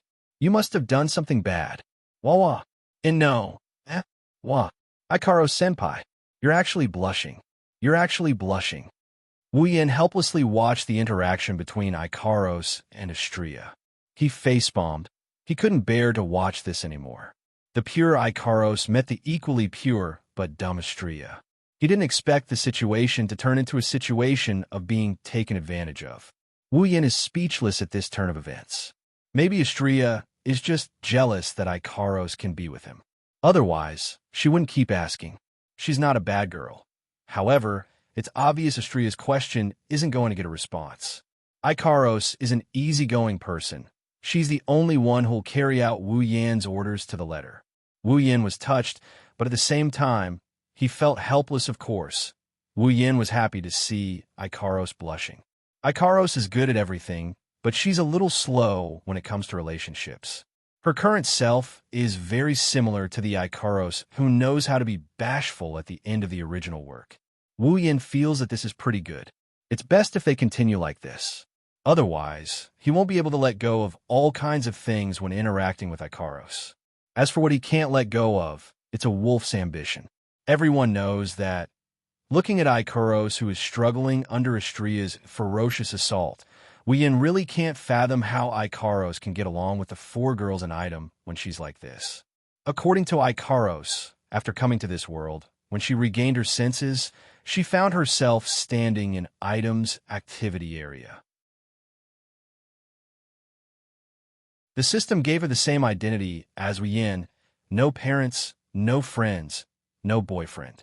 However, compared to Wu Yin, Ikaros is also a LV4 aptitude user. Her ability is one of her equipment, Absolute Defense Circle. The system gave her a character arrangement. Ikaros is a lonely girl living in Academy City.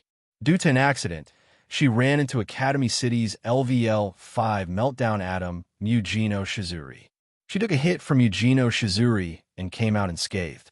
Mugino Shizuri took a fancy to her defensive ability and recruited her into Item.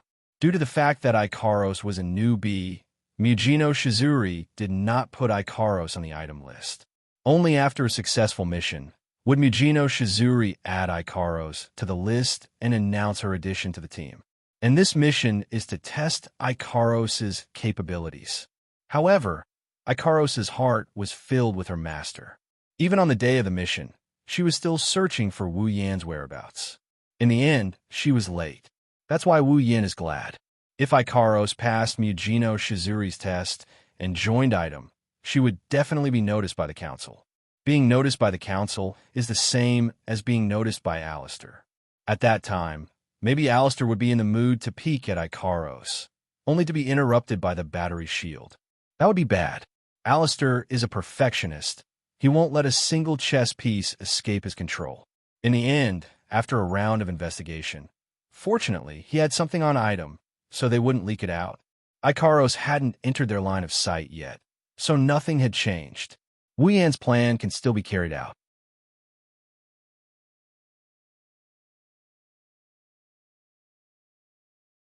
Chapter 163. Ikaros' arrival actually helped Wu Yan quite a bit.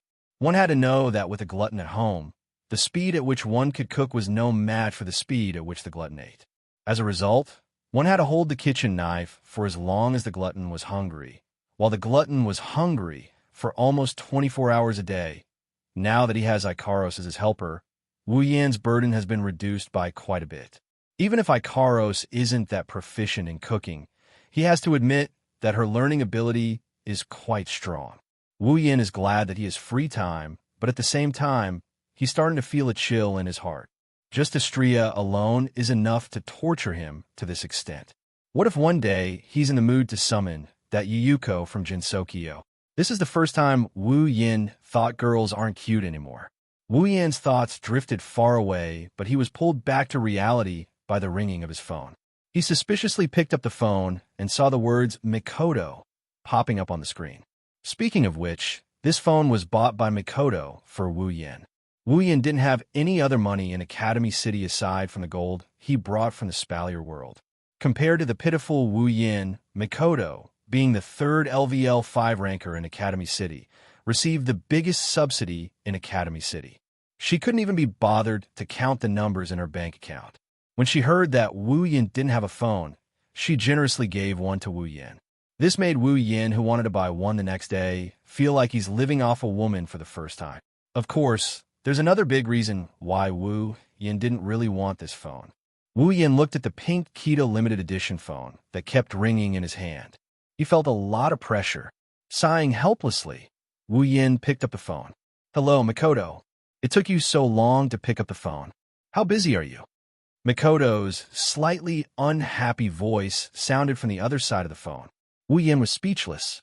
Was he supposed to tell her that he was imagining things? Elder sister, that scumbag must be doing something shameful. Maybe he's harming some underage girl this time. Elder sister, why do you have to lower yourself and talk to that scumbag on the phone? You even want to invite him.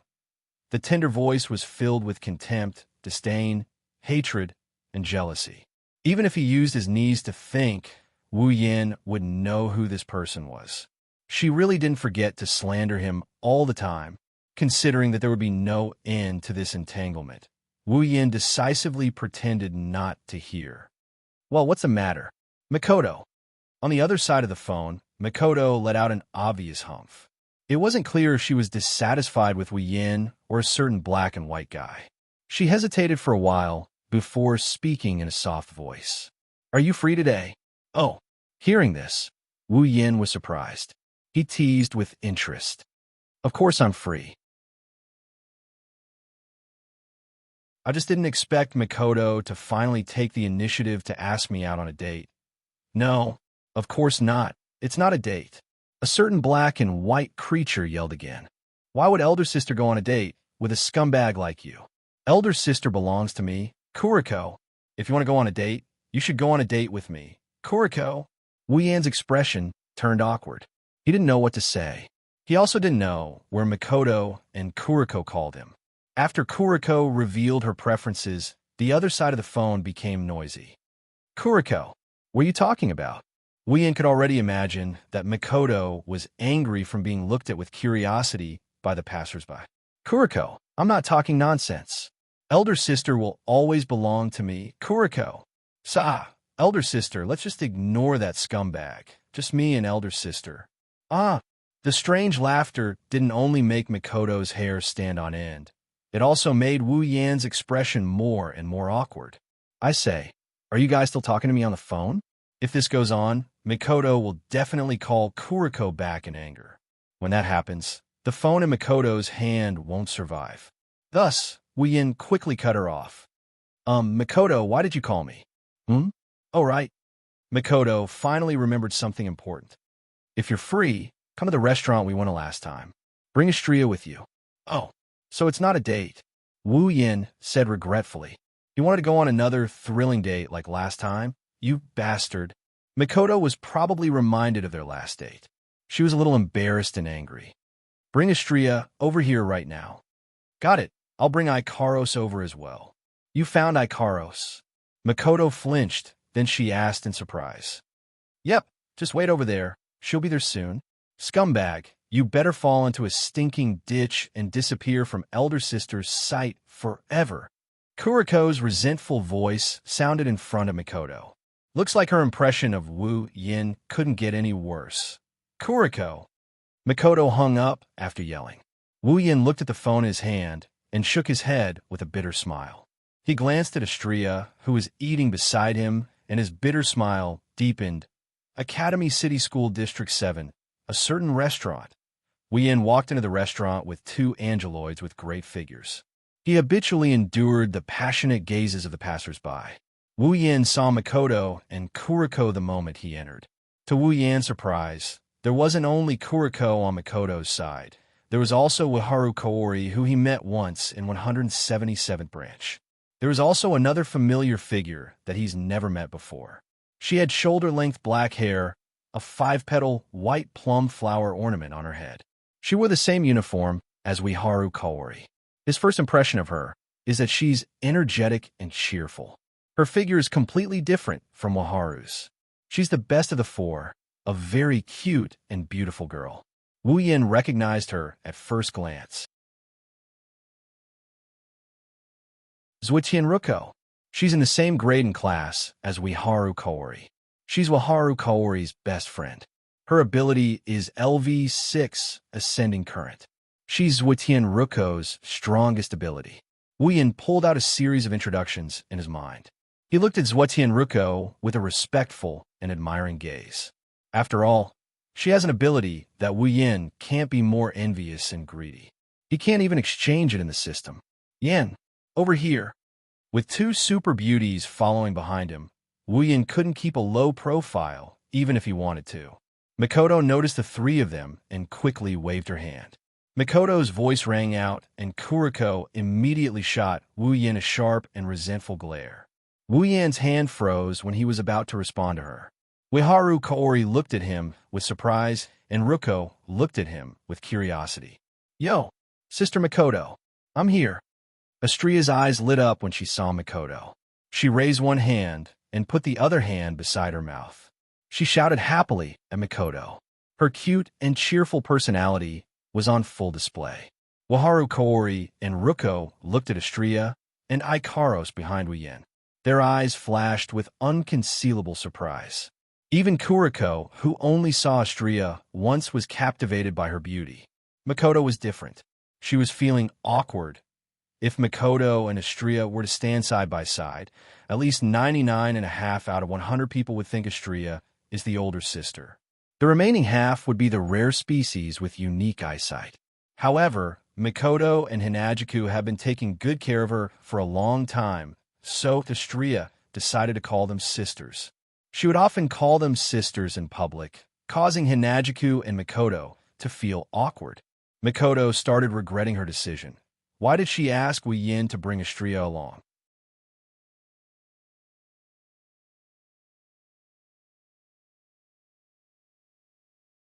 Chapter 164.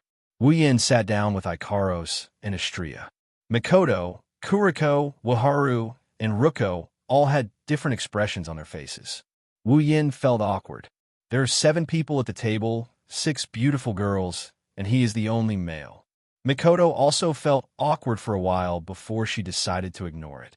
Astria is like a little sister to her who needs to be taken care of.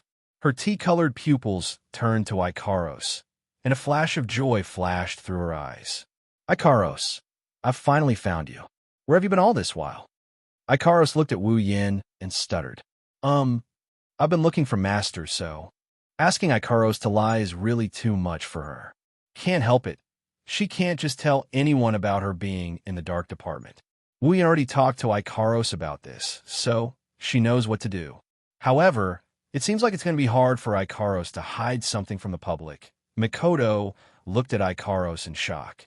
To be honest, she has never seen Ikaros act like this before. Ikaros probably knew that her acting wasn't that great, so she quickly turned to Wu Yin for help. Wu Yin put down his drink with a bitter smile and looked at Zhuotian Ruko. Hey, new face, you are? Zhuotian Ruko also looked at Wu Yin and greeted Wu Yin energetically. Hello, I am Zhuotian Ruko, a first-year student of Zhuotian Middle School. My ability is... There's no need to introduce my ability. Wu Yin, who is familiar with the plot, knows Zhuotian Ruko's ability is a pain in her heart.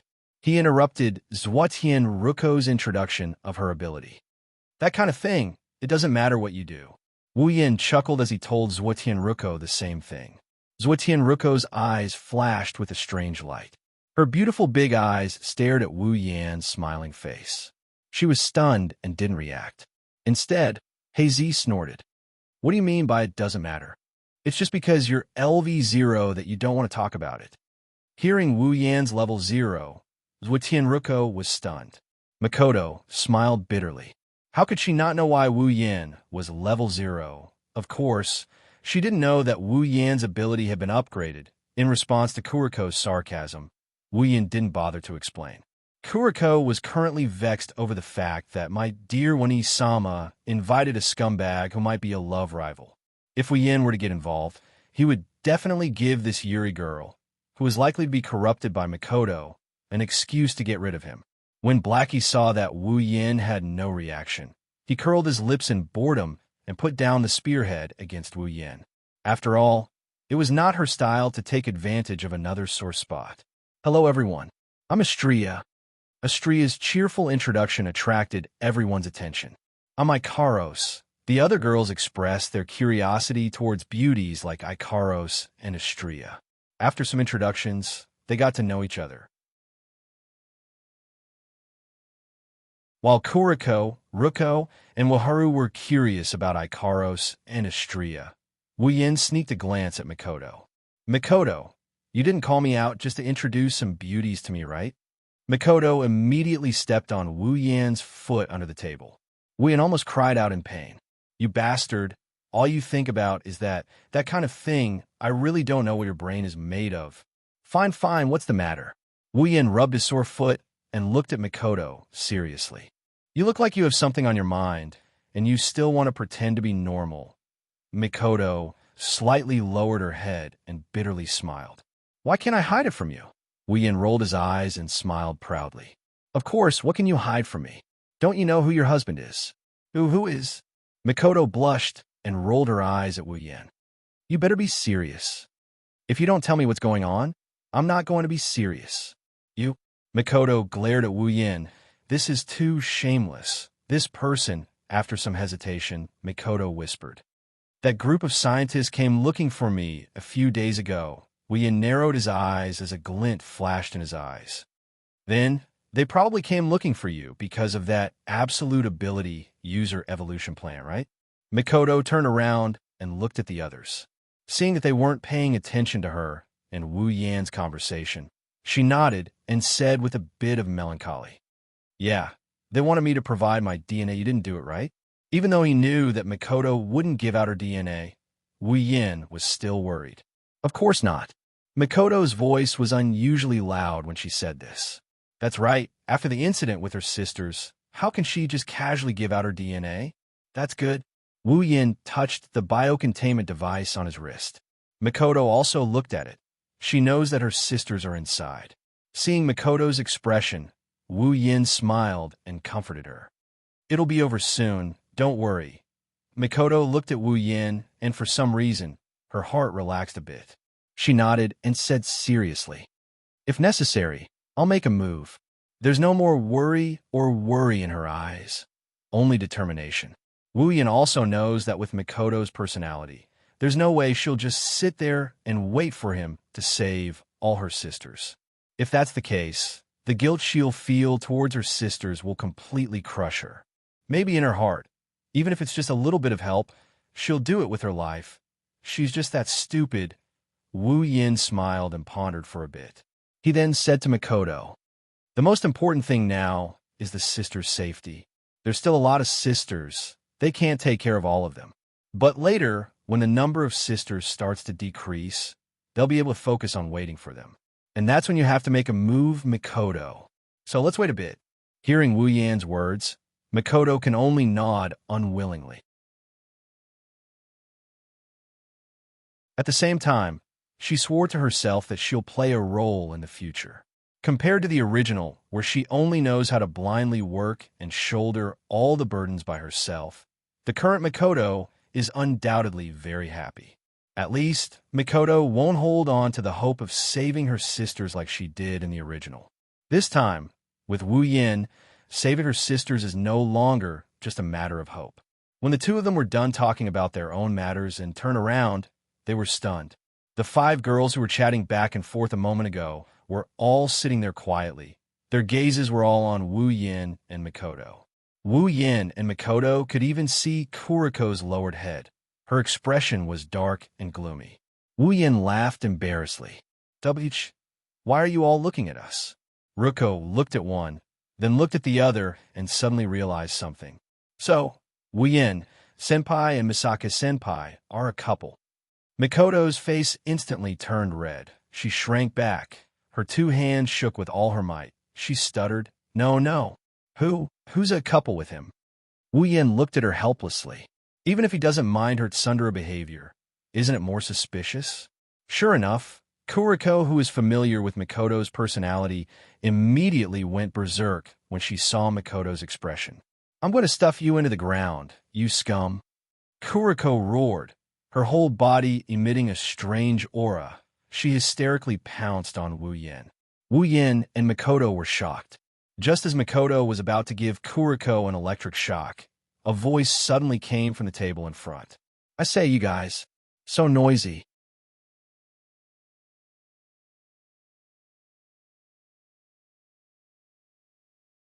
Chapter 165.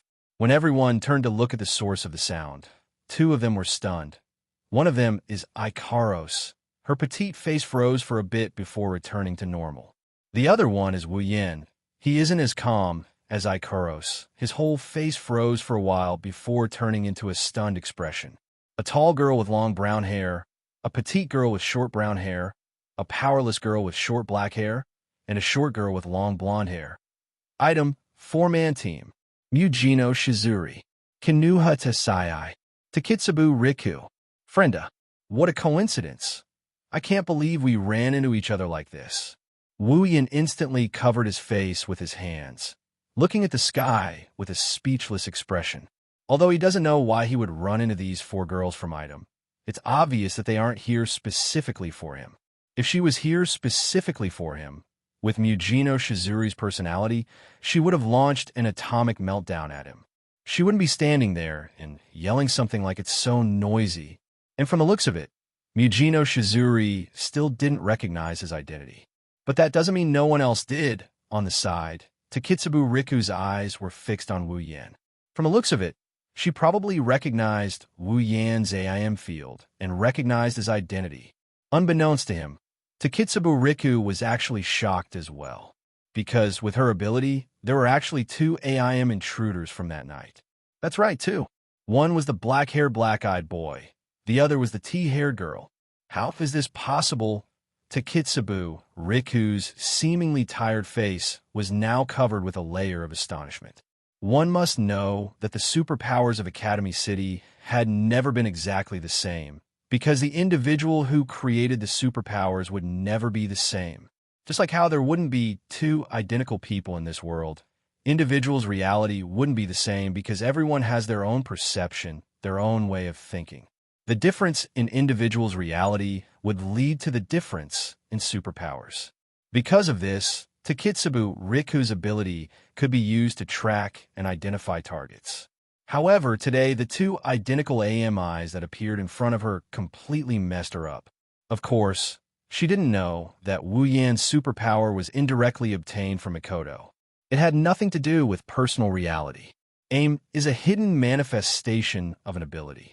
Every ability has its own aim, and since Wu Yan and Mikoto's abilities are the same, they naturally have the same aim. As for why Wu Yan and Mikoto had the same goal, and why Takitsubu Riku would directly set her sights on Wu Yan, there was no need to explain. Putting aside the fact that Mikoto's figure is completely different from the one from that night, at least Takitsubu Riku doesn't think that the tea-haired girl would be a Yuri girl who would tease them to death. Knowing that he can't hide anymore, Wu Yan decided to be magnanimous. Looking at Takitsubu Riku, who was staring at him, he smiled at her. Takitsubu Riku was startled and quickly lowered her head. She didn't forget that the other party still has a full-body photo of her, and it's a naked one. On the other side, Mujino Shizuri, Kinohita Sai, and Frenda didn't recognize Wu Yan, but they definitely recognized Ikaros. Ikaros was once a newbie in item. How could they not recognize her? It's you. When Mujino Shizuri saw Ikaros, she froze for a moment before a murderous aura crept up her face. She sneered and said, "I didn't think a traitor like you would dare to appear in front of me." Mikoto and the others who were planning to apologize were all stunned. They didn't understand how things turned out like this. Only Xianxia stood up and shouted at Mujino Shizuri, "Hey, don't talk about Ikaros-senpai like that."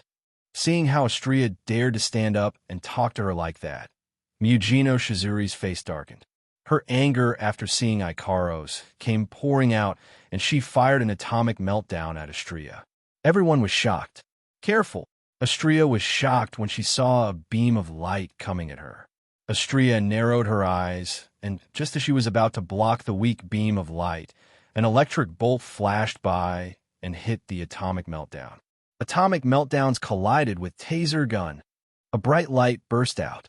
After a while, the atomic meltdown and taser gun canceled each other out. To be precise, they twisted together and both disappeared. Electricity? Mujino Shizuri's reaction to the electric shock was not small. Her entire face turned incomparably gloomy. This was natural because the rat that humiliated her was using electric ability. However, this electric bolt wasn't released by Wu Yan. Mikoto put down her hand that was surrounded by electricity and looked at Mujino Shizuri, who was also looking at her. "You attacked with the intention of killing Xianxia, didn't you?" Even though Mikoto's expression was normal, those who knew her well knew that this was the only time she was truly angry. Mujino Shizuri frowned when she saw that it was a girl. Even though she didn't see the intruder's face that night, from the figure, voice, and the way the intruder fought, it was obvious that it was a male. In other words, this girl wasn't the intruder from that night. Mujino Shizuri's heart flashed with unwillingness, but at the same time, she let out an imperceptible sigh of relief. "Answer me." Seeing Mujino Shizuri keeping quiet, the electricity on Mikoto's body started flowing out like water from a broken dam. Soon, Mikoto's entire body was covered in electricity. LV5. Behind Mujino Shizuri, Kinuha Tasai and Frenda exclaimed. It was fine when Mikoto didn't use her ability, but once she used it, it was definitely not something a LV4 could do. What they didn't know was that Mikoto had a habit of holding back before a battle. To outsiders, and even Kuriko, Mikoto used her full strength, but to Wu Yin, Ikaros, and Astria, Mikoto didn't use her full strength. This was only natural. After all, Mikoto was no longer the newly summoned Tier 7. Now, she's already a Tier 8. Mujino Shizuri's eyes lit up. Third railgun. Mikoto didn't say anything, but her brown eyes stared at Mujino Shizuri. She looked like she was going to start a fight at any moment. Seeing this, everyone finally reacted. Kuriko's face turned serious as she stood beside Mikoto. Using your ability to harm others in public has violated the rules. As a member of the disciplinary committee, I have the right to arrest you. Disciplinary committee? Mujino Shizuri curled her lips in disdain. Just a small organization like you, who only knows how to run around, dares to say you want to arrest me? Interesting. Blackie's face darkened. What she hated the most was people looking down on her status as a conduct and discipline committee member. At this moment, she had already reached into her pocket to take out her conduct and discipline committee member armband to arrest Mujino Shizuri. Mujino Shizuri didn't even look at her. Instead, she turned to Mikoto and laughed excitedly. I didn't expect to meet you here. Third place. Just nice. I'm very unhappy that you've been sitting on my head. Today, let me see why you're ranked one place higher than me. What? Kuriko, Ruko, and Wiharu exclaimed in unison. Your fourth place, Meltdowner. Mikoto was surprised by this as well. You're Meltdowner. That's me. Mujino Shizuri laughed. She looked at Mikoto for a while before turning to Ikaros. Her eyes were filled with killing intent. Let me deal with this traitor first, then I'll deal with you. After that, another beam of pure white light shot towards Ikaros.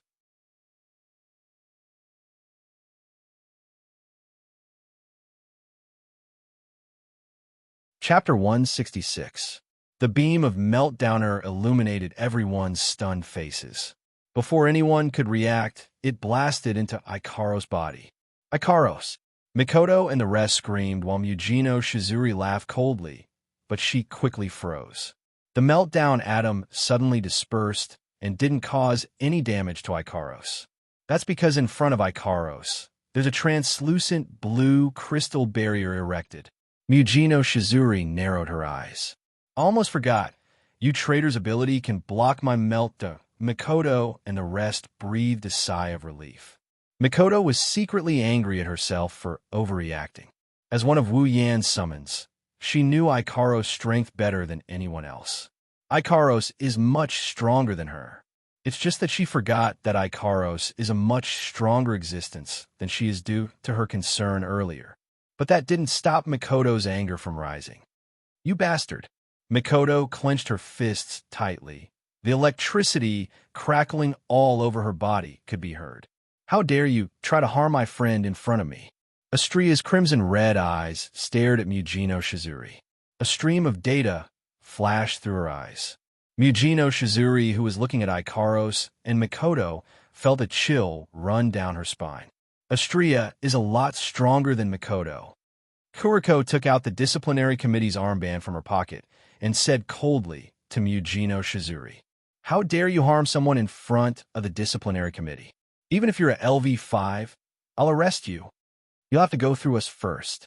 Kinuha Tasai and Frenda, who were behind Mujino Shizuri, stepped forward and faced off against Kuriko and the rest. Both sides looked at each other, and the atmosphere became tense. Wait a minute. Why did it suddenly become like this? Ruko pulled Waharu's hand, not knowing what to do. There's a bunch of strong aptitude users there. There's even 2 LV5s. This isn't something she can interfere with. Early Spring's expression was also uncertain. She couldn't make up her mind whether or not she should call the branch office for support. Takitsubu Riku was the only one who stood behind Mujino Shizuri and the rest like an unrelated person. Firstly, Her ability was not suitable for battle.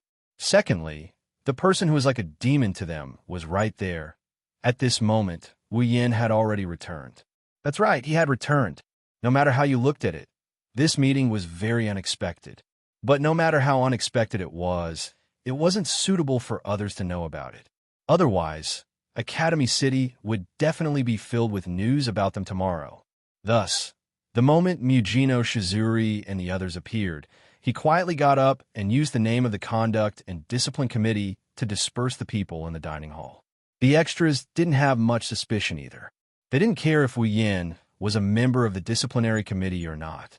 They only knew that if there was a fight between level 5s, they would definitely be implicated. They all ran away faster than rabbits, while Wu Yin ridiculed them. He couldn't help but sigh in his heart. If this happened in his world, these people wouldn't even think of leaving. They would all run over to watch and cheer them on. When Wu Yin returned, the tense atmosphere dissipated a little. Mikoto retracted the electric current on her body. Mujino Shizuri, on the other hand, stared at Wu Yin without moving an inch. This is only natural. Now that the rest of the people here are all women, a man like Wu Yin standing out like this is naturally very conspicuous. Mujino Shizuri could see that the man in front of her was in cahoots with a third person, a man who appeared beside the traitor in her organization. Mujino Shizuri couldn't help but be suspicious of him. If one were to ask who Mujino Shizuri hated the most right now, it would probably be Mikoto, the little brat who had always been ranked ahead of her. If one were to ask who she hated the most right now, it would undoubtedly be that damned rat from that night. Plus, for some reason, when Mujino Shizuri saw Wu Yan's appearance, her heart inexplicably became irritable. This caused Mujino Shizuri to look at Wu Yin with all kinds of annoyance. Of course, Wu Yin could see the hostility in Mujino Shizuri's eyes. Seeing this, Wu Yin could only roll his eyes. Forget it. Who told me to have a body that attracts hatred easily? Master. With Wu Yin by their side, Ikaros and Istria naturally returned to his side. When Ikaros and Istria called him Master, Wu Yin knew something was wrong. As expected, Kinuhita Sai and Frenda's eyes widened as they looked at Wu Yin. They raised their little fingers and pointed at Wu Yin. Their mouths opened and closed, but they couldn't squeeze out a word. This wasn't the first time they heard the term master. That night, Ikaros called the intruder who took advantage of them this way. "It's you," Mujino Shizuri screamed. When Ikaros appeared, she was already unconscious, but she still heard Kinuhita Sai and the others report the situation. Wu Yin sighed. If it's a blessing, it's not a curse. If it's a curse, it can't be avoided. However, Wu Yin quickly smiled as if nothing happened. Even though he tried his best to avoid letting others know that he was the thief who stole his sisters, he wasn't afraid, even if he was exposed. "Yo, long time no see." Wu Yin greeted Mujino Shizuri in front of Mikoto and Kuriko's stunned expression. He acted as if nothing is going on and appeared very calm. "You guys know each other?" Mikoto frowned. Even though she knew that Wu Yin was stealing his sisters, she didn't know that Wu Yin had already crossed swords with Mujino Shizuri. "Even if it's someone you know, I won't show mercy." Kuriko also frowned. Before Wu Yin can say anything, Mujino Shizuri started giggling. Her giggling sound is especially sharp. "I know him. How can I not know him? I've been thinking about him these past few days." This ambiguous sentence came out of Mujino Shizuri's mouth. However, no one would think of the relationship between Wu Yin and Mujino Shizuri in that direction. Because when Mujino Shizuri said that sentence, it wasn't filled with affection or nostalgia. It was filled with hatred and killing intent. You guys, seeing this situation, everyone couldn't wrap their head around it. Even Istria looked at the two of them in confusion. The laughter stopped abruptly. A pure white ball of light suddenly appeared around Mujino Shizuri and surrounded her tall and slender body. Sizzling sounds came from within. At this moment, no one doubted the destructive power of this ball of light. It was enough to destroy the entire cafeteria. "I will never let you go berserk and hurt anyone again." Kuriko saw that Mujino Shizuri was planning to use her ability to attack someone in front of the disciplinary committee member. She immediately reached under her skirt and pinched a few steel needles between her fingers. Mujino Shizuri still didn't look at Kuriko. Her eyes were filled with killing intent and hatred. They were locked onto Wu Yan. In the next second, she would launch her meltdown at him. Wu Yan glanced at Mujino Shizuri and shrugged. A few photos suddenly appeared in his hand. When they saw the photos, Mujino Shizuri, Kinuhata Sai, Frenda, and Takitsubu Riku's expression changed drastically. Wu Yan casually flipped through the photos in his hand and muttered as if there was no one around. I didn't expect someone to want to kill me. What should I do? If I die, it will be a pity that no one will be able to enjoy these beautiful photos. After saying that, Wu Yan smiled and looked at Mujino Shizuri. Miss, don't you think it's a pity? Why don't you give me some time to upload these photos onto the internet before you kill me? You? Mujino Shizuri's beautiful face contorted. Looking at Wu Yan's smile, her heart was filled with hatred. On the other hand, Kinuhata, Sai, Frenda, and Takitsubu Riku were shocked and nervous. How could they not know what's inside the picture when Wu Yan took it out at this time? If this gets out, they won't be able to face anyone anymore. You're tuning into the Eternal Immortal Ballad YouTube channel. Don't forget to subscribe and join us on this journey to catch the most captivating stories.